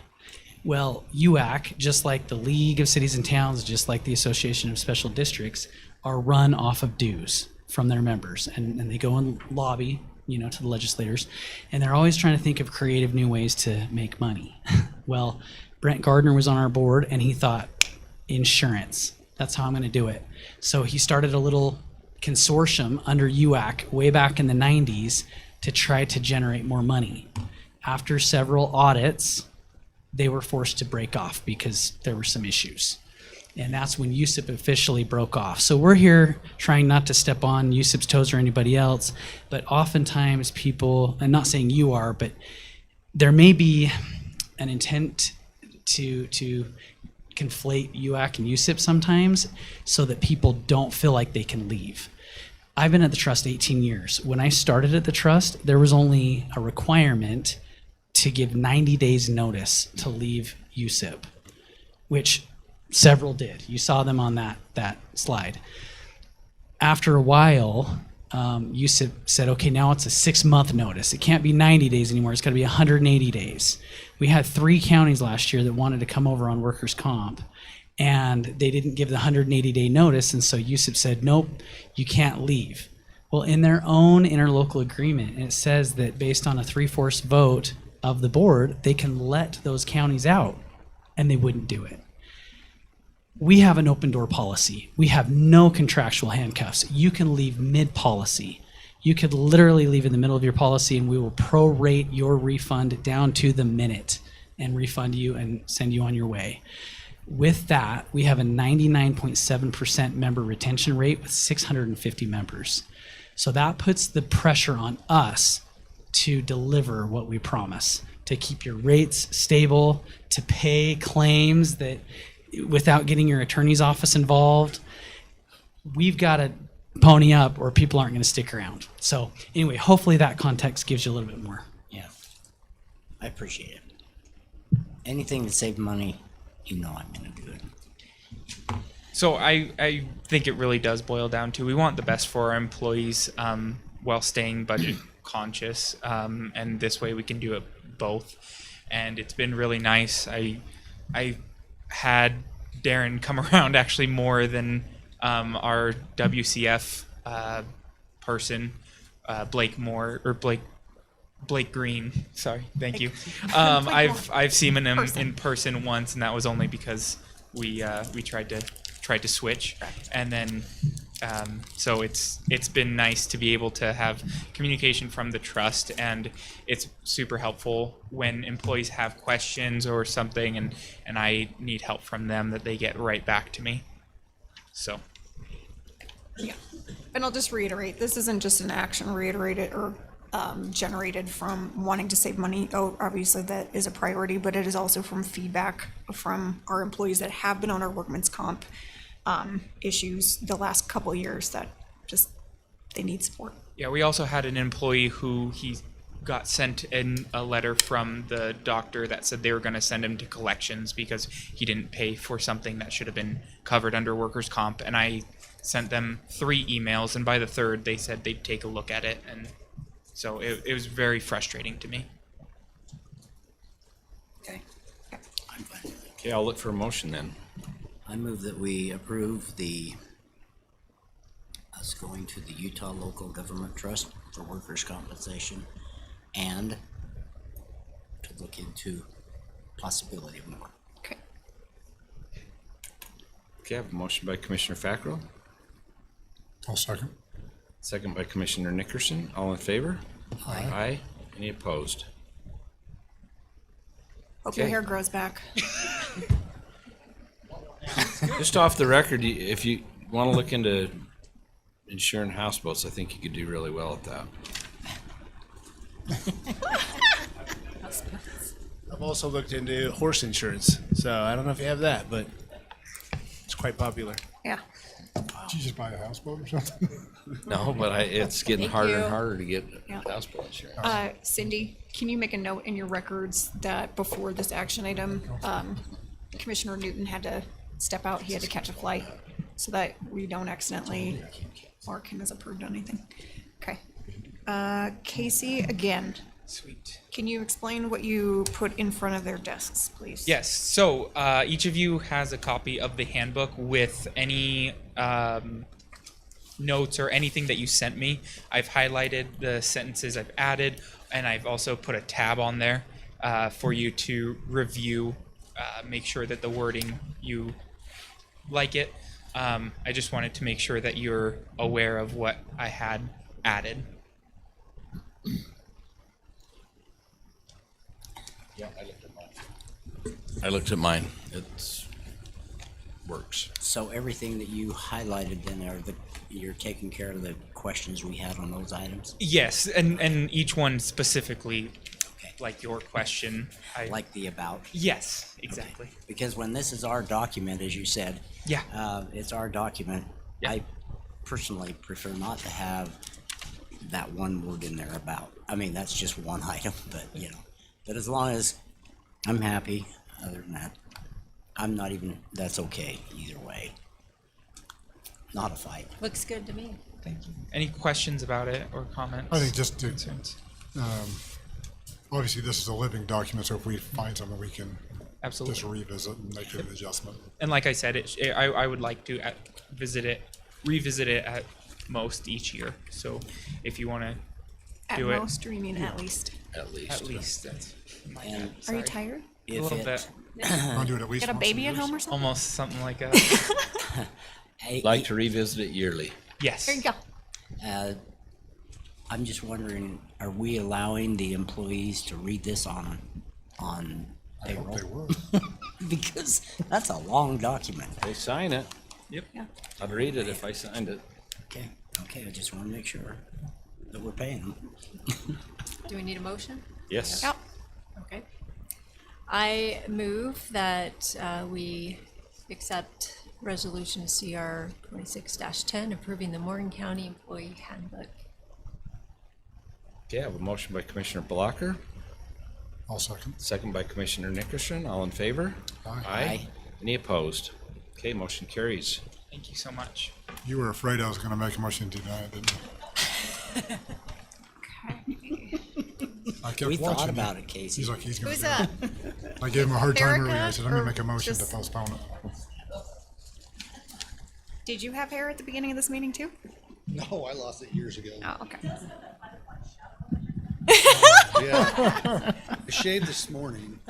So, what the commission may or may not know is your new, what are you? Fire something? Fire marshal? What are you? What do you do here? Deputy Chief Fire Marshal. Deputy Chief / Fire Marshal is also a trainer at Davis Tech, and I just clicked a whole lot of buttons I didn't mean to click. So setting us up for being able to do training labs at DTC. And this is our MOU to be able to do that. Yeah, so the MOU is just basically saying that they're going to allow us to use the facility. So the Davis Tech D5 building, it's in Freeport Center. There's a full-size ladder truck in the facility. We have 2 buildings. There's a full house. It's about a 2,000 square foot house that we can go in, smoke out, run full evolutions. There's a commercial building and also like a convenience store along with roof props, both commercial, so flat roof props and pitched roof props. So being over training, I brought it to Chief Wilkes about possibly going and using the facility. They do rent it out. We were thinking of like using it 1 to 2 times a year. It's about $100 an hour. And so to get people off shift, get out there, run for a couple hours, run through evolutions. Because as eager as our firefighters are, they're amazing with what they do and what they've had. But we want to get them more chances to run evolutions, get more experience. And I think this is going to be a great facility for us to do that training in. Any questions on that? Yeah, I have a question. Okay. How many firefighters can you take in at the same time to do this, to training? So Davis Tech, we run 25 students every Tuesday, Thursday, Saturday there. Last 2 weeks ago and the following, or the week before, the whole Davis County wide fire departments would go in. So they would rotate. So they would have probably 30 to 40 firefighters in there running different evolutions in different buildings. And so it's pretty big. I think I want to say it's like 200 feet by almost 300 feet in size. So basically you're looking for a couple $1,000 is all. No, well, it's just. No, it's in the budget. It's in the budget. Yeah, We no, have it in I'm the just- training budget. Okay. But it's just getting the MOU signed that you guys approved for us to use that facility. Has the attorneys had a chance to look at this? I have not. Garrett did. Did Garrett? Because he made me change some stuff. So he's reviewed it and he's made changes, or? He's made changes. If you want to. We'll just say with the changes Garrett made. I just wanted to make sure that we had a chance to look at it. Perfect. Because I think it said Morgan County Fire or something like that, and he's. Gotcha. And I'm guessing it's a standard MOU that they use? Correct. That, yeah, they're sending this out to every. It's yeah. my boss. He's a. Yeah, but he's a we have battalion. pretty smart attorneys here. So if you want to just to cover our backsides, make the motion pursuant to approval by legal. That would Okay. probably cover our bases. I actually did a fire training here when I was an EMT firefighter. Nice. Yeah, it was intense. It is. Is it similar to the one that Salt Lake has? They have it out kind of out west there, kind of like. I don't know if you've been to that one. No, I've been to that facility. I've done testing with you for out there. But no, this one, it's all indoors. It's heavy timber. Yeah, it's just an old building that Davis Tech owns. They own the whole building, and they just gave us a section of it and built all the props inside. Okay. Yeah, look for motion. Mr. Chair, I move that we approve the MOU between Morgan County Fire and EMS and Davis Technical College Fire Training Center with approval of legal. I second it. Have a motion by Commissioner Nickerson and a second by Commissioner Blocker. All in favor? Aye. Aye. Any opposed? All right, who's on the chopping block for the next one? That's B. Oh, okay. Erica, you're just hanging out because you have nothing else to do? Okay. Unless there's, You're back up. yeah, if there's budget questions, I've been involved with Okay. the fire marshal side, not the budget side so much, so. So this one is not in the budget. And we were not aware that there was an issue with this apparatus until this year. So that's why it was not in the budget. Hence the estimate date is February. But this is what it would take to get the, so this is the fire engine that we essentially took back from WPR RFD to make it safe and fully operable. Really? Yep. So we took it And this is back. in Logan. So why- Is this the one in Logan? No, this is the one that's down at No. Wasatch Peterson. This, where we're getting it fixed. Oh, this is down in Salt Lake. Oh, Salt Lake. Yeah. So to answer your question, Commissioner Fackrell, as part of the agreement that the commission signed with Wasatch Peaks Ranch Rural Road and Fire District for that interlocal, is they sold us back the truck for $1. Oh, okay. And now we, And so now it's ours again. okay. So yeah, so there's been a solid leak that's been brought up since I started here in March of last year. And it was just, oh, it's an old rig, that's how it works. And when Brad came in, he's like, no, let's get it assessed, let's get that pump fixed. And the mechanic came in and he goes, I see numerous things wrong with this. He says this should be pulled off the roads. He's like, you need to get this fixed. He's like, not just to get it work. He's like, but he took pictures and showed us what the issues were. I mean, we have a fuel leak. The steering box. The steering gear as well. Yeah, that's totally gone. The air dryer is the original, and that should be switched out every 1 to 2 years. And it's the original. What year's this truck? Ooh. Couldn't see it in there. 94, 97. Yeah, I was about to say, I was thinking 96. And just a reminder, a new truck, it's Yeah. like $1.2 million, $1.4 million. What is 32? No, I mean, I look at it, I mean, obviously, these are things that, I mean, we didn't know. We got it from Wasatch Peaks. I mean, you got fuel lines, you got oil leaks, you got steering gears. Well, they got it from us and we got it back. Right, we sent them our problem, we got the problem. Yeah, I meant. So the good thing is we can save on our insurance policy. Yeah. Just kidding.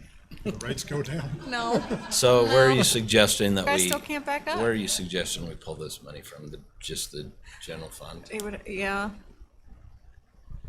It's our totals. Okay, well, I personally, I just don't know how we say, no, you gotta fix Yeah, it. I mean, the last thing we need is that thing to pull out onto the road and we know that there's a problem with the steering and you run some kid over there in Peterson. Yeah, not good. I move that we approve the budget to repair engine 141 for the amount listed out of our non-departmental funds. I don't have enough in on that, because remember, we didn't budget like we did the year before with that big Where do you increase. want it? Out of general fund, General. 102951. Out of general fund. I'll second it.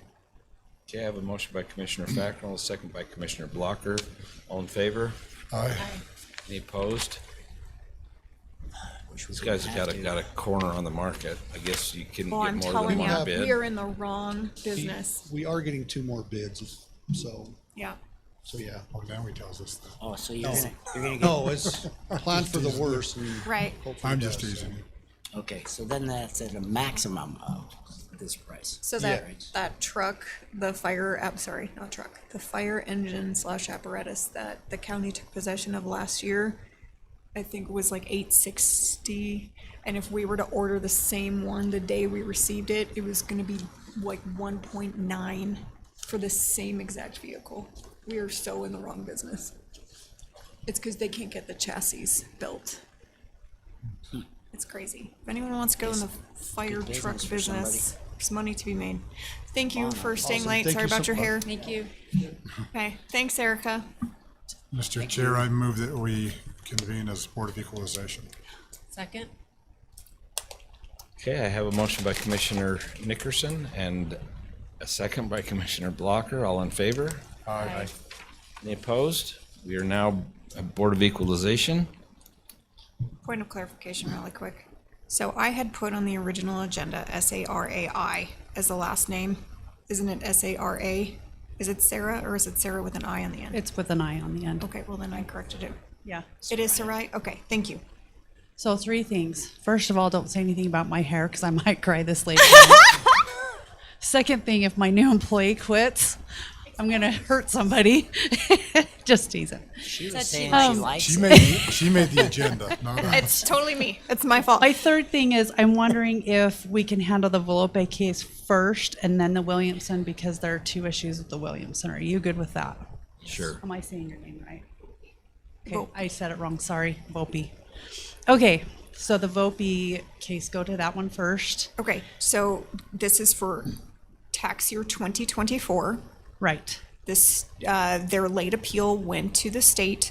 The state tax commission approved their late appeal. Yes. Instead of the BOE approving their late appeal. So this is their appeal for 2024, and it is for 2 things, a primary exemption and a value reduction. Correct? Yes. Okay, and go. So I'm going to turn the time over to them if they would like to speak, and then your assessor will give her case. Thank you for seeing us on this late hour.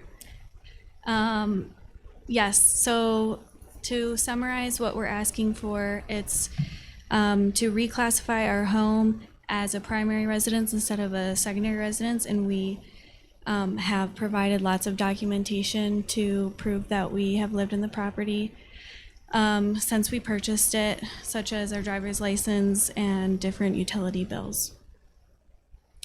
And secondly, we believe that our property was incorrectly valuated. We purchased the property for $684,000, $990. We received an appraisal through the mortgage process that came out to $735,000. But our property was appraised through the county for almost $850,000, which was made a significant impact on our tax burden for our family. We provided some summaries on some additional comps that we think are more similar to our property. That in addition are also more expensive than our property. They come with either more finished square footage or what's considered luxury gourmet kitchen designs, which ours does not have, and larger garages and finished landscaping. And so with all of that, our own assessment and pulling actual comps, we believe that the assessment of our property comes out more similarly to under $740,000. And so we're asking for ideally our property to be evaluated for what we purchased it at in 2024, which was $684,990. That is what we purchased it for, and not the additional $150,000 that the county evaluated it for. Ma'am, what day did you purchase this property? In March. March. Okay, so March of 2024. Yes. March of 20, and we're discussing the 24 tax year. So just a reminder to the Board of Equalization, the lien date is the value that the property had as of 1 January. So that's fairly close to the lien date. Do you have any other questions for? It can be a back and forth. It's not just a one. Yeah, I know.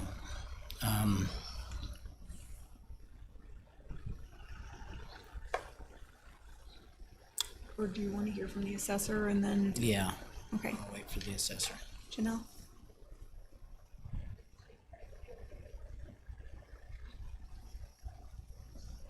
Okay. Sorry, guys. We're gonna get this. I don't like it that close. Well, hold it like this if you like. I can definitely talk into it. Okay. I think everyone Better can hear than me me, for right? sure. All right, so we just wanted to kind of go, if you can go to just our timeline. Which is which one? It's 1, 2. This one right here? No? Because I Like don't. 7 in, this page. I was about to say, because this is an entire packet, so. It's an entire packet. So I So don't have January page 1st of every year is when we value the properties. We did have a C of O that came through after January 1st, so we put it at 100%. It was very close, right in January 1st. So January of 26 is when we got the certificate of occupancy. So we did put the home at 100%, which then that triggers us to make sure, for purposes of just making sure that people understand, is we send out a primary residential exemption. And so we did that in the timeline. We actually sent out 4 responses. So that's where those highlighted are, trying to send out different responses. So that would have been, in March, the end of March, trying to get them when they basically owned the property. So there was some issues. I know when we talked to the state that they said they didn't get the emails or not the emails, but the letters that we were sending to them. So we did receive finally on November 11th or November 22nd is when they signed their primary residential exemption. So that was after the open assessment, after we've made the assessment, and also after the Board of Equalization had closed. So there was a statement that was made that to get that primary, that they had to have an extreme situation. They did state that they had some. We went through and organized everything to basically, because we do mass appraisal, as we kind of already know, we did a mass appraisal space, but when we got this, we went through and organized some of the sales that we have, so we are able to use up to 5 sales through the MLS when the Board of Equalization is open. So we pulled those sales that were all similar to the area, and with the analysis that was given, my appraiser came up with the value of $776,501 for the year of 2024. Now, they have received the primary residential exemption for 2025 year, but we want to focus on the 24 year and what that is. So the option of number 1, giving the primary residential exemption or not, and then the other thing would be what the evaluation space is of what we had it as. There was some little minor things that we did change because they had like the basement being finished, which I don't think it is, right? Because the basement wasn't finished, so we made those corrections. And so that's where, when we had the analysis, that is actually, I think, the next page down. That's the sales that we have with the MLS, and that is the value that we came up with that property, to make sure not only is it equitable to everyone else, but then equitable of where that 24 sale hit January 1st of 2024. So that's... Sorry, you were talking about the basement. Is this the slide for the basement? No, that's the value that we came out with. After the basement was corrected? Yes. Okay. Yep.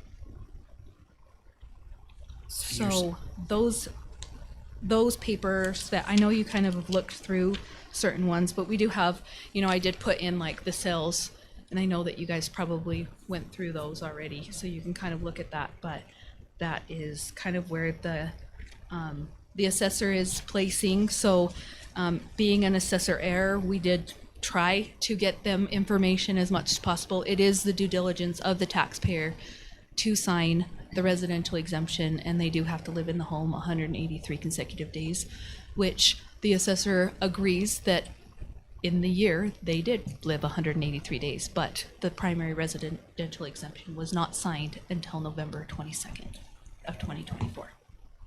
Okay. Any other questions? Nope. I don't. Okay. Anybody else? Any questions for the applicant now that you've heard from the assessor? No. No? Nope. Okay, ready to make it. The ruling from the state was that we're not reconsidering if we're looking at the on-time application. It's that we are looking at the application as if it were on time. Correct. Yes. They know that. Okay. Yeah. They're just, she's explaining why you were not granted primary in the first place. Yeah. Okay. My opinion is that they lived in the home, they proved that they lived in the home. Okay, so it sounds like you're pretty convinced on primary. Do you have any questions on value? They bought it for that. That should be the value of it as far as I'm concerned. It's what you buy it for. But was it under a duress situation where it was bought at a lower price? I believe Was it a I believe- repossession or anything? The question is it an arm length transaction? It's a new build, and we bought from a community with multiple homes on sale. You bought it from what now? We bought it through Richmond American Homes, where there was an active building community. So what she's saying is it's a new build, and she was buying in a subdivision that had several properties for sale at the same time. So I would not view that as outside an arm's length transaction. All right. I'm just gonna make a statement. Okay.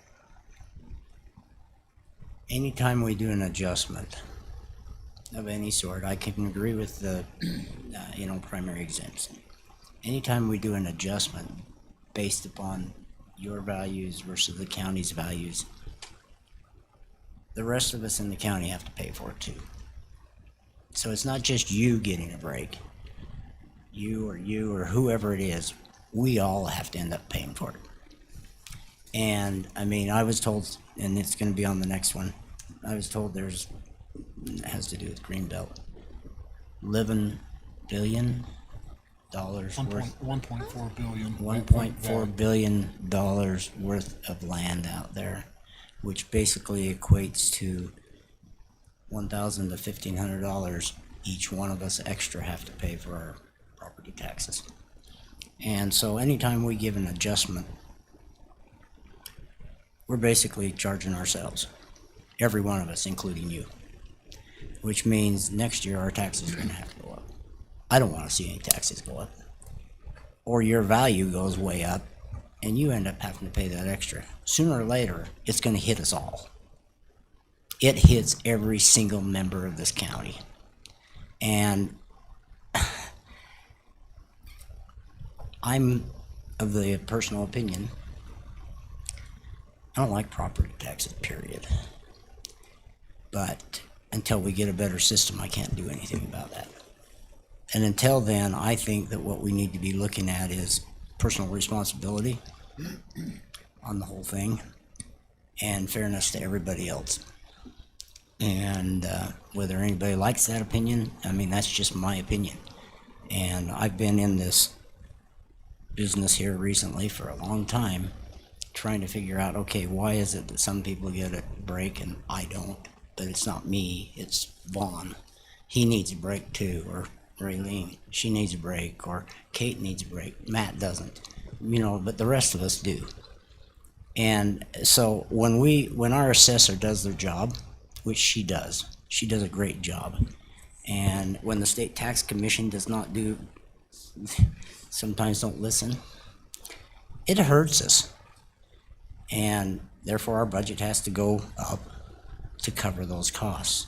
I'm not saying you're wrong, but I recommend the primary exemption, but I'm going with what our county says the value is of 776 or whatever it was that Mitch came up with, if that's what the case was, but not what you paid for it. Sarah, is this your first home, you and Mitchell? Yes. I know it's, when you're a new homeowner, It's hard. it's hard. Yeah, I remember buying my first home and trying to figure everything out. And so good job being here and going through this appeal process. And yeah, you're figuring it all out like we all had to do. We've all been in your shoes before. So good job and welcome to the community. Thank you. Can I make a motion? Was Blaine's the motion? I can't tell. I didn't make the motion. Okay, just checking. I just was Do you have putting out anything to words. say first? Okay. Okay. Yeah, you can. Okay. I move to approve the appellate requesting primary exemption and a value reduction for the tax year 2024 to the original purchase price of $684,990. Okay, I have a motion by Commissioner Blocker.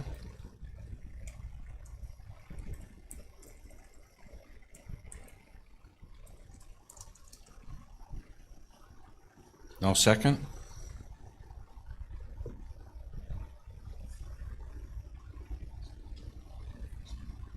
Okay, we'll give you a minute to look.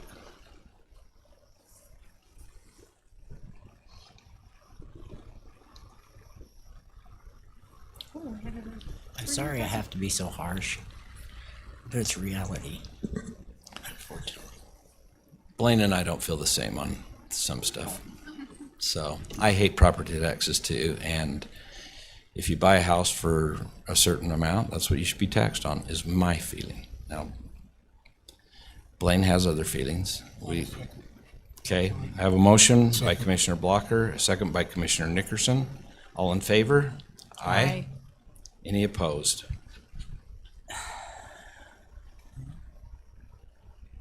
Hey, Okay, okay, that's a Had a nay. nay? Okay. He never can quite say nay. Okay, so. And I'll just say, So you we're know, gonna sign this a piece of tonight. property is It'll worth be what people are willing to pay for it.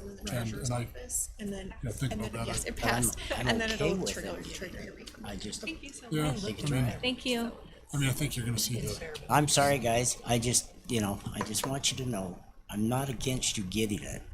I just think that we need to, and anyway, I've explained myself, but there's nothing wrong with, He I'm said glad- nay. I said nay. Good. There's a reason why I said nay. I'm Mitchell, Sarah's husband. I know it's late, so I'll be brief. I just wanted to lay out one detail that might not have been apparent in the presentation, but we're in the Rome development. Oh. It's a bank of mailboxes. The bank of our mailbox key stopped working in our mailbox shortly after we moved in. So the mailings that were displayed were never received. And I attribute that to a mailbox mix-up. You had us at Rome. We understand the mailing issues at Rome. I concur with the responsibility put, but But just be aware that it may happen that, your value may go up next year, it may not. Understood. And just be aware that every one of us have to pay a bill. Understood. So Okay. I'm okay. Thank you all for your time. Have a good night. Okay, thank you.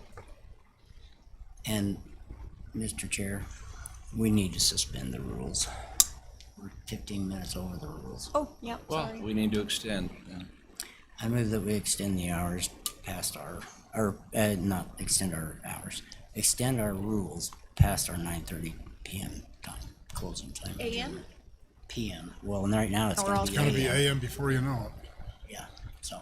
Okay, I have a motion by Commissioner Fackrell, I'll second. second by Commissioner Nickerson. All in favor? Aye. Aye. Any opposed? So Cindy, That's why it suspend was the like, I think rules Chloe's gonna quit. to be able to conduct business past 9:30 p.m. Leslie? So just while Leslie's hobbling up here, I have two resolutions for you on this one. We reached out to the State Tax Commission because it wasn't very clear on Greenbelt rollback, if that's a BOE action or if that's a commission action of waiving revenue. So I actually have essentially two in here. One is your 262508 BOE, and then I also have an additional one that's just for the green belt. You have two. And so they are in sequence. The 26508 is your decision on the value reduction, and your 26509 is the green belt rollback. Okay? All right. Ma'am. So Mr. and Mrs. Williamson were applied for a late appeal that you granted on January 6th of 2026 based on a factual error. They have now applied for Board of Equalization, which is before you tonight, and then you also have the Greenbelt issue. So, Mrs. Williamson.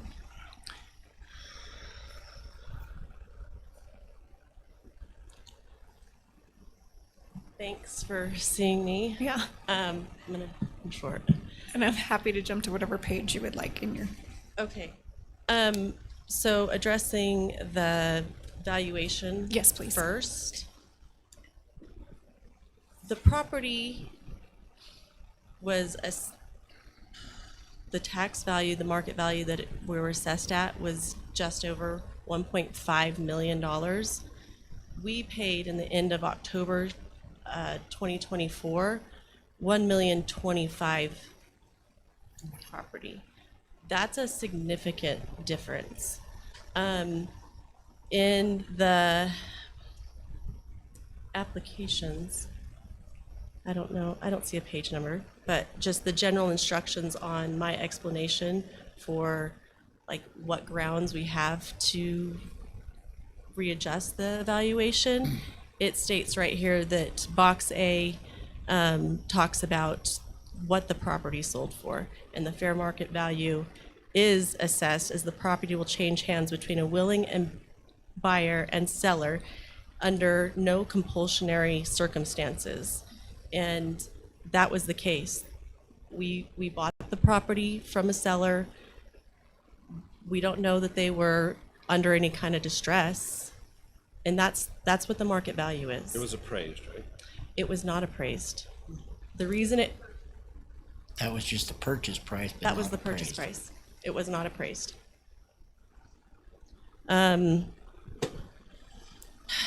The reason we did not get an appraisal is because we paid for the property in cash. The property contains a mobile home on it, a modular home, and it is my understanding that to get a loan on a modular home is extremely difficult if you can get a home. We're in a situation where we had the money available and we purchased the property. They had the property listed for an extended period of time at higher values, but no willing buyer bought it. No one purchased the property until we came in and offered them less and they were willing to take it.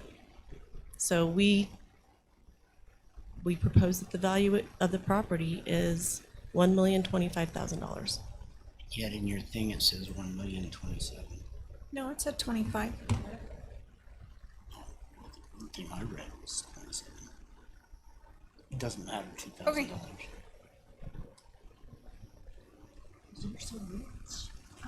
Any questions on, for the applicant on the value appeal before we hear from the assessor? Yes. Okay. Thank you. Yes, thank you. Okay. If you want to just sit right there in case we want to call you back up. Okay, we can do that. All right. So just for the assessor space of that, as again, January 1st of 2025 is my date of evaluation. This home had been on the market for a long time. There has been lots of MLS activity. It had been on sale and then it had been taken off of the listing and then it had been put on. The valuation actually was very similar to where it was trying to sell for. So it was the 1.5 million, a little over actually what we had it valued of what they were trying to get out of it at the first. So what happened is we already had that valuation. We made a valuation of $1,509,668 for the year of 2025. And then what looks like that it actually, did you sell it in, what did you purchase? So that was purchased in the end of October of 2024. And then going through, we had a discussion with them January of this year, 2026. We did get the late appeal for this. So another thing to understand, extreme situation, make sure that's on the floor. I know that it's opened now. But we need to understand why we're doing late appeals in the first place, because there is a timely space why we do appeal in the first place, and why everyone has the opportunity more than 45 days from basically August 1st till September 15th is the deadline. So we had already made that evaluation, we had already gone forward, tax rate's already been placed in, and then we get this information that the sale was $1,025,000. So, is it my understanding from the document that's up on the screen that's part of your assessor's evidence that you are willing to stip to the $1,025,000? So what we did is we called them and talked to them because we had the Board of Equalization open as a late appeal.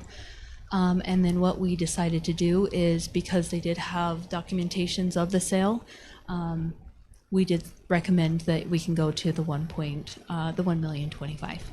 So that is like the recommendation from the assessors, saying that we can adjust that space. It is a modular home. Just so you're aware, we do value modular homes as SFRs. They do still have a value. What is an SFR? Single family residence. They're valued the same as a home. A lot of them are actually affixed to the ground as well. This one in particular is not. And so what happened with this in 24, it triggered us, and the reason why it triggered us is because it sold, and we started evaluating what acreage it was, and did it still qualify for Greenbelt. So now we're going to go through not only the valuation of the $1,025,000, but then also what happened is we looked over, and that is one of the pictures that we have going forward. It would be the second one. So we looked at having that as the acreage, making sure that it still currently 5 acres that is used towards Greenbelt or the FAA regulations, and we deemed that they needed to prove otherwise, so we made a rollback onto the property. Okay, so I want to push pause really quick. Okay. So on the valuation, the assessor's office is not against the Board of Equalization rolling back the value to the $1,025,000. We valued it at $1.5 million. Okay. The Board of Equalization opened up late. Yep. They did have documentation saying that it was sold. Okay.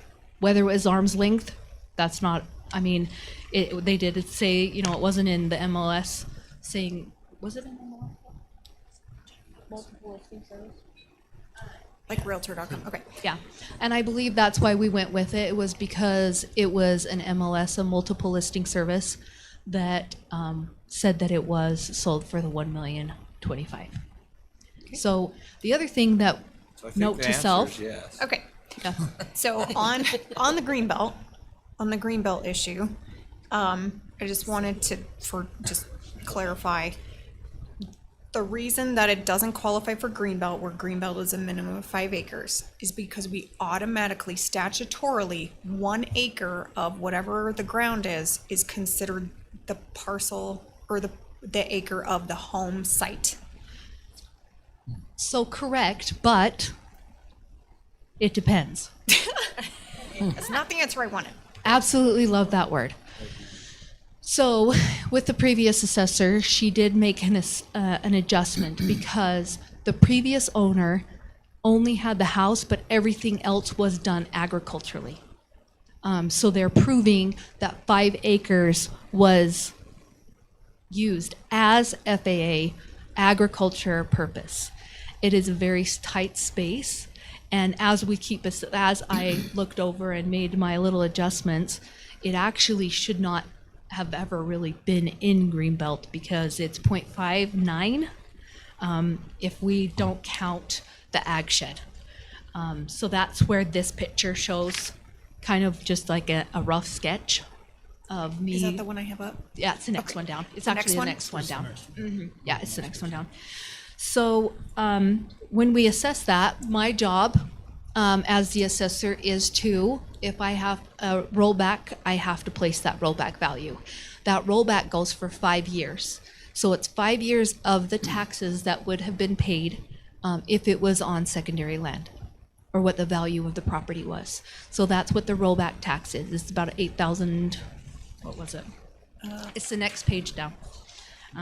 So it's $8,024.63. So we did have Mr. Williamson calling us and asking us why, number one, they were getting this. So we explained why the rollback was coming in, but then also him saying, you know, they did purchase it in 24. Now, I very much understand that space, that they purchased it in 24, and that should have been reconciled in a lot of ways, number one, through title, and then also it should have been reconciled with the seller, because the seller is the really one that kind of benefited from that tax, right? And we all agree on that space. So some of my recommendations was we need to, number one, go after it, whether they go after the seller as well and say, we're now with this rollback Shouldn't that tax. be on the title companies? Yeah, That's why you Or, have title Okay, insurance. hey, hold on. there's that option. Or then there's another option with the title That's the company, seller. and that should be the insurance, because they should have actually looked through that due diligence of stating, you know, are they actually qualified for Greenbelt or are they not? And that should have been done through the sales transaction. It did not happen, obviously. It did not happen. So now the Williamsons are foot with the bill of $8,000 for the rollback. Now it is your choice in that space whether, you know, they have a rollback of just the 1 year of 2024 that they owned the home, or whether it's all rolled back and, you know, or whether it's all credited and they don't have to pay that. That's all up to you. But my job is to assess and make sure that that rollback is the value of the rollback. That is the assessor's job, is to make sure whoever is using Greenbelt or not, that's what I have to do. So I had to place that value on that parcel because it's attached with the land, because they've been granted that assessment and granted that. I mean, we kind of talked about this, but Greenbelt is 90% discounted on their taxes, so it's significant. Janet, who has the right to go to the title company in that situation? It would be the purchaser. So we did talk about that when this was brought up in January. And the issue with that is, at the time that they purchased it, the title company would have looked at the taxes and said, yep, it qualifies, it's getting Greenbelt, and the use isn't changing. The issue is, it was erroneously put into Greenbelt from day one, so it should have never been in Greenbelt. So the title company didn't miss anything. It quoted exactly what the taxes were and how it was being assessed. So the title company is not liable for an erroneous Greenbelt. Why would, I don't understand that one, because they still should be. Well, they still could have done their due diligence, and that is part of that. They still should have done their due diligence of making sure whether it was Greenbelt or not. The other thing going forward with that, So all you need to do is look at the title insurance and see if that was accepted out. Because all title insurance policy, they'll have, you know, we guarantee all this except. if on they the accepted top. it So out. that's where you'd start. But good luck with the title insurance yeah. companies. I have never had much luck with them. Yeah, they have lots of loopholes apparently too. So one thing going forward, this land will be deemed as secondary land. Like, they do not qualify for Greenbelt, because there's not like it doesn't have a fence off, and it's not like what we're seeing. That it looks like that they don't have enough to qualify for the 5 acres. I can see that. You need to go get 0.41 acres from the neighbor. Yeah. Plus, there's also Same problem. So they're in that coming area, the very hard space is we're going to be doing, there's 11 of them. So 11 that this year, they're going to get a beautiful letter from the assessor. And Well, that's the good. thing Hopefully is the there's Williams know some they that weren't being probably picked on. can prove that maybe they do wasn't have just it you. fenced off. And you know, when they do say, I know for a fact this is what it is, and we can run the tape. And you know what? If 5 acres or more are 100% used as agriculture, we can grant that. But it has to be used as agriculture. And unlike this situation, those parcels are still in the existing owner. So they were the ones that benefited from the tax relief. Yes, so it's not like buyer seller and then the buyer is paying for the seller's portion of use. So is there anything in there that, so let's say the neighbors, right, they go to sell or whatever, that it's like they have to pay the rollback or anything like that at this point, or? So I've had an extensive, this is kind of off subject, but I've had an extensive conversation with Garrett as well. And we've kind of talked about how do we go around that and how do we manage that. So I don't feel like we should, with the Greenbelt, that we need to, hurt the citizens that are already in Greenbelt, that they've been using it. But at the time of sale, they really should have to pay that rollback tax back. So we're going to assess them, we're going to state whether they are, and we're going to go through and say, it looks like you actually have 2 acres in that 7 acres or 6 acres, and you're not qualified for Greenbelt when you have 6 acres and 2 acres that you're actually using as your home, for your home But, area. and that would alleviate an issue like this because it would Correct. fall on, it'd be recorded or Yep. whatever, so that. So this is The title The company- plan is a notice of non-compliance, and I've drafted it in other situations, and I've got a rough draft. It isn't pretty yet, but basically upon any kind of transfer, it would be pulled, like, it's not Greenbelt. And so that's gonna hit every title report when someone's coming in to purchase or anything. That'll be recorded on the title and they'll see right away, Yeah. this is out of Greenbelt. Unfortunately, we have to have somebody go through the pain so that we can. Yep, so we can alleviate it and we can change some stuff, but I mean, as an assessor error, no, it wasn't not an assessor error. I think it was just, like you said, it never should have qualified and somebody erroneously. And just because of the sale for 24, 25, we looked at it and we're like, hey, it doesn't qualify. Because I think most of us knew that you gotta have 6 acres minimum to be, Yes. with a home in Greenbelt. Yep, and that's one thing that we really have been working on is the Greenbelt to try and clean this stuff up because we really want the citizens to understand. And going back to Commissioner Fackrell's information, I do have evidence that we do have over $1.4 billion in market value that is on Greenbelt, and that is $11 million in taxes that we have to subsidize. $11 million in taxes that we subsidize to everyone else so that someone can stay on Greenbelt. So it needs to be utilized and it needs to be used correctly, because if it is erroneously used, then someone else is paying on that. I think, follow up with what you just said was, if people are truly agriculture, running their cows, horses, cutting hay, whatever, 100%. But those that are, no, we're fencing off, we want the cows to stay off our ground or whatever, you don't qualify because now that's being pushed on everybody else. And I'm all for the farmer and the rancher. I mean, that's why that law was made in the first place, and it needs to be used correctly. Yeah, I mean, and it's the same thing as everybody that's saying they're ag buildings out there. The course that I took when I first became a commissioner was on Greenbelt and other property taxes. That basically in there was a case down in Utah County. It basically said, the guy says this is an ag building, yet inside there was his boat, snowmobiles, his truck, his car. Which is were not all in agriculture. there. Everything but And they had Everything a but a horse, tractor right? My in the lawnmower. back end. Yeah. They disqualified it from being Greenbelt. And so even on this building where it was a horse barn or whatever it was, if there's any kind of, and people in the public need to know this, if you put your car under a shed and it's considered ag, sorry, it just lost its ag status. Yeah, 100% it really does lost need to it. be used for And- agriculture. And that means also that you need to be aware, even if you put hay in the back of it.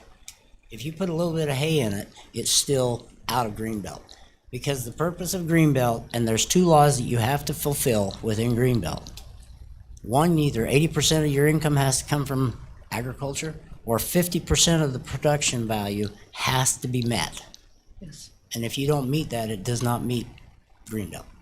So there is a couple choices and directions that you can go. You can take them all, you can take none, you can go wherever you want with this space, but. We need to deal with the application on hand. But Speak that's- on that too, Mrs. Williamson, would you like to speak on it as well? Greenbelt portion of it?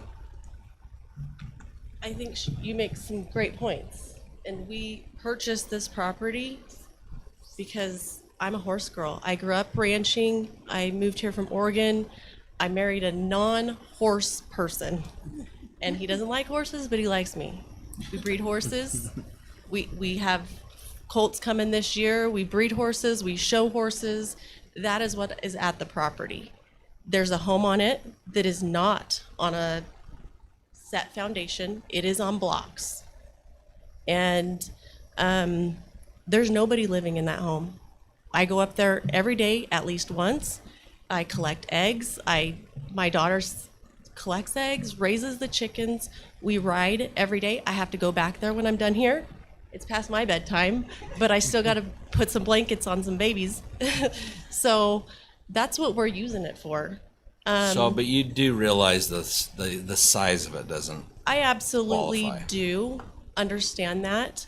And she made a good point is that I never benefited from the Greenbelt taxes. And my title insurance, I've gone to them. When I first called and talked to Danielle, she's like, call your title insurance and whatnot. So I called and they were like, we ran title. It was clean. There's no outstanding taxes on this property. But when the property sells, like she said, it automatically gets bumped from the Greenbelt. And that's when they noticed that there was an error. I didn't fraudulently try to sneak in. We didn't think that. Yeah, So- no, I'm just saying, yeah. But you do understand that the question at hand tonight is whether to abate the $8,024.63, not grant you Greenbelt going forward. Well, We can't We grant, can't- grant you Greenbelt. I can reapply for Greenbelt. Yes. You And can I didn't apply. know that I could do that She doesn't even qualify, though. until tonight. But you won't qualify. He doesn't have the 5 acres. And that is fair. That is absolutely fair. Okay. That you have to qualify for it. And if we're going with the fact that this property never qualified for it, that is not something that I had any say in. And that's where I bring up, it's not something that was fraudulently done on my behalf. And my understanding is that when the previous assessor, We understand you didn't do anything. yeah. So I don't know why I should have to pay taxes on something that I didn't own at the time and I didn't benefit from. John calculated the numbers for me, my husband, and we're happy to pay our share of the taxes from those 2 months, because it was only 2 months that I owned the property. And that should be $267.50. I'm happy to pay my share, but I should not be paying someone else's taxes. So I still want to clarify that tonight we can't, it is not within the legal authority of this board to determine if you will remain in Greenbelt rollback for FY '25, regardless of '26. I understand that. What we're talking about is your valuation, which sounds like we already have knocked out, and what we're gonna do with this outstanding $8,000 Yeah. bill. Okay, I just wanted to be I understand that clear as that's what day. we're addressing, and if Okay. Greenbelt, I can reapply and see if I qualify at a later point. Correct. For 26. For 26. I read that tonight in the state thing, and in the state code, I read that tonight. Okay. So you bought the home in what month? End of October 2024. Yeah. So just to do this in chunks, is the commission ready to do Let's make a motion on the 262508, which is the value? So how did you come up with that number? Well, John just Oh, I calculated. meant you said your taxes, you think So you we're talking owe about us your value right now, not your Oh, green belt. the value of the property is based on what I paid for it, the fair market value. Oh, no, I'm sorry. The $200, The 260 bucks. Calculated how many, like, living in the hall. the rollback amount. They and took this took the months that it was, and 2,028 then, divided by 12 times 2. yeah. So This when I did amount. that, I got 338. Oh, good gracious, what is my computer doing? Okay. I'm so- not gonna pretend that I'm good at the math part of it. That's why John did Could have it. ended So it. if you Oh, see I- 300, I'll gladly walk away Divided from by this. 12 I've got a, times I've got 2. a, 338. Yes, it is. So your guys, just so we're kind of in the same green belt or the BOE space, There it is. your job is not to worry about the taxes. You're just worried about the market value. What is the market value and what is the value for 2025? That's what you need to be worried about and just say, okay, this is the value that we're going with. So this is the one she you're was still saying for talking about 2025, green. not for 2024. But the green belt, I get Is that. a sef- It's the separate question, clarifying question of Commissioner Blocker was the dollar amount for the green belt. And The we cleared taxes that up. owed. How she came up Clever with her comment. Yeah, number. but she came up with the number that. Correct. I'm glad. So- But if we need to recalculate that, it's just. the way that the green belt works is it's the whole parcel. Correct. Right. We are just looking at it We're by talking years. about That's months. two different things. Okay, so Months. focused. Kate's back in charge, even though I'm not chair. Okay, the question at hand is CR 262508, which is the question of the value reduction. Does the commission have a motion to the value reduction? To the 1,025,000 from? What I just asked for, a motion on the Right. $1,025,000. I was saying, I think our assessor was good with the 1,025,000, if I recall. Yes. Mr. Chair, I move that we approve CR 26-2508, adjusting the value to 1.025 million. I'll second it. Okay, I have a motion by Commissioner Nickerson, a second by Commissioner Blocker. All in favor? Aye. Aye. Any opposed? Okay, the second, we have one nay. I have a question for Janelle Okay. and maybe Mrs. Williamson. Are they getting primary exemption? No. They are not. Okay, because in all the commotion, I'm like, you just said nobody's living there. And I'm like, wait a minute, is she getting Yeah, primary? they live down in. So We I bought it just, to use agriculturally. okay. Don't you live in like Just tear Kaysville? the I house live in down, East make it a Kaysville, 5.2 yeah. Yeah, I was gonna acre say, ag. tear down Get rid of the and house you and got- make it all ag. Well, only if they don't use the building for anything other than, That'd be I'm just, but, no, when you said that, it was just like, wait a minute, hold on. Is she, yeah. okay. That was it. Okay. So where he got the number for what he would say my portion of the rollback tax portion would be, it was 5 years at 12 months. Each year is 60 months. So divide that by 8,025, which is the bill for the rollback taxes. That's $133.75 per month. So it I wouldn't own be- the property It 2 wouldn't months. be done that way. It would be done by the I don't year know, however, 20. Okay, so I'm what? just saying, like, right, we that won't mind much. paying She's our fair explaining how share, the math but- was done, but how, if we were to prorate, Yes. what they're saying is they would take the 2024 year, which is 2,028.03 and roll own. back divided by 12 times 2, which is $338. Is where the confusion was. Is Where are you how he getting came the to his 2 number months? versus how Commissioner Blocker came to hers. Okay. Okay, I'm looking for a motion. So you can go home and go to bed? Yeah, Well, because we we've still got a have long 4 ways more for action that. items. We've still got closed session. Well, so- you can, What? it's true. Hopefully very short. I'm sorry. Okay,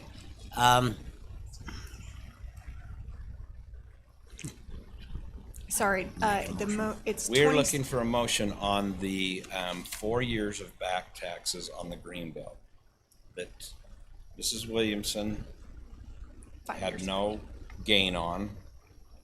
That should have been put on the, so Okay. my personal feeling is she should pay for what she had. That's my feeling. Yeah. And that's the year Which was 24. $338. The So, no, yeah, months that she had it in 2024. and that does not include 2025 then. Correct. Correct. Okay.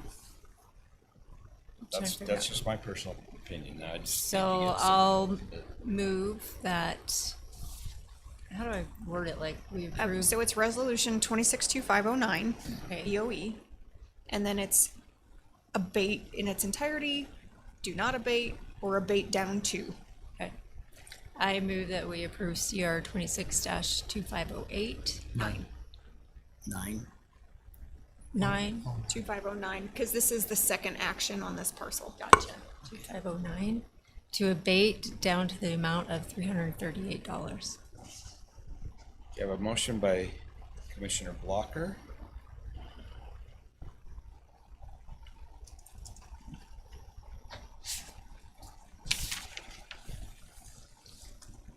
Okay, seeing no second, I'll look for a motion.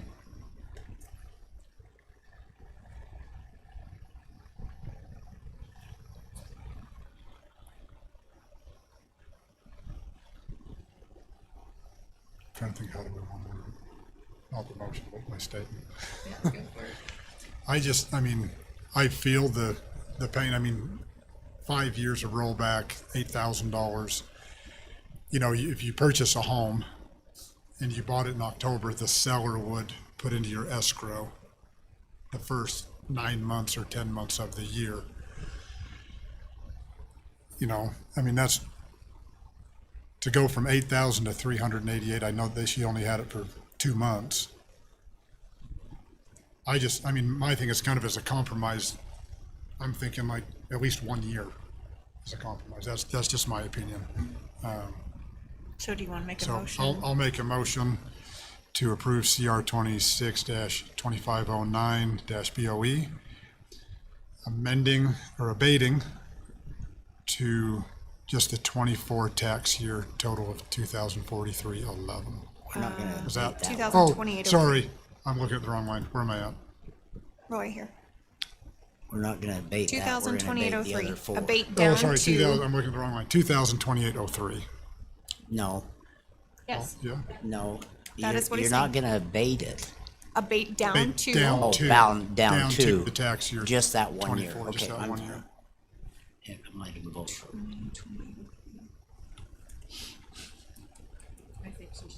That's, Okay, I that's have my a, motion. I have a motion by Commissioner Nickerson, Second.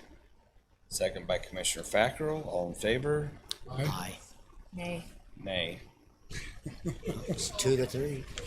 That's I just don't It's your understand choice why now. I would pay someone else. That was the two of us. no. Oh, you too? Okay, so it's a, then in that case, it goes back to the law, which is 5 years. So it Yeah. still stands. It still stands as. In its as is. entirety. She owes it. Without a motion. Without a new motion, it does. I mean, Give it a go there. Blame me. I'll tell you, I'm really, I had to pay for rollback taxes. I was in agriculture. But because I went from 28 acres down to 2 acres, I still had to pay it for 5 years. You benefited from it. She No, I didn't. She You did. absolutely did. We're I getting a went, tax I was in reduction. agriculture. I was in true agriculture, Okay, okay? Where you're making 50% or more, 80% of your income. It wasn't the 80%, it was 50%, and it was completely in agriculture. Now, why would I have to pay it for 5 years back and somebody else doesn't, whether they bought the place or not? because they don't owe it. The seller owes it, like, But who's gonna go back after the seller? That's where she needs to go back after the seller to I don't get agree it. with that. Okay, well, that's my motion. I'll give, Then I'll Was just that say a mo- nay. Was that a motion? What was, Not I a didn't. motion? There's hear a no motion there. yet. Oh, okay. may I make another motion? You absolutely can. I'm going to include the month you bought it. So October, November, December. So that would be $507. So I move to approve CR 26-2509 for the abatement down to $507. I have a motion by Commissioner Blocker.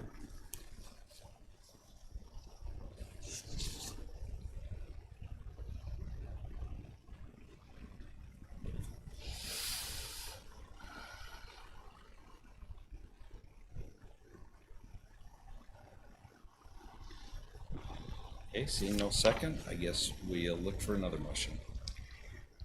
I move that we postpone it to another date when we're not so darn tired. I'm just, Say this though, as the assessor pointed out, the property never qualified for the greenbelt taxes. The taxes should have been collected from the previous owner. That is an error.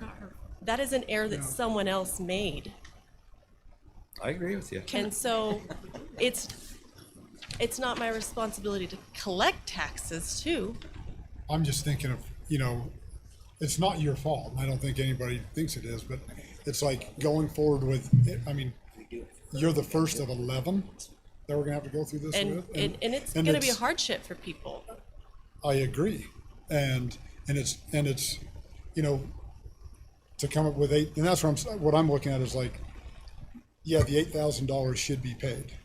I don't think anybody, like, it should be paid. It should have been collected. They never should have qualified, you know, but when we look at it, it's like, I'm looking at it saying, you know, you're not responsible. I agree, but at some point the taxes need to be paid. You know, one thing that you cannot declare bankruptcy on is taxes. What would the IRS say? So why did we send it down to the state? We didn't. didn't. That was the previous one. We could deny it, she can appeal it to the state. Yeah. Yeah. So You know, and I mean, I'm not trying to be like some jerk, but it's like, where's the balance? Where's the balance of, you know, Well, the other people that are coming in have benefited from it. She has not benefited from it. That's my whole Okay. thing out there. She didn't even have the place. She didn't live there. well, right. And that's what I'm saying. It's like, do we question for find Janet. somewhere in the, not even, we're not even looking at somewhere in the middle. You know, and Because I don't think she got any The other owner benefit in the benefited. middle. Okay. So there is a Janet? motion to postpone. Is there a second? No. Okay, because like Okay. the only thing I could see is then you'd have Mike here, and so you'd have a tiebreaker. Okay, I have a question for Janet. Janet. Janet, is there any way that we can go back on the seller and ask them for back taxes?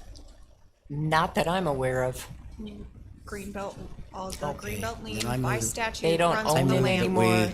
Said and done. Deny it completely and let her go to the state. Okay, And I then have a let the motion state- to deny by Commissioner Fackrell. Do I have a second? Okay, seeing not a second, I'll look for another motion. I'll make my same motion. I move to approve CR 26-2509 with the abatement down to $507. Okay, I have a motion by Commissioner Blocker. Do I have a second? I'll second. I have a second by Commissioner Nickerson. All in favor? Aye. Okay, 3-1. Motion passes. Thank you. And I will just say, you know, with the discussion, you know, the more I've thought about it, it's like, you know, again, sins of the father, you know, which we discussed earlier on. At the end of the day, I mean, it's what it is. You're not going to qualify for Greenbelt in the future because you don't meet those requirements. Then we're going to move forward and what? Oh, I bet a lot. I know. Yes. We did. Yes, we did that first. 20? I'm gonna get it. Yes, they approved At- it procedurally. At 1.025. I don't These will be blame you. signed tonight. My mind's a Go little to the bit assessor foggy at to this abate point down, too. and then the treasurer's office. If you've I'm already not paid it, sure. it'll be refunded. Then I'm going to start pounding the program. As far as the Greenbelt, I know you have not paid that. Yes, I paid my I tax just got property Correct. taxes, but not the green. So then they will send you an amended bill for your Greenbelt rollback. Wes was like, you might need to call Colin in sick. I think I should have done it today. Ma'am. But, What? no, I mean, I feel her pain. It's just like, Okay. you know, Yes, you still have authority under the law to appeal tonight's decision, both of them, or What's one of fair is them, fair. to the State Tax Commission. I'm just letting you know your rights. Okay, thank you. And thank you so much for being here so late. So, Janelle, question. Okay. So we are now to action item 11. Okay, I have one. No, we haven't. Oh, yet. sorry. I move Thank we you. go out of BOE. Yeah, I have a. A motion to go out to the OE. Second. A second. Motion by Commissioner Blocker, second by Commissioner Fackrell. All in favor? Aye. Thanks for remembering that, Raylene. Is there? That was Lizzie's. You can post So we are on mine till next F11, week. which is Commissioner Blocker's request that the commission discuss and decide on whether to join the Northern Utah Economic Alliance. So if you remember the presentation they gave, it's not gonna cost us anything. I can say, yes, we wanna try this out, see what resources we have. Just need your guys' permission. I didn't think it was gonna hurt anything. I didn't either. I move that we approve joining with Northern Utah Economic Alliance for 1 year to at least determine whether or not they're worth it. We have a motion by Commissioner Fackrell, I'll second it. second by Commissioner Blocker. All in favor? Aye. Okay, Commissioner Fackrell would like to attend One Utah Summit, which he does every year. I just need approval. And my question is, before we go on to that, I really still think Raylene, since she's part of the, But didn't you say she? I am, you're part of the leadership group, aren't you, still? yeah, I am, but She's I already can't go to attending that. something. You My are. son's coming home off his mission. Oh, okay, all right. Take good notes. Okay, so He'll be there when you get home, see? I'm assuming A few it is, can I get a motion? Mr. Chair, I move that we approve for Commissioner Fackrell to attend the One Utah Summit. I'll second it. Have a motion by Commissioner Nixon, second by Commissioner Blocker. All in favor? Aye. Opposed? Can I give the Reader's Digest version and not the I attorney can version? give it really quick. Go for it. So Am Legal, we're having issues with them. In the process, we've been checking our website to see what has been updated and what hasn't. Quite a bit hasn't. In the process, Jeremy Lance noticed that one of the ordinances that we passed in 23 had the wrong exhibit attached to it. So, in order to correct that and attach the correct exhibit, we have like a new, I drafted a quick thing to explain it all and attach the old ordinance with the correct exhibit. And re-record. You did it. I'm in. I'm absolutely good with it. Okay. Me too. Do we have, I don't mean that sarcastically, by the way. So we just need You do a to, great Yes. job. I just need a motion to approve the corrected exhibit and re-record ordinance 2311. I move that we approve the corrected exhibit and re-recording ordinance number CO 23-11. second. I have a motion by Commissioner Blocker and a second by Commissioner Fackrell. All in favor? Aye. Aye. Any opposed? Motion passes. Okay, can I get a motion to go into? You gonna do comments first? Forget them. Let's, unless somebody has something really important, let's not. Yeah. I just want to tell you, if you didn't see it, HB 231 failed today. That was the restaurant tax. Norms. Norm's bill. I just had a couple quick ones. Raylene, did you have anything? No. So HB 445 is scheduled for second reading in the Senate. That's the purchasing across county boundaries. It moved from the Senate committee with a 4-0 vote, so hopefully that continues. We had a very successful land or farm secession, kind of conservation easement discussion or meeting up at the good grief, up at the rifle range, up the building there, search and rescue. I would say there's about 50 people that attended that meeting. It was very well attended and was very good. So one other thing is in our January meeting, January 20th, when Mike and Matt were gone, I had asked about, we were talking about the TC zoning text amendment, and Josh had mentioned that he was working on that, and I asked when that would be, and he said February. It's now March, and we still have not seen that text amendment. We've got Flagship Homes trying to figure out what they're doing. You have it? You have done, okay. Okay. All right, thank you, Chris. I was hoping to see it last meeting and the meeting before, and we're now into March, and I was told February, so thank you for that update. That's all I had. Okay. I move that we go into closed session for the purpose of I don't know what.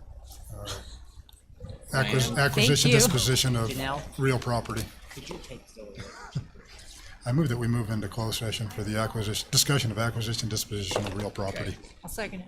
We have a motion by Commissioner Nickerson and a second by Commissioner Blocker. All in favor?